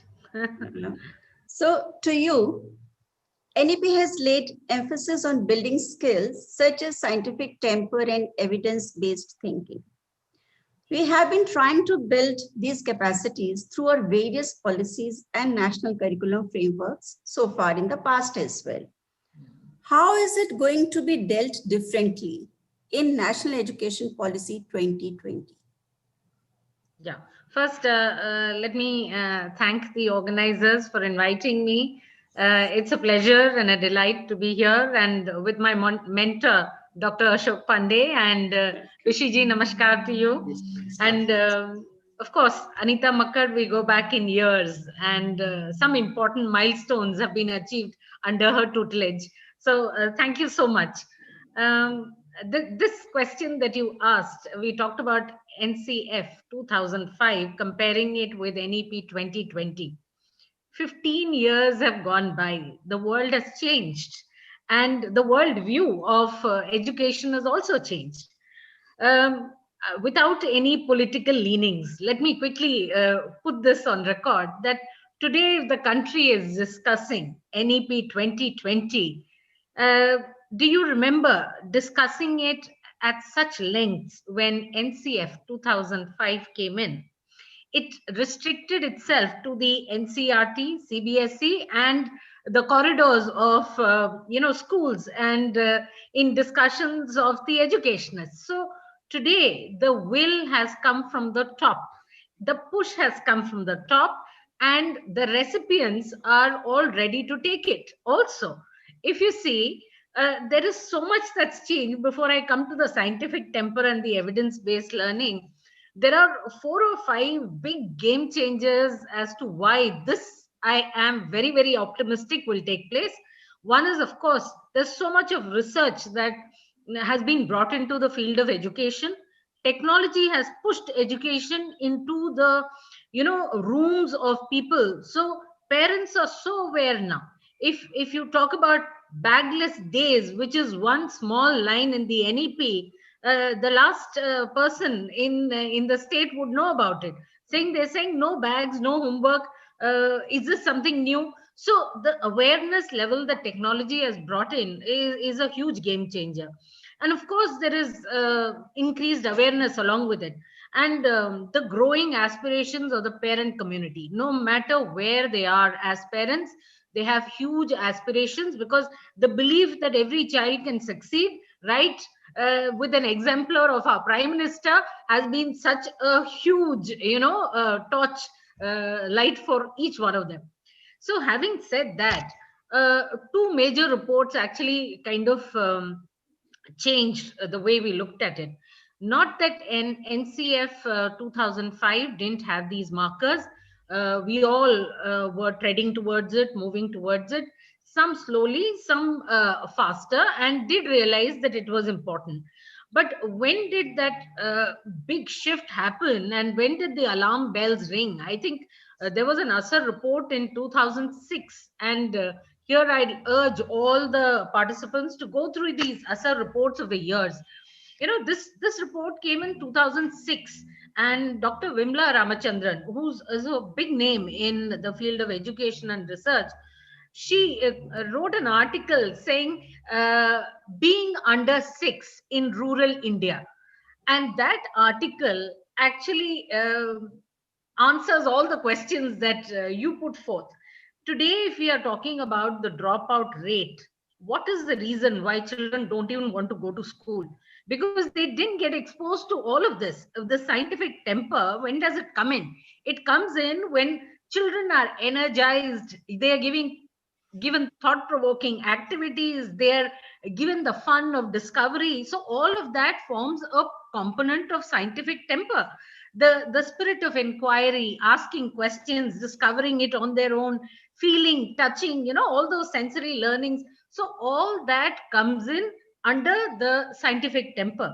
But we didn't move there. We simply said there is more course, there is more curriculum, there is an exam, and the enthusiasm of the kids from 3 to 8 got killed so badly. That is the reason why there is a big worry on the dropout rate of the children didn't want to go to school. So with that in mind, the second part comes to evidence-based learning. The other evidence came in, and it was quite a shocker when the PISA report showed us at 72nd position. So that again, rung all the alarm bells, and everybody sat up to say, what is it that's going wrong? And of course, ASAR followed it up along with reports saying out of, the 8th standards, 25% of the 8th standards can't read a second standard textbook. And that's very telling. So today we are not in the same situation as NCF 2005. We've moved ahead. There is demand, and therefore the supply has to be given, which means each one of us, whether educators or all the other stakeholders, are going to demand, and there is going to be a lot of accountability of ensuring that this happens. And if you see, there's a lot of collaboration happening at all levels of the government, as well as the ones who are actually involved in policy making and the executioners. So this network that has been established now in the year 2020 is going to ensure, no matter what the hurdles are or impediments, it will see progress in some sense. So therefore, I'm very optimistic. So what has changed? Everything's changed. It will be done now, which was in the textbooks will now actually be actionable points in the classroom. So Anita ji. Thank you so much, Malini ji. It gives us such a hope to know that definitely there is going to be a lot of development of scientific temper through various pedagogies and experiential learning, as you said, evidence-based learning. Because since the time of partition, 1947, the goal was to develop that scientific temper. And of course, we have progressed a lot, but still our teaching has not moved forward the way it should have been. So thank you so much for showing the spirit of moving forward with a lot of hope. Thank you so much. Again, coming back to Dr. Goyal. And Dr. Pandey has also referred to that the curriculum is going to be leaner now. And since being in SCRT, you are working with NCRT also in developing books. And all the books are going to have core material also with discussion, analysis, examples, applications, etc. So would like you to elaborate on how it is going to be flexible and how the content is going to be curtailed in our textbooks as well. Ji, ma'am. I think the idea was elaborated by Dr. Pandey very well. And the rest of the things, they have to be, clarity has to be brought in as and when we sit together. And I think no institution as such, whether that be NCRT or SCRTs, can say with exact clarity how it is going to happen. We are together developing clarities on these issues. That is the scenario. We were expecting this national curriculum framework of school education by December 2020. But somehow now NCRT is saying that by March 31st, 2021, they will be bringing out this NCFSC. And once this NCFSC comes, then I think things will start moving. And we can expect that next 1.5 years or maybe 2 years also will be required to, the textual material, the textbook shape, converting the NCF into textbook shape. So we will have to, wait for that much time. But as far as, how it will be done or whether it is doable, this a lot of learning we all had in this corona period itself. CBSE came out with a decision that 30% syllabus has to be cut. Initially, we were not clear how it is going to happen. But when we sat together that and the mapping of the competencies we started doing, then we found that yes, it can be done if we effectively map the competencies of different topics across the subjects, then easily it can be done. In Haryana school education system, the government has announced that from February 1st, they will be starting schooling from they started this opening of schools for the middle class from class 1 to 8, from 6 to 8. They will be on from 1st of February. So when students come in physical mode, so how we have to plan for the next 4 years, February, March, April, and May. So the 100% curriculum, again, that has to be covered into 4 months. So again, that exercise has to be taken up, and that will happen according to the competencies. We are fortunate that in last few years, this mapping of competencies and learning outcomes, it has been done in NCRT as well as SCRTs, maybe some other agencies also, and we will be doing that. But as far as this flexibility part is concerned, Dr. Ashok Pandey, he said about the challenges, he discussed about the challenges, and we will have to wait for how this higher education system or authorities dealing with the higher education, how they come out with the solutions, particularly this this domain of admissions into high-stake courses like engineering, medicine, and management. So what sort of changes? Some of the changes, no doubt, we have started seeing in the pipeline, like multiple occasions, this engineering examination and medical examination and TA will be conducting, twice or thrice a year. And then will come the issue, what kind of subject combinations will be required. I think those entrance examinations, they will be designed more on the aptitude kind of things. And when that happens, if aptitude mapping is done through those entrance examinations, then this, sanctity of physics and chemistry and overemphasis on the science subjects and the few selected subjects, the challenge we are facing in the school system, I think we will come out with those solutions. And Madam Malini Narayanan, she has put forward a hope, optimism that we can see the willpower from the top level.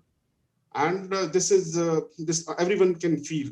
Particularly those who are into the decision-making seats and the discussion platforms.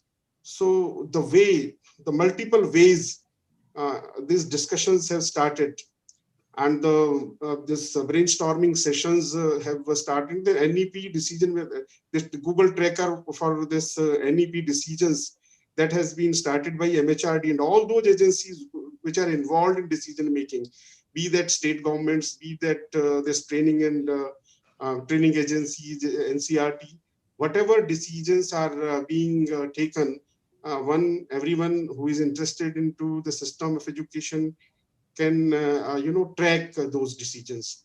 So this gives us an hope that we will be able to come forward with this change syllabi, change content, change textbooks, and leaner and flexible choices. No doubt this flexibility in choices, or doing away with the watertight compartmentalization of this science stream, art stream, and commerce stream, vocational, non-vocational, curricular, extracurricular. This is easier, saying than than done. It's no doubt it's challenging, but how the higher education system responds to this, and how our testing agency, this NTA has to give answer to a lot of questions. UGC has to give answer to a lot of questions, and rest part is our mindset.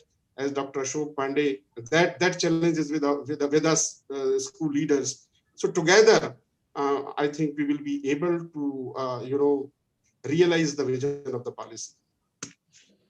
Thank you, Dr. Goel, because right now we are in 21 and 21-22 session is going to start very soon. And then if we are looking at new textbooks and new content material by 23 or 24. Yeah. So short term, I think we would definitely come out with the content and the curriculum for the next 2 years. So that would be a short-term goal, and long-term goals we'll have to achieve and we'll have to figure out all together. Thank you so much. And again, Dr. Pandey, coming back to you. I have already spoken about hard separation among arts and humanities. Now, the same question is still persisting in my mind. Although you have said that the higher educational institutions, they have to take a call, and as Dr. Goel says, NT also has to take a call. So how is it going to affect our batches who are going to pass in the year 22 and 23, our grade 12 batches? Because I think parents are anxious, teachers are anxious, our students are anxious, schools are anxious. So how it is going to be when children, they pass out in 22 and 23? Yeah, Anitaji, thank you very much. Your question I'll answer. 2 or 3 things I just want to jump on. Dr. Goel has said a lot of good things, and it gives a lot of clarity. But this syllabus reduction, which CBSE did, that was because of the pandemic.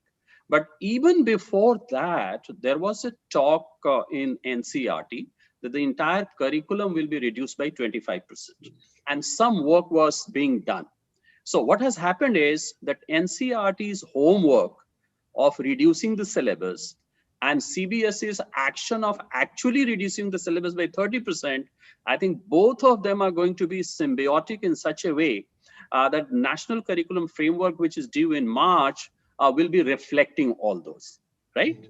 And this NCF 21, now we can say in March, is not a short term.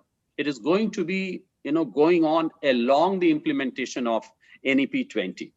Now, coming to your question, the NEP implementation, in fact, the whole NEP, let me tell you, has a shelf life of 30 years. Now, those 30 years, 10 years of implementation, and 10 years of reaping the fruits of that. And the last 30 years, preparing for the next education policy, right? And reviewing and evaluating and things like that. So when we are into the implementation phase, let me tell you, implementation has a protocol. And the protocol is that if we implement it, let us say in 2021, just for example, then it will not be affected by 10th class and 12th class students, okay? It will be for class 9. And then they will go to class 10 next year and they will be following that. Similarly for class 11 and then next year 12. So the year it is implemented, class 10 and 12th will go by the old system only. So that is not the worry that the schools or the parents should have, because that is the very simple standard protocol of any implementation. So this is one thing. The second thing is you talked about that interdisciplinarity, and I think I remember my own college days. I was a student of Allahabad universities in late 70s and early 80s. And let me tell you, as a science student, UGC had a plan that we had to take one liberal arts subject. And in a week, twice, we were going to the liberal arts faculty and attend the classes. And likewise, humanities students used to come to science faculty to do a course in science subject. Imagine what progressive thought was that decades ago. And today we are saying that, no, we are so, separated from each other that we don't want to look at each other being a science stream or humanities stream. If you ask me, I'm nobody, but let me give you a very audacious suggestion. If physics, chemistry, and mathematics is a must for becoming an engineer, I think add psychology or economics or sociology or history to make them a good engineer, right? And if economics and political science is going to make them a great social scientist, give them a course in scientific principles so that they can do an authentic and seminal research in their field. I think that is the kind of complementarity that we have to bring. And therefore, I think if nobody else does, I'm giving a suggestion here that we can do it in our schools. And if anybody questions us, Anita, we can always, you see, I'm keeping this copy here. Can you see this? And we can always throw it on the face of those people and tell them para by para that this whole NEP says that you can innovate, you can improvise, you go ahead and do whatever you like, you train your teachers like that. So I think we can take some shelter under those, bold ideas in this, and we can teach whatever we like. Of course, 10th and 12th, whatever we say, we will have to abide by the board and the education ministry, but let us prepare our children for the future.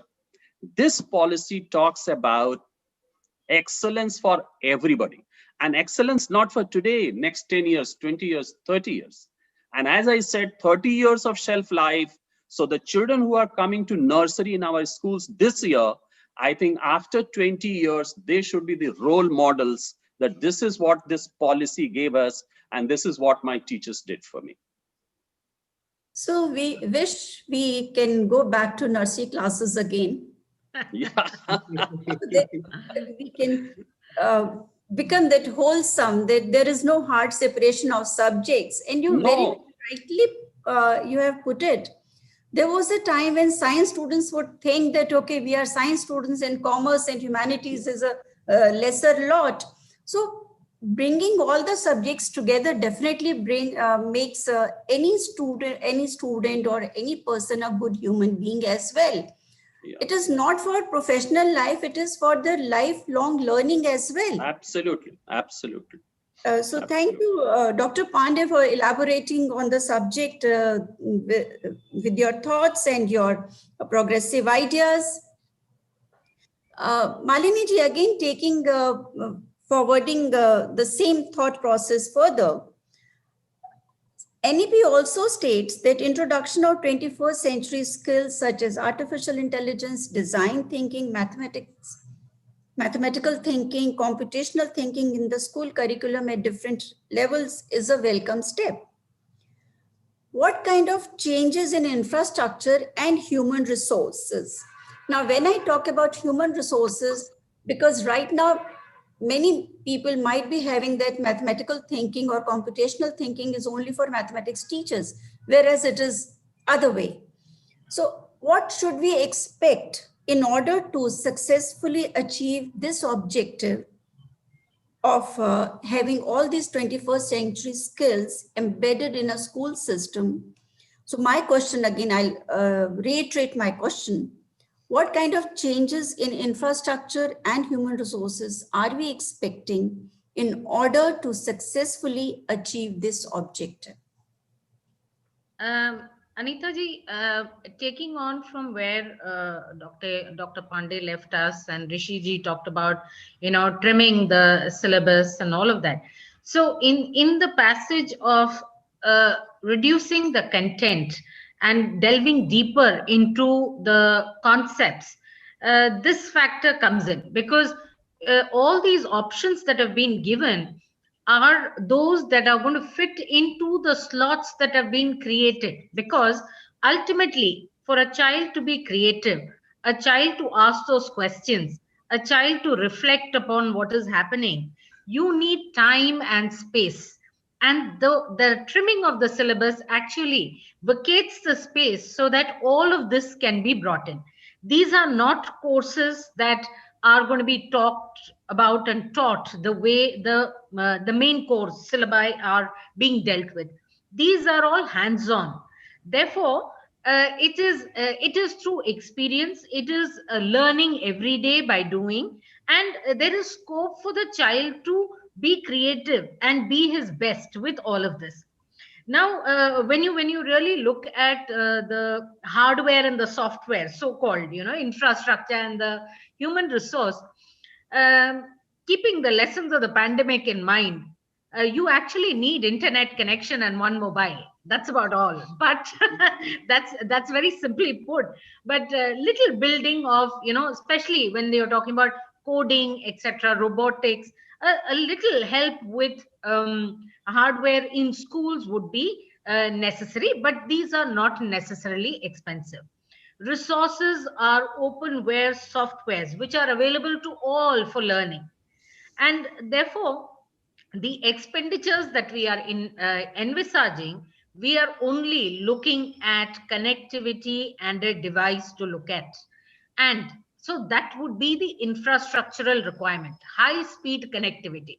In fact, that brings me to what Bill Gates said when everybody was given that little 1,000 rupees laptop. He says, why are you giving this? This is no use unless you give high speed connectivity to that child. What is he going to do with this thing, which is like another book lying at home? So the connection is the most important infrastructural requirement. Let's come to human resource. Now, this is where all our investment attention should be paid. You talked about AI, you talked about mathematical computation. When artificial intelligence was introduced by the CBSC, it was very, very clearly marked out that we are going to train your Hindi teachers, your Sanskrit teachers, and your art and craft teachers.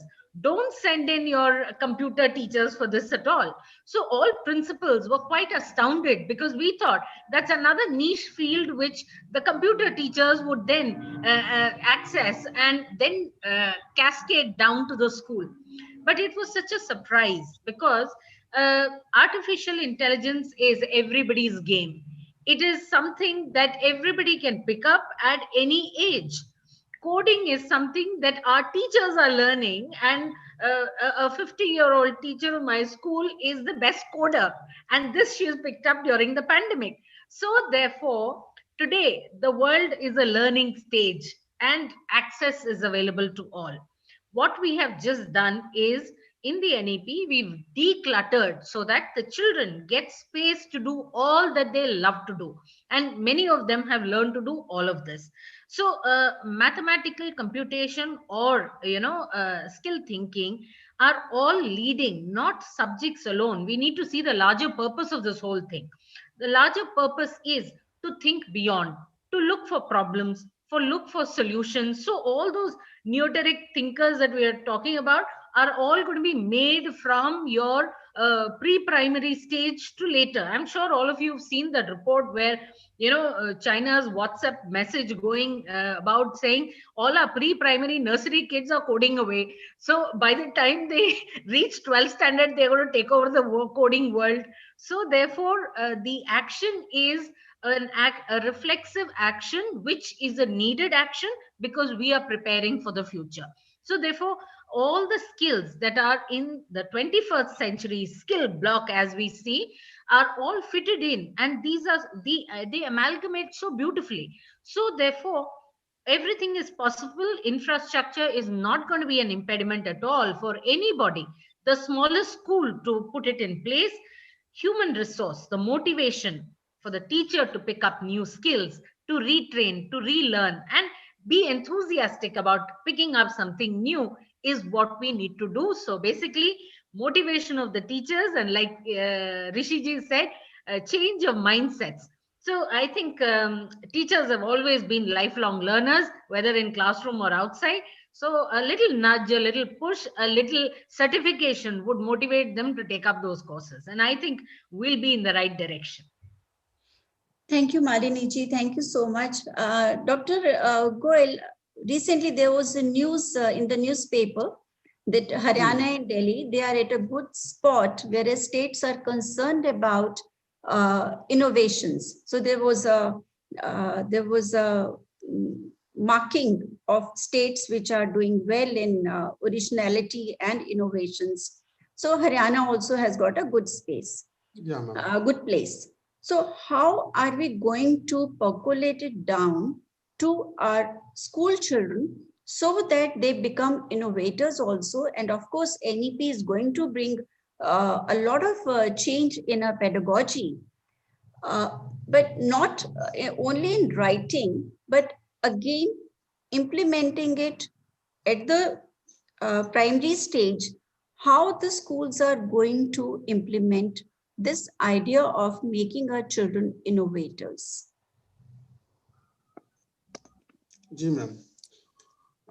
Thank you very much for noting this, that Delhi and Haryana, they have been identified by government as those who have done good work as far as this innovation is concerned. I would like to share that as far as this use of technology and online learning part is concerned. So when I joined SCRT, I was also astonished to to know this, that quite remotely located village schools, government school system, they are also doing very well. Madam Indu Bokan, who is the district education officer of Gurgaon itself, she shared some of the insights that how the participation of students she was able to increase, and how she was able to ensure participation of labor class parents in her PTMs. So that is really a success story. And very recently, this year, this national level science exhibition and this Jawaharlal Nehru Science and Mathematical Exhibition, that is one flagship program of MHRD. So physically, it was not possible to conduct, but the level of participation we observed in the online mode, that was really surprising. So anyone can get hope out of it, that if remotely located government school system students and teachers, they can participate in online science exhibition, online Kala Utsav, and online toy making competition. So all these things, were shared by the officials working in the government school system, where already we are saying that there is a great digital divide. They don't have access to the mobile phones and all. That is one part. But despite that, some of the, the people with their own initiatives, they were able to change the scenario. They were able to ensure participation, enthusiastic participation from those things. So we are hopeful that this story will go ahead, and all of us together will be able to innovate. This you talked about the innovation. Yes, you sir. see, this when Haryana government, when earlier it was seen that the way we conducted classes through Zoom platforms and WebEx platforms. So initially it was not possible in the government school system because of, again, access to these tools with very limited number. Then this telecasting the educational content on Diksha platform on this satellite platform. These initiatives were taken up, and Haryana was again one of the few states, those who created this online content, the online content creation on Diksha platform. So Haryana has done this biggest contribution. And when I inquired about who are those teachers, the teachers placed in very remote locations, they traveled to either Gurgaon or Panchkula and recorded their lessons. So we can hope that in the coming years, we will be able to, transform the system. If in the government school system, the remote locations, without any means or very lesser means, this can happen. So where resources are no bars, so we can do it all together. So I'm very hopeful. Madam Malini has also placed it like this. The issue is only of mindset. You see, talked about learning coding by Hindi teachers and Sanskrit teachers. So that is the real challenge. All the time, we tend to live in a very confined identities, either at the grade level teachers or at the subject level teachers. I think together, we school leaders together, we have to transcend the vision of the NEP 2020 to all the teachers across the subjects and across the grades, and taking parents as the important stakeholder, taking on board the parents as important stakeholders. And if we are somehow able to able to transfer this vision of NEP 2020 to the teachers, so I don't see any doubt in achieving the objectives. At least my belief has become firmer in all these days. Thank you. Thank you, Dr. Goel, for the only thing that is needed is the vision, intent, and the will.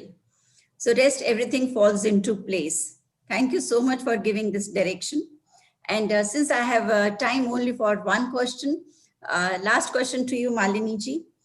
NEP talks about multilingualism at all levels. And Dr. Goel also said that even in the rural areas, so I think because language was not a barrier, and the children, they still, teachers and students, they all came up with various innovations. So, but then when it comes to our school system, how is it going to be different from the existing 3-language formula in middle school and 2-language formula in secondary school, according to NEP 2020? Yeah, Anita ji, the multilingualism aspect that's been brought in, it's been brought in for a larger purpose. Like NEP always looks forward to the country at large. The entire concept was to bring the country together by creating awareness amongst the children, respect for each other's language, culture, and developing an understanding, right? So first is knowledge of India was the primary reason why we are talking about introducing multiple languages. At the school level, when we teach 3 languages, that is with the intention that the child has scope for building, and there is more scope for whether it's job opportunities, creating awareness, moving out, because many of the public schools would have foreign languages also, which is not debarred in the NEP. They say while you think local, the preparation for the global should always be there. If we are going to continue with the multiple languages, give the children the option of not just having English, Hindi, which many of the CBSE schools have, we can move on to adding more languages in place of your core subjects as well. That is the primary aim. Also understanding the classical languages of India. So the aim of this is not so much as to tweak with the school system and introduce 5 languages at a time.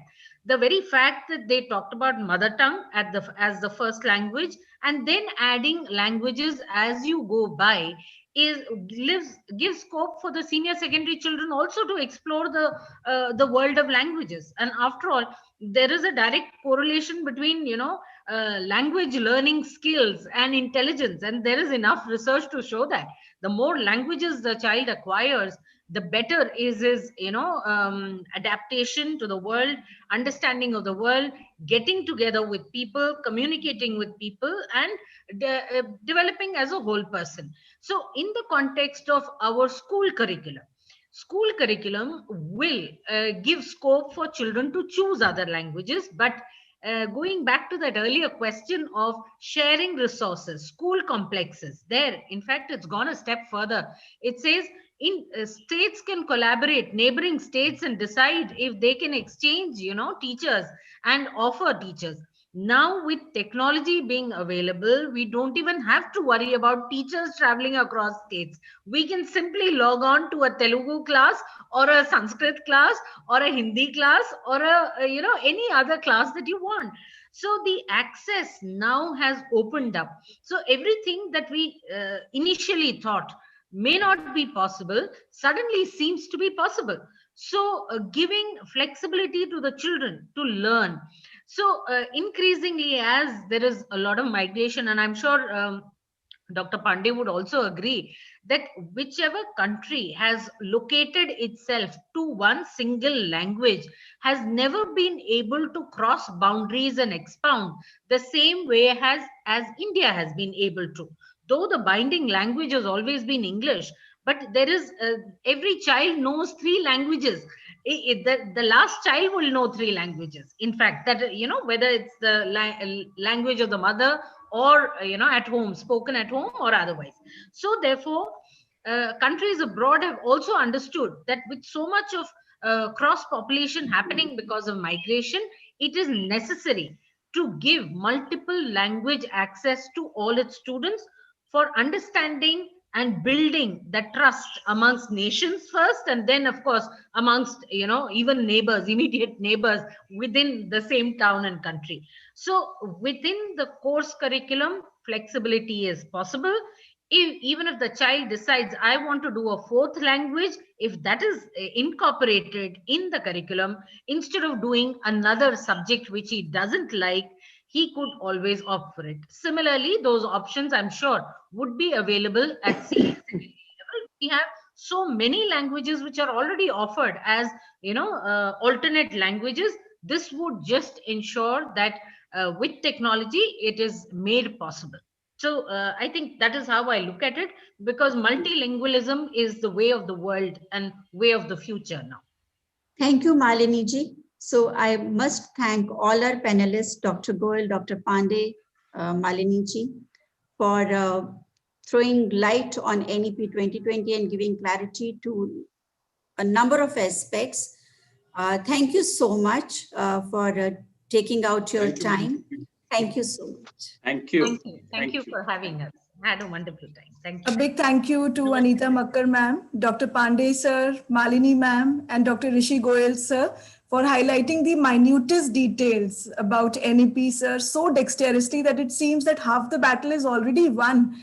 And we really feel that we are now geared up and to face all the upcoming challenges and to come out victorious as teachers. Thank you so much, ma'am. Thank you. Teaching session. Thank you. Thank you very much. Thank you. We now commence with the valedictory ceremony. I would request my co-host, Anju ma'am, to please take over.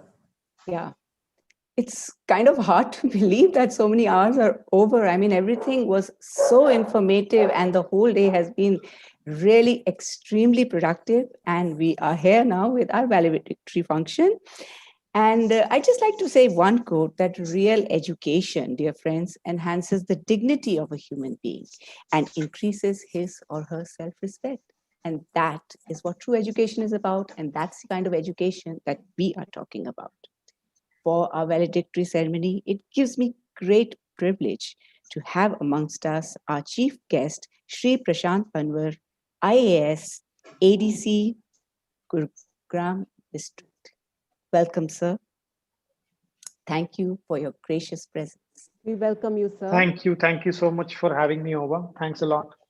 So before we just go ahead, I'd just like to share with you that the last few hours have been so productive, and we've had such erudite speakers here on this stage, and it has been so refreshing, and it has been absolutely magnificent to hear them, and there has been a lot of discussions. So going ahead now, we will, after such fruitful sessions, we have a musical performance, and the name of the performance is Vande Mere Desh. This song emotes the gratitude each one of us has for our country. We will also take you now through this mesmerizing journey of beautiful hues of music. So just sit back, relax, and enjoy.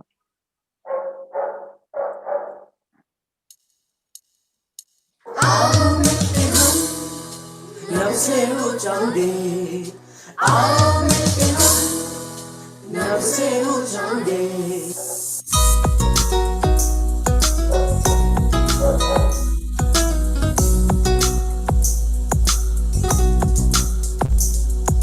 Vandan mere desh, tera vandan mere desh, poojan arjan, abhidandan mere desh, vandan mere desh. Tera vandan mere desh, poojan arjan, abhinandan mere desh. तुझसे पाई माँ की ममता और पिता का प्यार, तेरे अनहवा पानी से दे हुई तैयार। तुझसे पाई माँ की ममता और पिता का प्यार, तेरे अनहवा पानी से दे हुई तैयार। मिट्टी मिट्टी कब है चंदन मेरे देश, बंधन मेरे देश, तेरा बंधन मेरे देश, पूजन अर्चन अभिनंदन मेरे देश, बंधन मेरे देश, तेरा बंधन मेरे देश।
Thank you.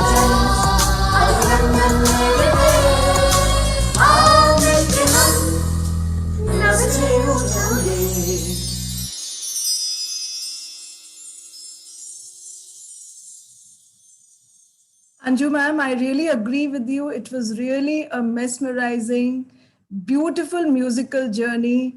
And congratulations to all the students who participated, and wonderful work by the team who really got it synchronized on this virtual platform so nicely. Taking the proceedings further, I now request Ma'am Aarti Chopra, Secretary GPSC, Principal Amity International School, Sector 46, Gurugram, to sum up today's session. Ma'am is a renowned educationist with a vision and a mission to take education to its zenith. I now take the privilege to request Ma'am to kindly take over.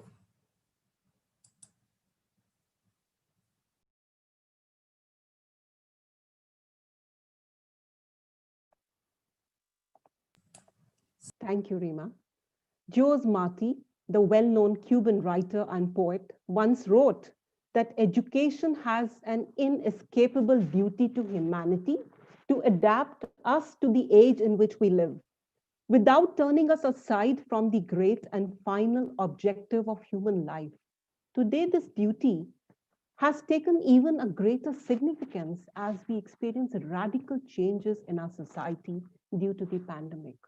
A very good evening and warm welcome to all of you and to our respected chief guest for today, ADC Sir, to this valedictory session of 19th GPSC Annual Conference on Changing Landscapes, Futuristic Pathways for Education. This high-level conference, I must say, has definitely reiterated that education must provide students with the essential attributes they require for lifelong learning in whatever fields of endeavor they may choose. I'm really overwhelmed and beholden to each and every speaker whose sagacious and insightful thought truly motivated all of us today. My special thanks and sincere appreciation goes to our chief guest for the inaugural session, Sri Manoj Ahuja ji, IAS and Chairman CBSC, for taking out time and gracing this GPSC conference from his persevering schedule. We have heard that it takes a village to raise a child. In the same way, I believe it takes a community to educate our students by coordinating our resources to ensure student success. As Sir said, we have to focus on remedial attention so as to breach the gap between child and the curriculum. Rote learning should be shifted to natural learning, and National Education Policy 2020 should be adopted so that India becomes a global knowledge superpower. So your words of wisdom regarding child-friendly activity-based curriculum, toy-based pedagogy, early childhood care, holistic progress report card, and open and transparent experience have definitely enlightened all of us to open new vistas in education. As educators, we must recognize that life happens and our students don't live in a vacuum. Indeed, creating multiple pathways and interdisciplinary approach, we are paving future pathways to a true Sahodaya. Once again, I take this opportunity to thank you, sir, on behalf of the entire GPSC fraternity. The welcome dance based on the theme, Ek Bharat Shresth Bharat, truly mesmerized all of us, where children from Gurgaon Sahodaya schools showcased their talent in Kathak, Bharatnatyam, and Indian contemporary dance. Very hearty thanks to all the wonderful people who gathered here today to witness the unveiling ceremony of the GPSC souvenir. Blending of all aspects of learning into a holistic experience is the need of the hour. Learning truly has become an important core value in the 21st century. The GPSC e-magazine is a compendium to the beliefs and practices that have been embraced by the students and the schools of Gurugram to cultivate a culture of critical thinking, thus creating inquiring minds. Next in the line, I would like to offer my heartfelt gratitude to Ms. Aparna Iyer, Chairperson GPSC and Principal DAV Sector 14. Her annual report talked about the challenges we are facing in the field of education in 21st century.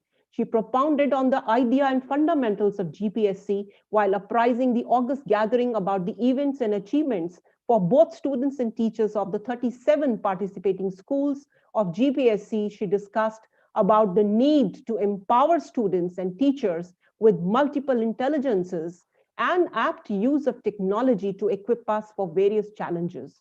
She is hopeful for a better future and believes that education is indeed in safe hands.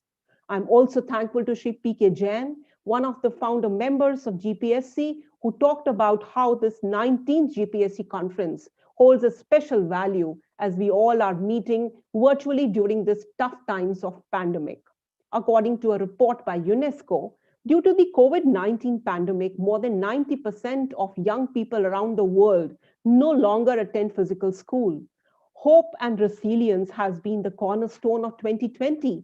As the Secretary GPSC and Principal of Amity International School Sector 46, I would like to thank all the principals who created an unforgettable memory through motivational medley song. We shall overcome, and we will have to overcome undoubtedly. The energy and exuberance of our leaders will surely permeate in our teachers and students. Hum sach mein honge kamyab. Dr. Harish Chaudhary's inspirational golden words inclined the path of the conference to one of its multifaceted aims. Dr. Harish Chaudhary, Assistant Professor, IIT Delhi, posited the idea of blended learning in the future. He believed that while India has been churning out brilliant documents on education system, what NEP needs is a good implementation. In his idea of blended learning, he advocates the use of technology, but emphasizes heavily on a sense of morality and sensitivity.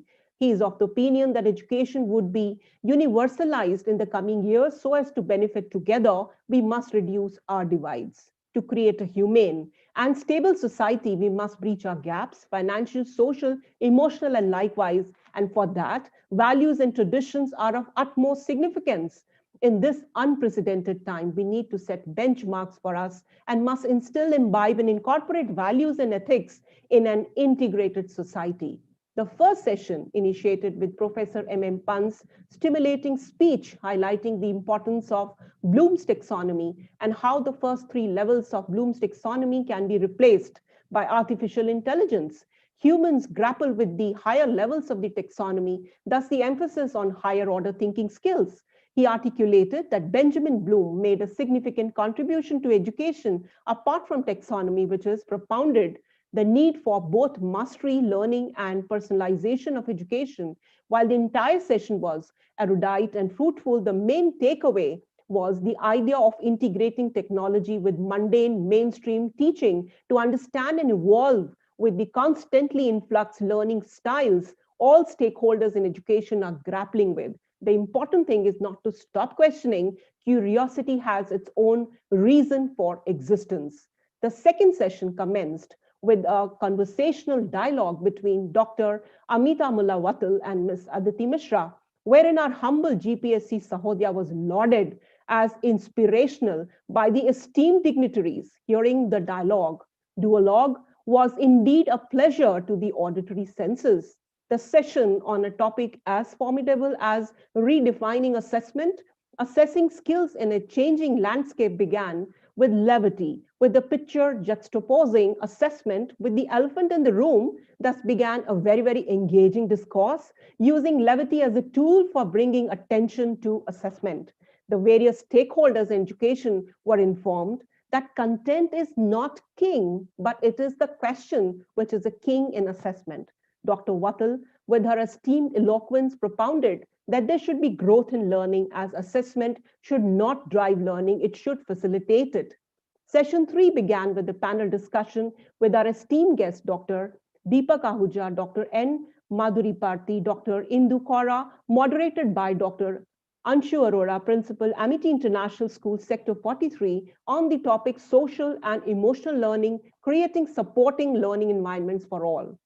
Delving deeply into the topic, the gambit of the session having begun with Dr. Deepak Ahuja, child specialist, who equated the pandemic and its unprecedented timings with increased health problems in children. He highlighted the various health problems that encumbering the children today, such as eye strain due to increased screen time and increased psychological and physical abuse against children in their homes. He also suggested a possibility of bullying in schools due to a surge in weight gain among students. Taking the discourse forward, we had Dr. Indu Kaura, psychologist, who conjunctured skills for social and emotionally stable children. She very eloquently described the need to fill our environment with trust, respect, and support, and believed in giving opportunities to students to develop socio-emotional competence. Dr. N. Madhuri Parthi, Director Academics, Aravali Foundation, took the discourse to a higher elevated level with a sensitive acumen as she highlighted the need to empower teachers. She extended the idea that a happy, healthy classroom cannot exist without empowering and fostering happy teachers. Instead of having own esoteric idea of socio-emotional learning, she broaches the idea of formalizing SEL as a part of curriculum. The biggest takeaway from this session was to take care of one's health, to love oneself, and give in selflessly. It was practical, boundless, and engaging session. The fourth session plunged into talks on beyond COVID-19, embracing the new normal, the new definitions of SMS, sanitize, mask, social distancing, and it was given by the moderator, Ms. Charu Maini, Principal, DAV Public School, Sector 49, notably apprised everyone about the helm of affairs. We are at this stage of turmoil. Dr. Roma Kumar, Senior Consultant Psychologist, one of the panelists, emphasized upon the screen time setting and the importance of physical activity for children. Once the schools will reopen, we, the principals and teachers, have to come forward to reduce the negativity from the children as depression, anxiety, and panic attacks are increasing day by day. Dr. Rakesh Gupta, physician, Apollo Hospital, reiterated that we don't have to lower the guards against COVID, and vaccination shouldn't be used indiscriminately. School operating procedures must be followed and social distancing and norms should be maintained. Dr. Arvind Kumar, Chairman, Institute of Chest Surgery, Medanta, also accentuated the need of social distancing and wearing masks, mandatory hand washing for all students and staff at regular intervals as per the planned protocol following physical social distance norms may be ensured. Dr. Kumar re-stressed the importance of hygiene and avoiding infection at any cost. The biggest takeaway from the session was we need to bring forth our grit and resilience in order to face these tough times. The fifth session commenced with a question from the session's moderator, Ms. Anita Makkar, Principal, HDFC School. The national education policy looks at addressing various challenges, but ultimately its success will depend on many factors. To achieve the sustainable development goals by 2030, this policy will be game changer as it focuses on transforming India into a Vishwa Guru through the holistic, multidisciplinary, and flexible structure of education for both schools and colleges, as it is the need of the 21st century to nurture the unique brains of every student. Dr. Rishi Goel, Director, SCERT, pointed out Chapter 7 of National Education Policy, which talks about the governance system and how we have to build upon this idea that sharing is learning. He emphasized the importance that every child is entitled to get quality education. NCERT and SCERT together are developing and paving the way further in this approach. He also talked about the reduction of CBSE syllabus and the mapping of the competencies by the stakeholders. Taking the discourse further, Dr. Ashok Pandey, Director, Elcon Group of Schools, barbed upon the quantum of content and how it will affect the curriculum and change textbooks. Dr. Pandey complied that the major change will come at the foundational level. The vision for all the stakeholders must be from school to beyond school. We are extremely delighted to hear phenomenal thoughts of Mrs. Malini Narayan, Chairperson, NPSC, and Principal, Army Public School, Shankar Bihar. Mrs. Narayan pondered upon the thought that awareness level is the real game changer. Every child can succeed. It's just not on the same day and in the same way. The major takeaway of this discourse was to facilitate ourselves with an inclusive, participatory, and holistic approach, which takes into consideration field experiences, empirical research, stakeholders' feedback, as well as lesson learned from the practices. There was a beautiful video that was showcased during the valedictory session, an incredible and magnificent and marvelous These are the three words that come to my mind after watching the awe-inspiring performance, the beautiful singing by the children, which is a powerful reflection of inner self of the GPSC Sahodaya schools.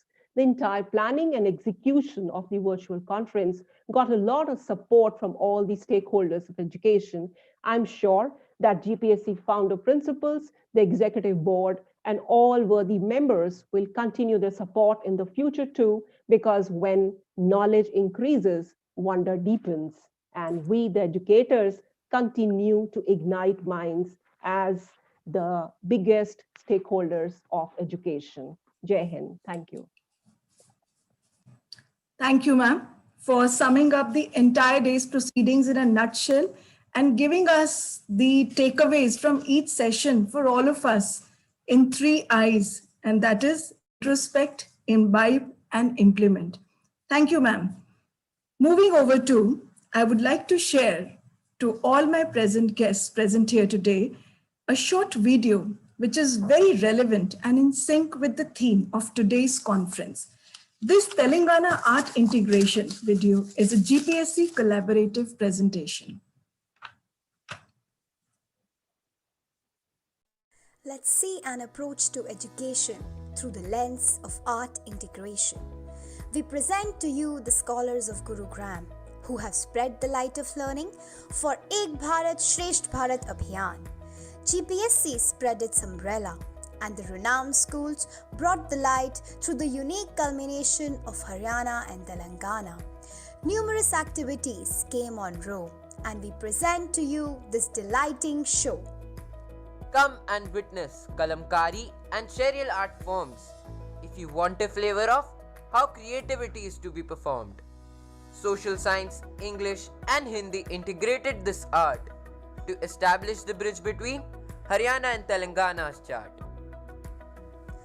The potters shook hands with Bidri art and contributed their creative part. Fabric tours and designing then reached the gullies of education and presented a perfect integration. Electricity then took the limelight and showed the learning a path towards bright. The art of Mugalu taught symmetry to convey the message of a united country. Micrography and picture illustration then took to stage and presented the state affairs in their true state. Festivals of Tej, Makar Sankranti and Bathukamma brought in the colors and showed education how to improve its flavors. Pop-ups of places next guided the way. The nutritive food grains taught us never to stray. Decorating and beautifying came next, with online learning of dance and art forms as its pretext.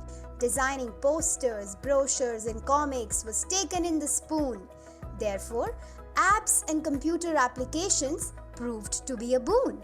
Social science, science and IT integrated this art to establish the bridge between Haryana and Telangana's chart. Jewelry designing and quilling opened new vistas and further colored the education fiesta. Pre and post lockdown pollution levels were presented artistically to accommodate mathematics and science sophisticatedly. Next came the puppet show that enlightened everyone and gave education a unique glow.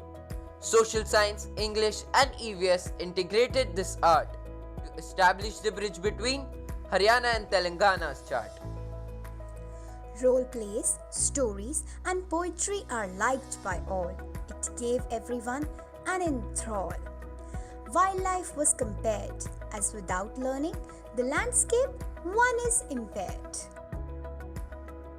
Craft and clay modeling was adopted to make the gullies of history unfolded. Representing the monuments was done artistically, as fitness paid a visit to this gully. Learning the symmetry of heritage is a true advantage, as it is our historical vintage. Writers and thinkers are our flag bearers as they show the path to educational development clearer. Science and Hindi are explored as musical instruments and slangs are employed. Banjara, and Dokra metal art gave learning and research a new kickstart. Minerals were presented digitally, as the tessellations and newspapers were presented creatively. Social science, science, and mathematics integrated this art to establish the bridge between Haryana and Telangana's chart. CD spinners and greeting cards designed beautifully were accompanied by diary designing creatively. Integration has become the perfect solution as everyone has taken this creative resolution. Let's move ahead and contribute to this revolution as education and learning has realized its dream and fulfilled its imagination. We have a long way to go and spread forth the light of learning. Art integration is the foremost stepping stone in this voyage of exploring.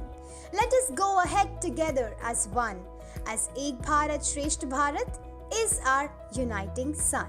Thank you.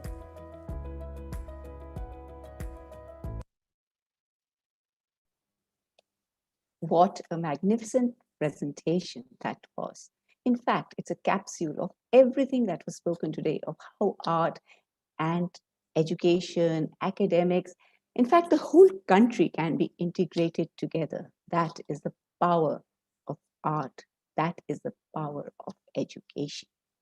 Now, taking our proceedings further, I would like to welcome our chief guest once again. Sir, our honorable chief guest for the day, Shri Prashant Panwar, ADC Gurugram, is from the IAS batch 2015 Haryana cadre. He is BE Mechanical from Delhi College of Engineering, an MBA International Business from the Indian Institute of Foreign Trade, and Masters in Public Management from the Jawaharlal Nehru University. In his capacity, Sir has served as SDM Noon, SDM Sonipat, Additional DC Yamunanagar, Additional MD HSIIDC, MD Integrated Multimodal Linguistics Hub Project, MD Global City Project, and MD Mass Rapid Transit System. We are really grateful, sir, to you for gracing this occasion with your presence. And now I request you to address the gathering. Thank you so much. I'd first like to thank Ms. Aarti, Principal, Amity International School, and Secretary for the Progressive Schools Council from the district Gurugram. When she called me, I think some 2 weeks back, and she told me about this gathering and this seminar. So I immediately agreed to it because it's always nice to go back to educational institutions, and more so to hearing from people from the academia who will be actually shaping the minds of millions and millions of students. So thank you for having me here.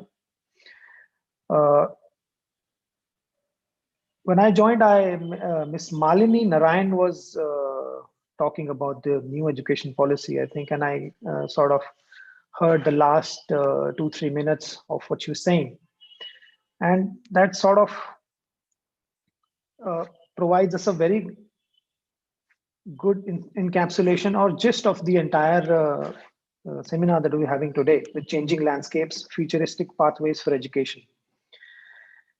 The idea of holistic learning, like my idea of holistic learning, when I talk to people from my district, from people from the education department, is that how I look at schools and various educational institutions is that society has somewhat lost touch. And lost touch, when I say lost touch, it's primarily related to the government educational institutions and more so schools. From my limited experience in this administrative background, one thing I've noticed is that the reason government schools are floundering vis-a-vis private schools, and when I say floundering, it's not necessarily the results, because as far as the results are concerned, we're doing pretty much okay. But as one of the sessions from today's seminar is based on skills. So we hear this thing from industry time and again that the skills that we're imparting our students does not actually match the requirements. And at the end of it, I I wonder, is it the mass exodus of the middle class from the government schools, where primarily the monitoring has left a huge vacuum which needs to be filled up from organizations like Saudi? Because I'm a firm believer that if something is monitored and measured, it gets corrected over time. And the whole idea of this Sahodai, I read about this Sahodai institution and how it started off with the theme of rising together. I think it's extremely important and relevant in today's time, when we can share resources, when we can share faculty across schools, across educational institutions, so that that monitoring aspect is taken care of, and at the end of the day we are able to impart those sort of skills which are actually required by the industry. And I'm a firm believer in the fact that probably if the last decade, or probably if I say the last 2-3 decades, belong to rote learning, and when we switched over to the new century, critical learning has taken a forefront. I think in the coming 10 to 15 years, we'd see emotional quotient or EQ dislodging IQ across platforms. It's not just educational institutions, so probably the companies or the industry looking for people with high EQ vis-a-vis IQ. So I think if we look at it in totality, I think Sahodai brings together a unique mix wherein a lot can be learned from various educational institutions and people from the academia who had extremely rich experience across a variety of fields. Now, the topic that we're having today, changing landscapes, futuristic pathways for education. I thought I'd share a small example with you all, since we've been, we're still witnessing, in fact, we're living through the pandemic even now. So for futuristic planning, I'll just share a small example with you. When the pandemic struck India in the month of March 2020, everyone was grappling with the fact that we're short of medical supplies, and PPE was the keyword, right? The personal protective equipment was the keyword. Everybody was just looking for it. That India does not have that sort of capacity, capability. We do not have the requisite stocks, and when the push comes to shove, we probably flounder as far as the medical equipment is concerned. So I'll just tell you the story that what our team did in Gurugram. So there's an organization by the name of Citra. It's based out of Coimbatore, and it's probably, I think, one of the 4 organizations in India which tests those PPE equipment and provides a certificate.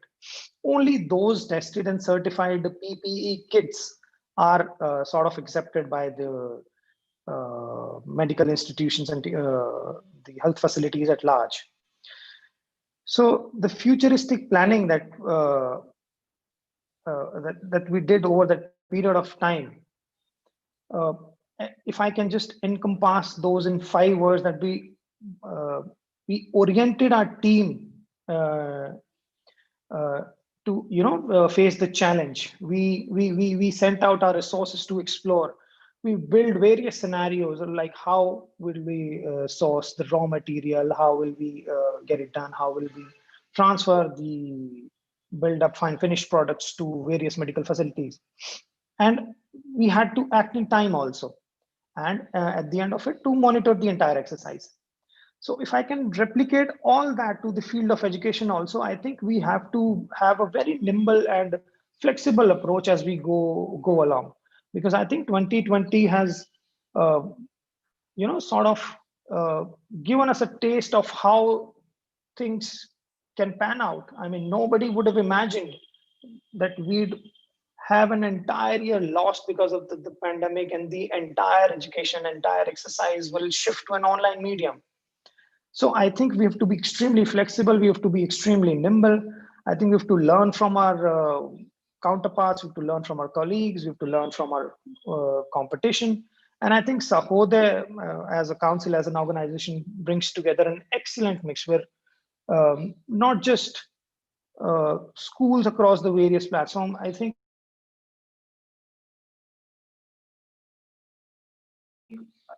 can learn from such a situation where the resources are shared, where the learnings are imparted, where the experiences are shared.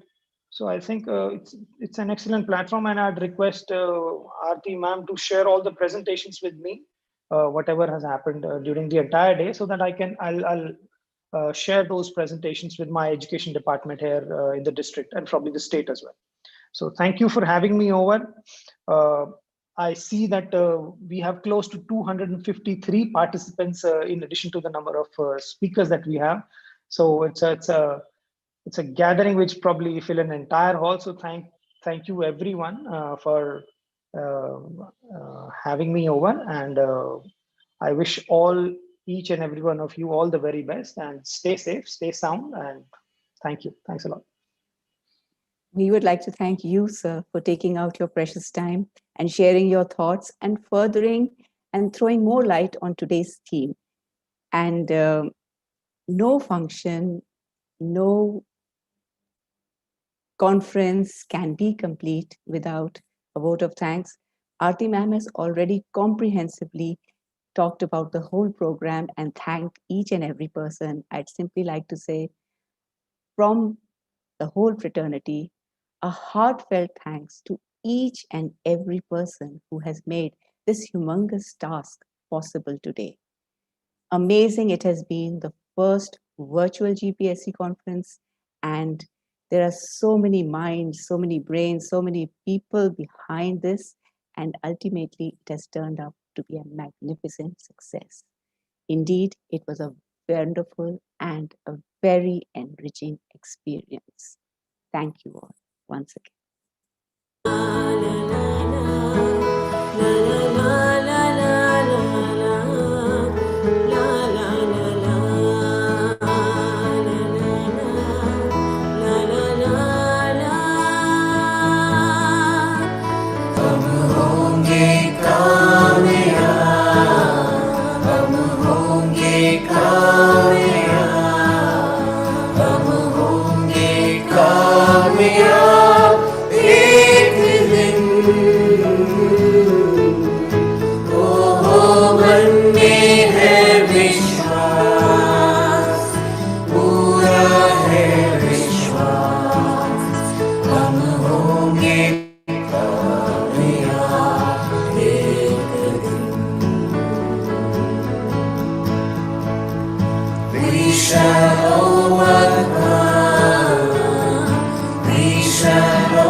I would now request all the principals to turn on their camera so that we can have a group photograph.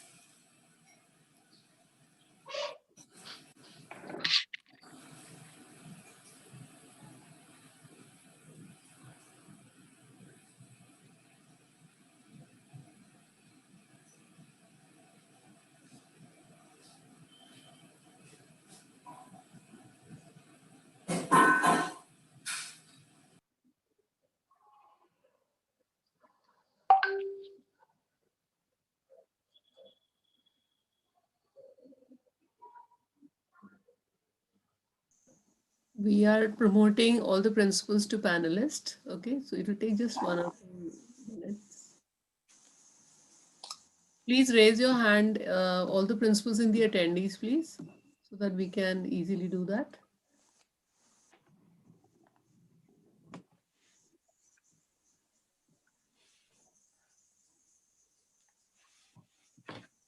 Request all the principals in the attendees to raise their hands, please.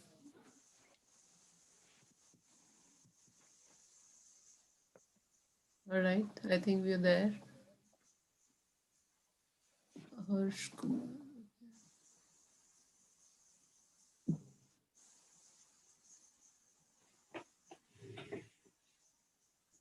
Can we have gallery view?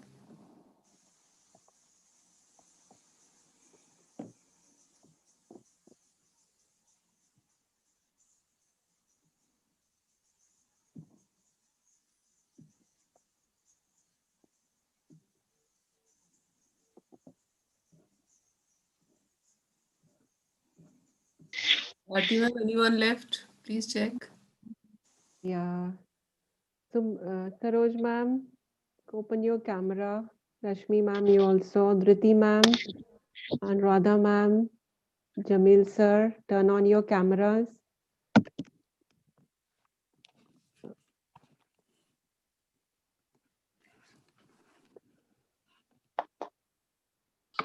Hello.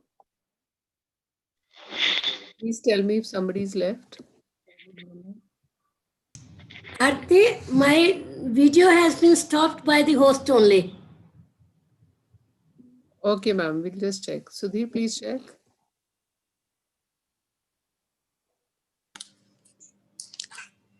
Have you included me? Yes, ma'am.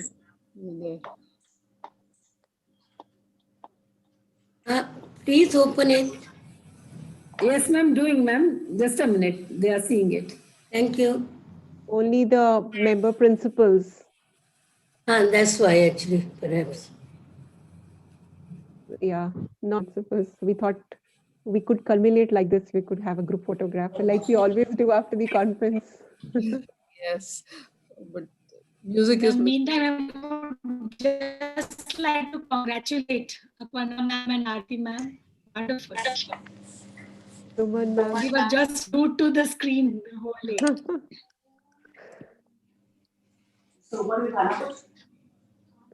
Yes, ma'am. Suman ma'am, we can see you now. Your Yes, camera. thank you, thank you. Yes.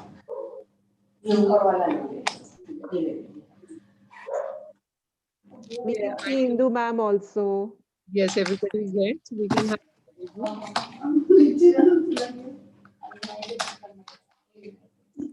All right. Great, wonderful.